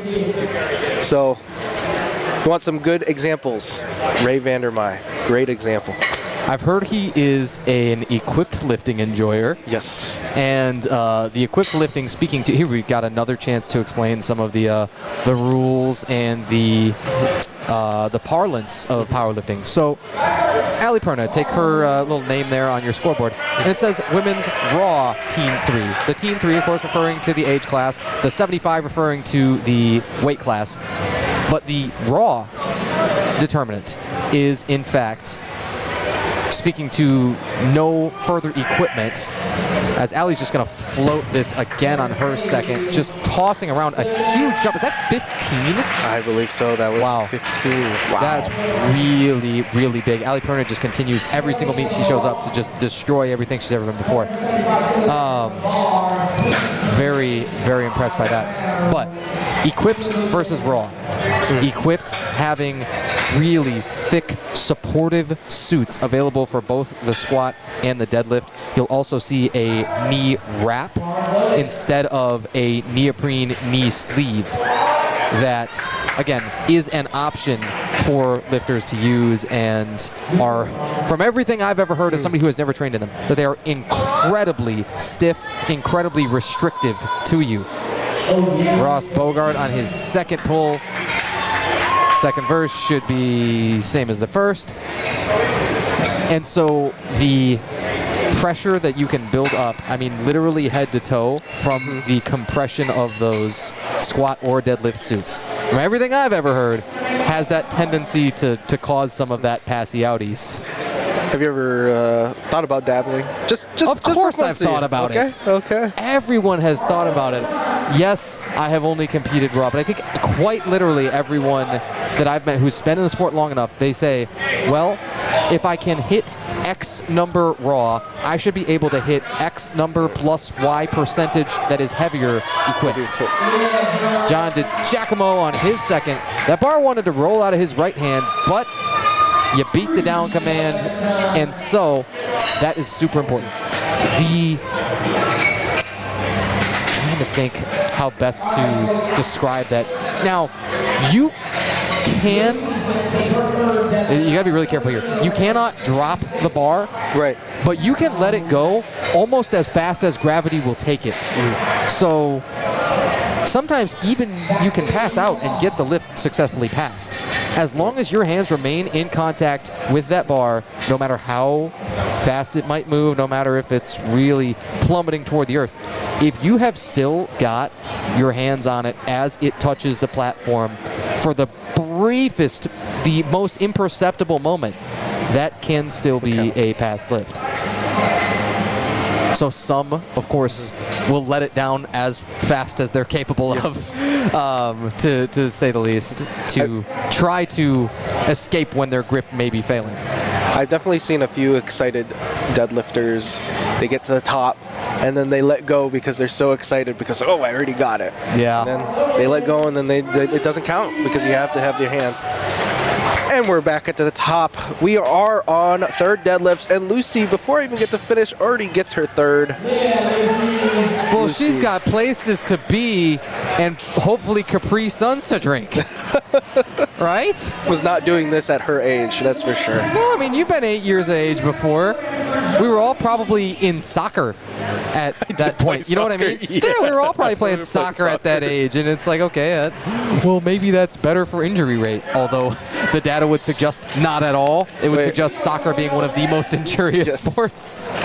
It's so funny. I think I was always meant to lift because my dad put me in soccer, and he's like, we're taking you out because they only put you at goalie. You never run. You started seeing the signs early on. Yeah. But it's unfortunate, you know. I'm glad that the parents that are allowing their kids to compete, they are not influenced that they are scared that their kids are going to stunt their growth. I think there's a lot of stereotypes, and I'm sure to a certain extent that is true on a very big injury, but for the most part, powerlifting is a really safe sport, everyone. If you're thinking about getting into powerlifting, I think it is one of the safest sports that you can get into. I mean, just like anything, you do it right, you find a coach, you do a program correctly, you listen to your body most importantly, and you get sleep. You will be safe and have a really fun time with the community and doing powerlifting. And we have Daniel coming out. He's doing 37.5 kilograms. That sumo, boom, gets it up. And what you notice with the other Fraser kids, they did have a double overhand. I wanted to see if even they had implemented a mixed grip. I couldn't quite tell with Lucy when she pulled her 30 kg. Yeah. I thought, to learn hook grip at that age, if I had, for one, ever lifted a weight at that age, never had. For two, continued to build out while you're, again, in the single digits age. If you continue to build out a competition history, continue to felt out what competition technique is best for you, I thought, wow, I could be so much better at hook grip right now. I could have a more secure grip. I could not, like you say, put that additional stress on the supine hand bicep tendon and all those kinds of things, and have a more even pull. That's the number one reason why I've been messing around with the hook grip in training. I just had a pretty solid set of 5. I pulled 195 kilos for 5. In fact, yesterday. Feels like a really long time ago. Wow. But yeah, so I finished that lift yesterday in the afternoon and then headed up here in the evening and got in at like 8 something. But we continue to see the mixed grip dominate, I think, because of the ease of setting it up, and for many, it's more consistent a grip. Yes. It's less likely, on average, to slip. And guys, with a mixed grip, right? You're less likely to tear that bicep as long as you're not pulling, like you're trying to do a bicep curl with that hand, right? Yeah. Keep it loose. I mean, keep your grip tight, but keep it loose and not, let your legs do the work in getting that bar up, not your arms. And you probably won't get a bicep tear. Have you ever intentionally fed into the thoracic flexion? Have you ever allowed that or even cued for it in order to let those arms maybe get a little bit longer? Yes, I have cued for that. But my coach for a long time is like, you're just like rounded all the time. Let's fix that first. So you did not embrace it. You had that beaten out of you? Yeah, beaten out of me. He was just so scared. I was like, yeah, that's fair. I mean, it's all varied, right? Experienced lifters, they'll be able to do it with a round back, and they've done it for a long time. And Darnell, showing her experience, gets her third lift. Yeah, remember, she had missed the down command on 85 kilos, so that was 25 ago. And then, I mean, as she goes up, it just gets easier. I hate it when that happens. It's like, oh, I could have done way more. Yeah, what? How does one get to that point? Nonetheless, that's a great pull there at 110. And all of these masters putting on a show. Brooke DiGiacomo will be the next one up. As Sam says, reminding you again, the first competition out here all time for Brooke DiGiacomo with 115. Carrie Stackpool next at the same weight. Brooke and John getting to compete together, and Ross and Kristen Bogard. Awesome. But it's only one of their birthdays across those two pairings. We'll remind you again when we get there, don't worry. Brooke taking 115. It's 253 pounds and some change. Nudged it off the floor. Oh, I think at lockout it might have been supported on her right leg. Yes. Tell me. Now tell me, is there somewhere in the rules if it looked like her foot came off the ground a little bit? I've seen that. And I tell you, I've even seen that at world record type pulls. Some sumo pullers will see eversion or inversion of the ankle, like rotating this way or that. And even some conventional pullers might rock toward their toes or toward their heels and then have to make a little bit of adjustment. John Hack, the all-time world record holder of 100 kilo class, opens as Kate Stackpool just not going to be able to budge that last one. John Hack has been notorious for that I got to think of his best all-time pull. It starts with a 9 in pounds, which is just, it's beyond ridiculous. He's, many have called him the GOAT all-time, I think. 413 kilos is, let me see here, I'll find it. 939.1 he pulled at the WRPF Ghost Clash 3 just a couple of years ago. And he weighed in at 206. Remember, the weight cap for 200, or for a 100 kilo class is 220. He weighed in at 206. So wow, that's crazy. Maybe we have a ways to go. Maybe we haven't found the limits of human physiology yet. You know what I mean? No. I think we're always like pushing it. And Ashley pushing it for her third attempt here, 125 kilograms. And it's good. Nice. Agonizing couple of seconds. It always is. I mentioned John just because he's one of my favorite lifters. I mean, he's an absolute specimen. Yeah. With how much he lifts for how, like, his weight to strength ratio is crazy. Yeah, absolutely. And set a ton of records while tested, while fully Christian. lifetime natural. All right. Yep, this is going to be a good one. Can't you feel it already? One more birthday present if Kristen can polish off this third pull at 127.5. You just set your hands on and pull. It doesn't have to be any more complicated than that. Doesn't mean it's easy. Looks up and gets the lights. And Happy birthday. And pulling for the deadlift PR too of +5 on her birthday. Of course. That's only right.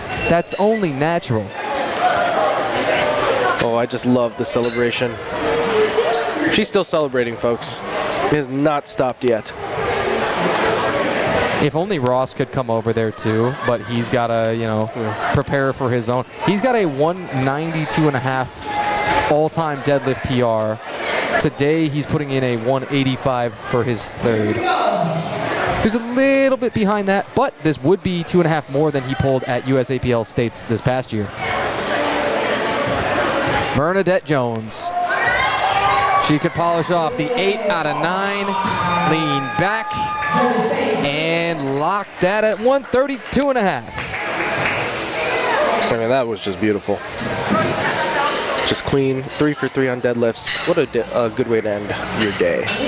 That puts her, Bernadette, puts her 45 kilos over anybody else in the women's open 70 kg class. So, totals are starting to round out here in the first flights of session 1. Again, that total is the sum of your best lift across each of the 3 disciplines, all added up together. Leah Viati Ziegler, her total right now sits at 275. Looks to throw 5 more on. This is 140 keys. That's 308 and some change. That's got every right to come up, don't you think? Exaggerate that lean back and then rock out. Punk rocker, yes I am. Man, she has a ton of emotion too as she's coming off. Nonchalance is no longer in style in sport, I think. Do you know what I mean? Yeah, no. I think good example, Wembanyama. Yeah. Yeah, dude, just like, screw that. I'm gonna just like, I made it to the finals, I'm gonna cry. Yeah, that entire series with the Western Conference Finals was, I mean, one of the best that we're going to see anytime soon. I know. And then Wemby did just absolutely let it out afterwards. Lori Lewis, will she let it out after a plus 17.5 jump? I sure hope so. Let me see. That's calm, cool, and collected. I mean, just look at that. Just brings it back, and you see her bring her shoulders back just to make sure there's no possible way that it was not locked out. And they give it to her. Shoulders and hips and knees all at once. That was cool. You see something cool pretty much every day in this sport. You hope that you never have a meet where you feel like, oh, that was boring. I don't think we're in any danger of that. That was, from the first to the second, was a 7.5 jump. Usually, okay, that makes sense. That's within range. From the second to the third was 17.5, and it's like easier. That's absurd. I don't even get it. It's that adrenaline. Yeah, when that hits, that lets you do some things that you weren't maybe typically capable of doing. Ali Perna, speaking of, this would be plus 17.5 to her deadlift PR from West Michigan Classic of Powerlifting America over in November to right now. She just blew up that old version of herself and has ascended. She got one red, and I think she's in some way somehow upset at herself for as if she didn't just add 17.5. Like, when was the last time you added 17.5 to a lift at once? That's ridiculous. That is by far and away the heaviest women's deadlift, 182.5, and her first 400-plus pound deadlift for her life. Wow. We got to witness that down here first. Alexa, play Teenagers by My Chemical Romance. Oh my goodness. You know the one, right? Yes, yeah, I know the one. Teenagers scare the, yeah. Yep. Hey, look. Ross Bogart on 185. With another state record attempt here. Ross from the midpoint, he hit a second gear and polishes that off. Hits the LeBron, toss some chalk. Normally that's supposed to be a pre-game ritual, but he had to hit it after the lift. For the little stunt. Now he's got to go grab that cake. You surely mean birthday cake. Oh, birthday right? cake for sure. Slow start. Hey, it's not how you start, Ross. It's how you finish. True. My wife's having a good day. Yeah, absolutely. Hey, tell her we said happy birthday, all right? Tanner said he's going to sing for her. John DiGiacomo at the bottom of the flight. That means you got the heaviest pull. This is 202.5 kilos. It's a 5 jump. Sometimes that's a lot when you're towards the end of your rope. He's got such game face on, not quite, just shy of his knee. But he can comfortably say he got everything he could out of today. I mean, you saw literally his whole body shaking. Those legs started shaking, giving the stinky leg. Oh yeah. Yep. He left nothing on the table there. And honestly, still a great day for him. Absolutely. John is going to finish as the, again, your totals will populate. If you're wondering where we continue to pull all these magic numbers from, it's not from nether regions. It is, in fact, from liftingcast.com. Go to the USA Powerlifting Up North Unleashed event, and you'll see on the board tab basically what we are looking at in the middle of your screen there with scoreboard. John DiGiacomo, a 487.5 kilo total. It is nearly a half a timeout. Let me figure this out. I'm really stressing myself. Is that nearly half of a metric ton? A metric ton being 1,000 kilos, correct? I think so, yeah. Okay. Yeah. Okay. I was just saying nearly half a ton. I thought, well, no, it's over half a ton in pounds because we always tell you 455 is when you get over 1,000 pounds in pounds. Wow, I'm really... There's TV static up here. I'm hearing it in my ears. Oh, Julie Morgret on her opening deadlift of 90 keys. You know, still showing out. Again, squats didn't go well today, but looks like bench and deadlifts are going as planned. Yeah, Julie did not register a successful squat. There was only 2 athletes not to do so far through the whole session, which was Julie as well as Jasmine Miller, who will feature in the middle of the flight here. Caitlin Gray, 95 kilo deadlift opener, just beyond her best squat of 92.5. Really, really narrow grip.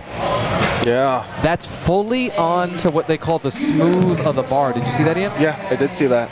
It's your prerogative, and you always have chalk, meaning I don't want to say you can grab wherever on the bar that you want, but it has less chance of rolling, period, when you have chalk in your hands, right? So 100%. That chalk helps to create more friction on the bar, and the moment that bar rolls, it tears calluses, it hurts, it throws your balance off, it changes your center of mass. Just don't do it, right? Don't allow that bar to roll. So that's what you're going to see on all of these athletes' hands. Remember, baby powder on the hands and chalk on the legs, right? Yes. Chat, can somebody clip that, please? That's what I've learned in my several years in the sport, I suppose. Well, I've not tried the baby powder yet, surprisingly enough. Really? You've never pulled with it? No, never pulled with it. I fought it for a long time and honestly very, very rarely use it in training. I'm also not a maximal programmer. That is, I very rarely spend a lot of time doing singles, doubles, triples at 85% plus of my max. I might not take singles sometimes until 6 weeks out from a meet or something like that. Now maybe that sometimes leads me to struggle with the neural development side, but it does allow me to get tons and tons of hypertrophy work touches, and then into volume blocks where you build tons of capacity, and then just express it when you get to peaking and you really pull the volume out and you throw that load on. Noelle Gray opening on 110 with the Warriors face paint stripes continuing to evolve throughout the day. I'm glad she's still smiling. I know bench was a little bit rougher today, but able to smile through and still have a good time. Still show what she got for the rest of the crowd today. Next up, we have Jasmine Miller coming up here, 112.5 kilograms, beating the women's Mara Open 100+ category. And look at her setup ritual. I like that. Takes the time to find where each ring begins and then puts each shin right up to that bar. Those consistent landmarks, when you find them every time, you're much likely to have, much more likely that is to have a consistent pull. Right. You ever set up with landmarks to mark your grip or your feet or anything? 100%. I just can't. All my grips are based on where my thumb reaches those rings and everything like that. I mean, of course, like, it's where it's comfortable, but also just it helps. It's consistent. I can't imagine just like not having a landmark to and kind of guess where my position has to be every time. So across all 3 disciplines, do you lay the thumb across the barbell parallel? No, I do bring it back. So Okay. I measure with my thumbs and then I bring it back. Marissa Loringer will yank a 117.5. It's funny. Normally you don't have to think about this, but there is a little caveat in the rule book. You can't have the socks and the knee sleeves make contact if you do choose to wear knee sleeves for the deadlift. You won't see probably anybody else today doing it, but there is nothing that says you can't wear your knee sleeves for the deadlift. Just many opt not to. I think it's usually more of a detriment anyway because like the bar can get stuck on the knee sleeve sometimes. It can get caught at times. Yeah. If you're somebody who really shreds your shins to death, some people train with knee sleeves as shin guards. Yes, I've seen that for sure. But a normal sock here, or Chloe Kang's got a probably not normal sock, the A7 deadlift sock there.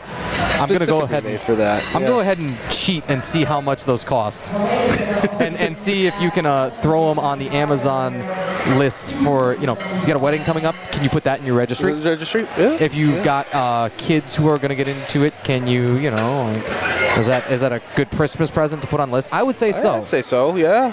So A7, one of the, more premier powerlifting brands, 1995 for a pair of those. They're going to be competition sanctioned, so you can wear them at any federation everywhere. They look cool. They give you that little bit of compression in the calf too that some might like.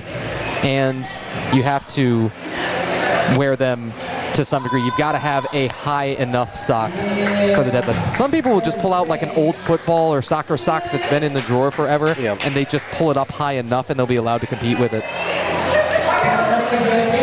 I definitely do that often in training. Yeah, an old football sock for sure. Yes, you like a knee high because if you get to use it in competition, why would you not use it in training, right? For sure. Here again, Carrie Andrews comes out with knee sleeves on, so I'm trying to prove that I don't know what the heck I'm talking about because we now have multiple lifters who have come out with the sleeves on. But hey, what do we know? We're just talking. Talking Heads. Talking Heads. That was that one band, right? Yes. It's been too long. Yeah, let me see. So, formed in 1975. I mean, are they still active? I don't know. It depends. I mean, I feel like there's so many groups out there. Official breakup in 1991. So you're talking a 16-year run. That's a good run for most bands. If you're in rock or pop, I think 16 years is a great run for you. Like if you're a grassroots band, okay, we expect you can play for decades. Yeah. I hope there's a grassroots fan in the chat somewhere that has something to say. Yeah, I hope so.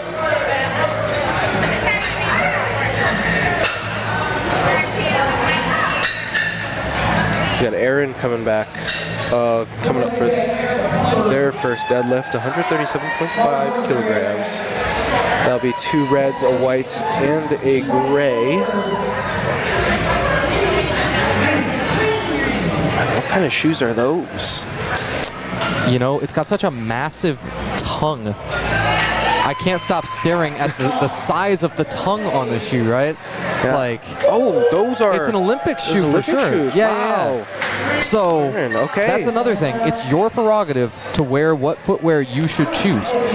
You could come out there in some heinous choices. Do you know what I mean? Like I've seen some choices. No offense to anybody, but like the work boots people have always talked about, right? Like steel toe shoes. Yeah, like the strongest guy in your gym could walk up in work boots and pull 600 pounds. Sometimes, that's totally true. Pretty sure, what's his name? Ronnie Coleman would work out in boots sometimes. In boot.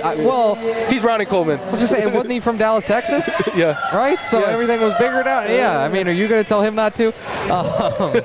In all seriousness, you get lots of variety of footwear, but almost everyone can agree to within, that's maybe a 1 in 100 and something outlier that a flat shoe with zero drop or close to zero drop between the heel and the toe is going to provide most people their best pull.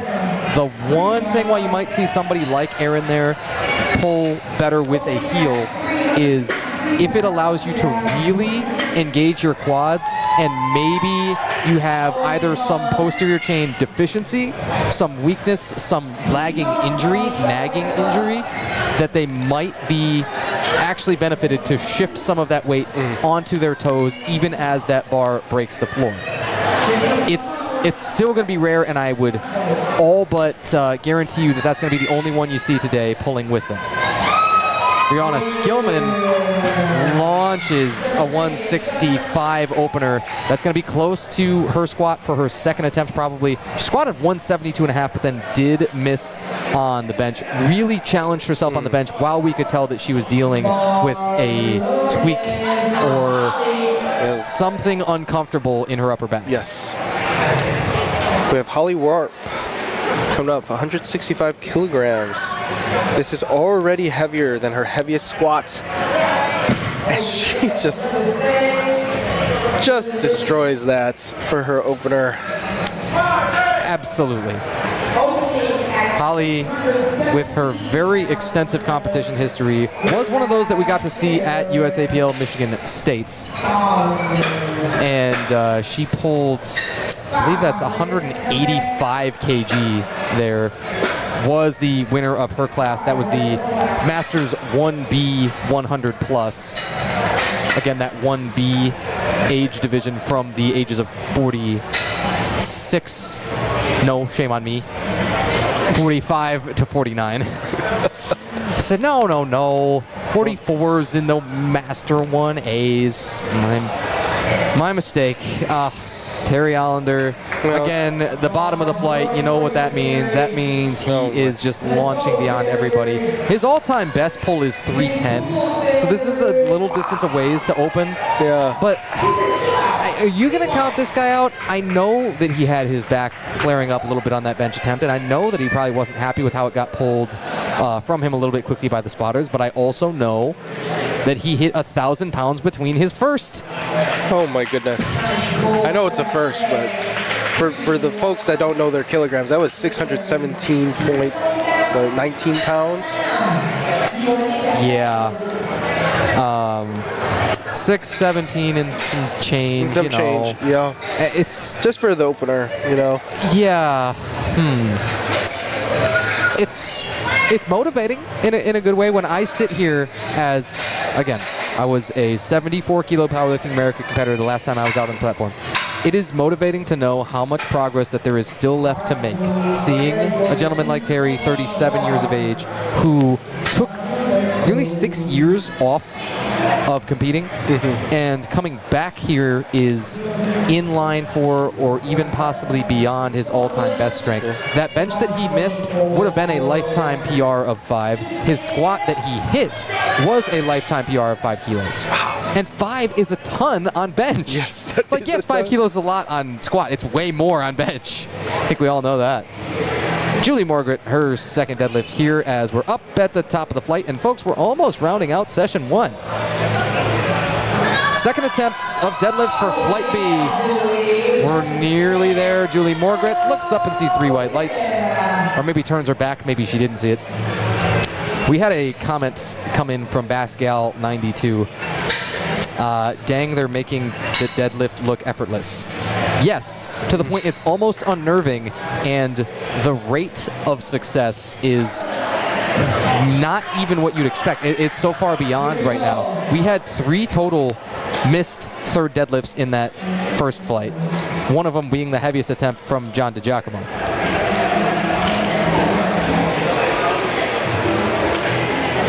Caitlin Gray. They give it to her. The 3 lights, 102.5 kilograms. And She continues. Yeah, she is having a day. She continues to kind of feel out and maybe move her hands around because her lockout was a little bit more uneven to her right side the first time. Made a little bit of adjustment, and it was a little bit more even the second time. that's one of the risks that everybody who pulls mixed grip consistently, especially, runs, is you may have one hip or one knee that wants to lock before the other. And when that arm is the one that's supine, it tends to help. Yes. Carter Monroe Singleton, second attempt, 110 kilograms. It's a 10 kilogram jump for her. Light work. Absolutely it is, and a really emphatic belt flick. I say that about the deadlift and the lockout because I'm a guy who tears up my thigh on the pronated hand side. So look here, right? The pronated hand is the overhand and the supinated is the underhand. As somebody who I wish I could ambidextrously mix grip, but I can't. I've really struggled with rotation of the wrist, and I'm still trying to train it to get the left wrist to be able to go supinated, but I can't currently. So my left the fingers of my left hand tear up my thigh as a sumo puller. They run into that quad a lot. And so I chalk that left leg, or baby powder the left leg. You see, now I say it one time, and it's going to be in there, and I'm going to just totally mess it up when I actually need to explain it. Noelle Gray burst off the floor, but I think is caught near the shin. Ooh. The sudden change in the pressure, she says, okay, now I'm good. Starting to see those lights go out. Yes. Just for a second. And when you combine that with the smell of burnt toast, that was an issue. But everything up until that point is like, you'll probably be fine if you take a few moments to just allow that blood to rush back in. Noelle will walk this one off and probably gonna retake. She's got that option to scratch if she really wants to, and then that becomes a long-term health play, right? Because again, we've remarked often about how, well, this is a very much a long-term game, and Noelle knows that she'll be back out there at some point. Jasmine Miller, she gets the 7.5 jump and comfortably knocks that out. Everything has been white lights since missing her squats on depth. Yes. You know, it's not said enough. I think powerlifting really is like a game of chess. Right. You know, strategic on your weight jumps, and then strategic on like your load management. Yeah. I mean, if you know you're not going to get something, you might as well just not do it just to save yourself for the next competition. Longevity. We know that it is per, you mentioned this earlier, like injury rate, per 1,000 hours of training, one of the safest sports that you could get into at any age if you're able to undergo that process of learning load management. Carrie's just uneven. The moment it broke the floor, only the right side wanted to come up. Shame on whoever went and glued the other side down, to be honest with you. Come on, guys. It wasn't funny. No, that's no Wile E. Coyote kind of act. This is serious, all right? When you do see uneven pulls, every once in a while, somebody can overcome it, but it's just so much rarer because of the inefficiency of the position that you almost immediately find yourself in.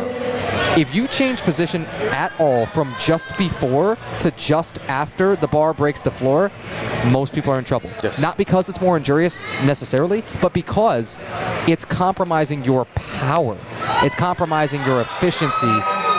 It makes your levers worse off the floor. Marissa looks up. She's got 3 whites.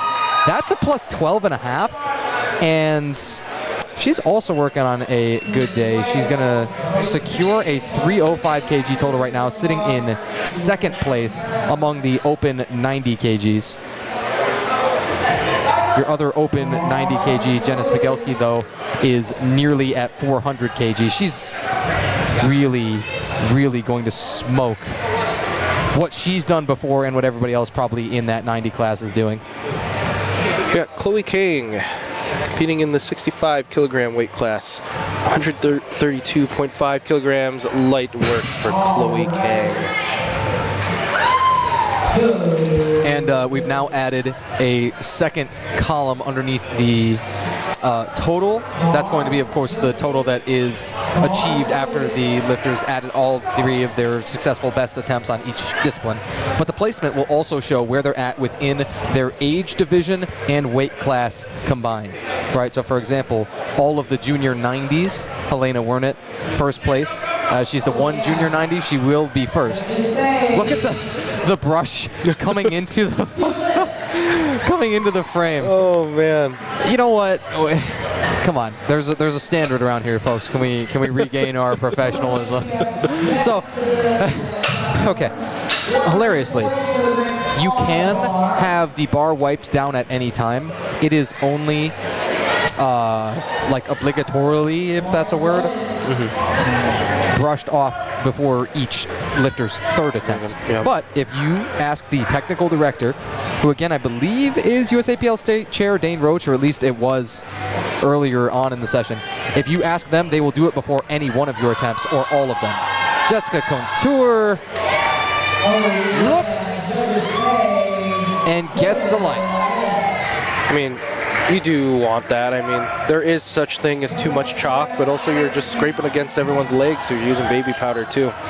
So it is important to have that bar cleaned off once in a while, and if you prefer to have it cleaned off, then like you said, I think you can request that. Yeah, at any attempt too, even before your first one you could, but again, it is obligatory that they will wipe it before each third deadlift attempt, no matter who that is. You saw Aaron McCumber take it now before this second, and this second attempt is 150. Got to get the shoulders back a little. Oh, and the slow eccentric to just stunt. Just flex on us. Okay. All right. It's message received. Copy that. Janice Migelski, Brianna Skillman, Holly Werp. Ooh, and then Terry Allender. I just had to look down at what he put in, and it's going to be close to his. It'll take him close to being within range of his lifetime deadlift PR, that is. I don't know, because he already seems to manage some little back tweak with the third bench. If he's going to be willing to take that whole lifetime PR, he would need to get at least 310. And we'll give you the conversion in pounds when we get there, because I don't want to have to think about it yet. We're going to wait for the computer to do it for us. Yeah, you bet. Janice Migelski, over 400 kg now in her total at 402.5 with one more pull to go. Looks to run away with everything out of those 90s. Looks to out-total all of our 100 pluses. That is kind of spectacular, yes. Right? So Holly Werp is right there, and Holly is going to take really big jumps on deadlift, as she does. It's going to be close between those two for the heaviest overall total. Janice Migelski just put in a 5-kilo jump for her deadlift. That's probably going to be in range, and it's probably going to be heavier than any other women's competitors all day long. 407.5 for Ali Perna is the best women's total to this point. Brianna. Oh, actually not there. All right, there you saw the reds again from the sides. So I think you're talking lockout of the hips. Yes. Is that what you're miming, or are you putting your hands in your pockets? Yeah, I mean, that's what I was kind of looking at the top there. I think it was, it just the hips were not locked down. I'm just putting my hands there where I think it was. Here's Holly Werp, 180 kilograms here.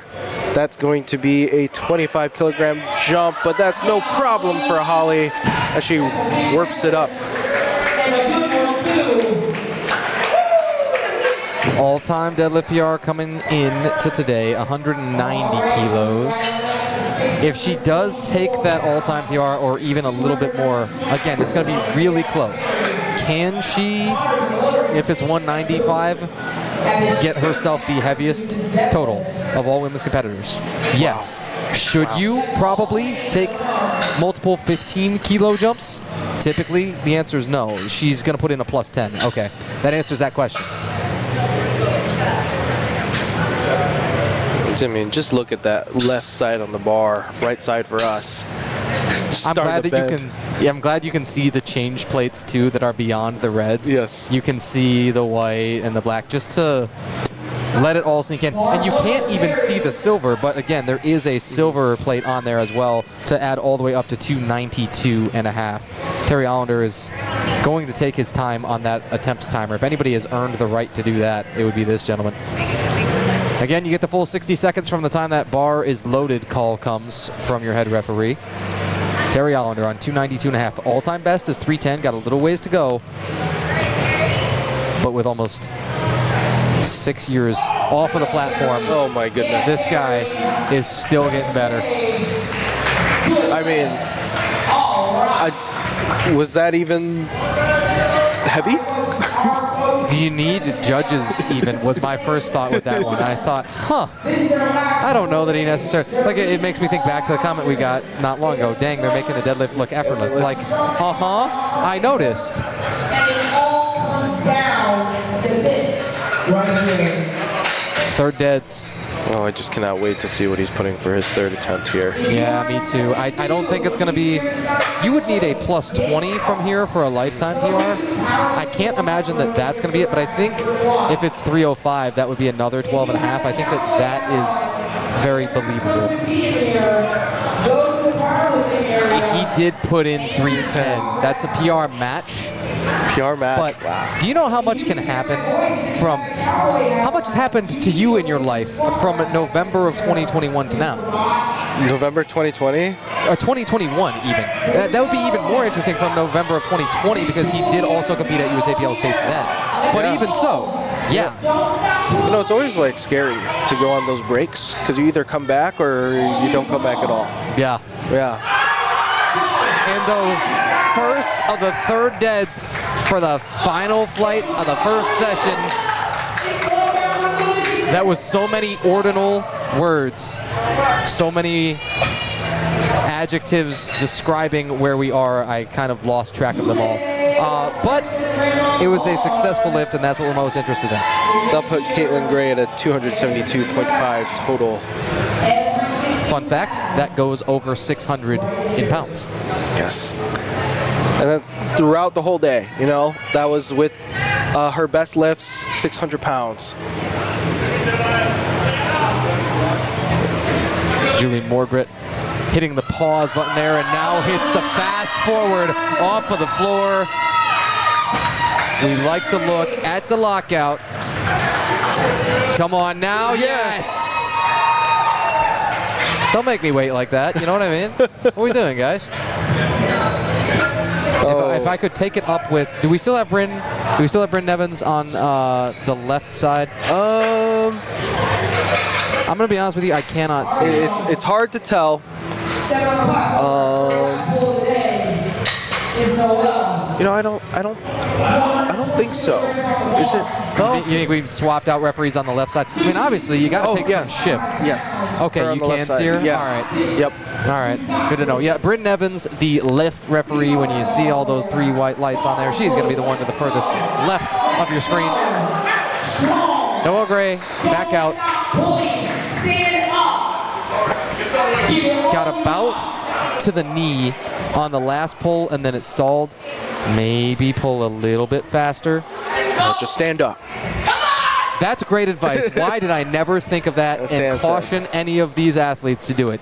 Just stand up. On 120, it looks like that might be the only thing you have to do. How did I never figure that out? I told you. Sometimes the best advice is the simplest one you can give. Just lift it. I should try that. Let me tell you something, and maybe make that a training cue. I mean, let's be real. I mean, we get so technical in our training sometimes. We forget that sometimes you just have to lift the heavy circles. Sometimes you can't get into your own head too much, and you just gotta do it. And Carter Monroe Singleton taking her third deadlift here, 120 kilograms, gets it up, tongue out, and gets her two white lights. I don't know if I've ever seen the whole fist pump and a belt flick and then the lights come up quite like that. That's hilarious comedic timing. Because you've seen plenty of jumping the gun, right? 100%. Like, where somebody's pretty much convinced and then, they wasn't quite there. They disagreed with the official decision. Yes. I've seen way too much of that. That's why I will, after almost every attempt, make a look back at the board to see those lights. Yep. no matter if I think that there was any chance of it missing or not. It doesn't matter. I just want to see him. Kerry Andrews. Well, in sync. Look at that, Jinx. There you go. Pinch Well poke, done. you owe me a Coke. Agreed. Kerry Andrew. Sorry, all we have here is Pepsi. Ian, I don't know if you saw it in the cooler. Diet Pepsi. That's true. And Kerry Andrews giving it her all. Sets it back. Belt flick. Waiting on it. Good. Man, that is always the worst feeling. Just already celebrating, just like you said. Just not quite get the lights yet, but I mean, there was no doubt there. I think that she got it, unless she, I don't know, hitched it or something and she didn't realize it. Those who exaggerate their lockout almost never. I don't want to say never because in a sport where just something funky happens every single meet, I don't want to say that. But if you exaggerate that lockout to really demonstrate that you're locking knees and hips, it's really tough for anybody to get called for either of those being soft. Oh, Jasmine. Jasmine, third lift, 130 kilograms, making light work on that, and that will be her last lift of the day. She will not post a total, unfortunately, but she went 6 for 9 today, just bombing out a squat, but got the rest of her lifts today. Yeah, and I'm telling you, there's so much more strength in the tank, too, between just the littlest technique adjustments. But when you get to a certain level of strength, yeah, that is kind of the number one thing besides adding, you know, pure contractile tissue, right? Raw muscle mass. That's kind of the only other way that you really improve your efficiency and blow it up. Speaking of blowing it up, Helena is fighting her grip on the right side, and 2 reds. Okay, so that blue card came up. Are you thinking that that is hitched/ramped on her right leg? I do think that that might be the case there. It looked like it didn't look right. It looked like it did like rest on the leg a little bit. And so some of those things, you know, you see like supporting that bar on the thighs. That's a cause for a no lift. And sometimes, occasionally somebody locks and unlocks the knee continuously to try and kind of, oh, well, does that help that bar climb up? Chloe Kang wants to hear none of this. Chloe Kang just wants to yank on a 140 and see it come up. Oh, that's tricky at the top too. What do you think? Oh, it's good. I was almost scared of soft knees there. A little bit. Yeah. Yeah. So the trade-off that you always know that you make with a wide sumo stance is balance. Yes. That is the number one thing. You see a ton of lifters fall forward or fall backward before they're ever able to lock that bar out because of that difficulty of balancing. The wider and wider that you put your feet out, the more that that issue is exaggerated. That's exactly why I thought that was going to be difficult. Marissa, just beyond the floor, not by much, will have to stand on still a very good pull of 130 keys. That'll actually match, or pardon us, not quite match Chloe Kang's. They took the same attempt, however. They took the same attempt at 140. Still though, Chloe Kang, 320 kg total as one of the lighter 65 kilos that you'll ever find. She weighed in at 61. She almost went for 9 for 9 today. Yeah, very, very close. Just missing the third bench of 65. Jessica Contour to polish off her day, 145 on the bar. That's questions at the top, maybe. The thighs, maybe. Are they going to all be answered? We love that for Jessica. Yeah. You know, she was doing that, I could never, but she was using that rolling bar technique to get into position. Yeah. I've done it just because I've seen Eddie Hall do it, and I was like, oh, maybe it hurt my shins every time. And so you didn't pull 500 kilos? Is that what you're telling me? No, did not pull 500 kilos. I didn't. No bloody nose, no, like, going to the hospital, just went home and cried. Yep. It was very true, though. Many lifters are advantaged to not move that barbell the tiniest fraction. You see Jenna Smigelski there does take a moment and adjust. Sometimes you actually wear a little divot into the platform by just competition day itself by just some of those heavy deadlifts being dropped onto it. Jenna looking for the comp PR here at 160. Looks good by us. Give it. It's good. Yes. I think she did get a blue card on the right side. I want to say that's the right side. Almost everybody now is getting something from somewhere, but most of these are passing. +5 to her all-time best competition deadlift. I mean, it doesn't help. I think a lot of these guys, I mean, we're power lifters. We have big legs. Yeah, we got tree trunks for legs, and sometimes when you're just deadlifting, you have to get around those tree trunks, and that can be an issue. I thought that on Helena because it was her pronated hand. Yes.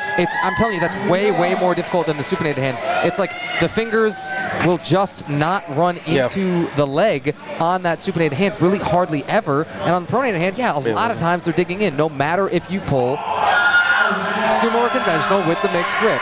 Erin McCumber, ooh, it's slippery. Did she get the down? I'm not certain. I'm not even sure it was that. I don't think she, they fully locked out. It's hard to tell from this. With the black singlet in the background, it was hard for me to see if she fully, they fully stood up there. And I think sometimes you might know that you're not going to be able to lock it or that you didn't lock it. And so then you kind of drop it. Because you can't do an up and down and still finish it, and then okay, you might increase your risk of injury, and then then you got to make a business decision. Brianna Skillman, another try here on 175. Goodness.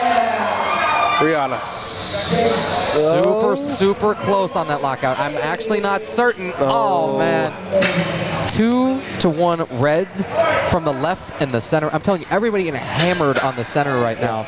That is in almost all cases where a lift is kind of being Mr. Made, and lots of blue cards we're seeing. So again, you get the red light that comes in, and then the blue card beyond that, signaling that infraction of, okay, was it hitched, ramped, supported on the leg, was it any of those things? Got Holly Werp, last lift for her today, 190 kilograms. Ooh. Just couldn't get it above the knees there. Just no lift. I sense maybe that was a tiny bit of a balance issue too, because you don't really tend to see people falling backwards as often on a conventional deadlift, but you see she did there. And so if you really try to put a ton of weight in your heels as opposed to a full foot pressure, that can happen. It's much more rare, and again, way more common with sumo pullers, but that would be my first guess, is if you're just standing a little bit too far away from the bar, or if you're intentionally trying to put too much weight into your heels, then you might be off balance. 100%. Terry Allender, man, I thought he might take 6 years or 5.5 and change, and then come back and try and equal a deadlift PR, and now he will. This is a +17.5 from his second. Life goes on, but the strength sticks around for some guys. 37 years of age, Terry Allender up to the bar. Got a great deadlift ritual and got a massive pull to go on with it. 310 kg. This will round out session 1. All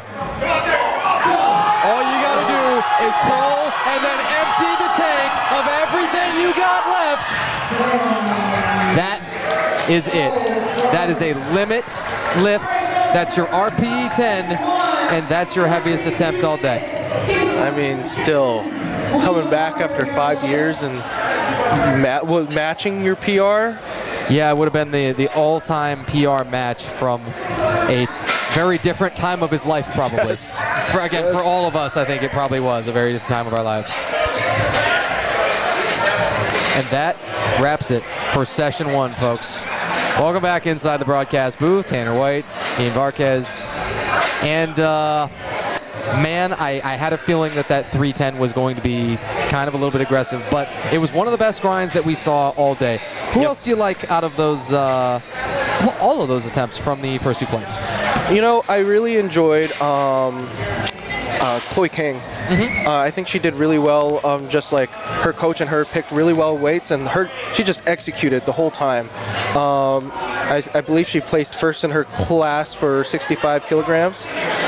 So I really enjoyed watching Chloe Kang. I tell you, I don't believe I've ever said this before. As somebody who's been to a lot of these meets, right? You've seen me, you've heard me. We have 0 9-for-9 competitors. Now, there was one, Lisa Blake, who missed her second bench, got her third bench, and so had the best total that she could have among those open 65s. But 0 9-for-9 performances. Wow. The standards today are insanely high, is my number one takeaway. Yeah. Yeah, it is insanely high now. So, you about ready to step out, take a little break, breather, fill these up? Oh my goodness. It's hot in here, guys. Yeah, that's why they wear black with these. Hello? Yeah, if you're ready, I'm ready. We could take a break. You're just going to let this roll, I presume, on the stream and let it all run as guys. one? Don't leave yet. There's still more powerlifting to be done. That's session 1 today here at Up North Unleashed Powerlifting Competition, presented by Power Belly. I'm Ian Varquez. This is Tanner White. We'll see you in a little bit for session 2. We'll see ya.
will be owner of a black Mitsubishi Outlander and license plate 5862. Please come by me. Black Subaru Mitsubishi Outlander. Waterford, Glasgow, credit E5862 is the license plate. I went out and I found what all the speed up to. So it's gonna come.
Alright, so this is how it's gonna go.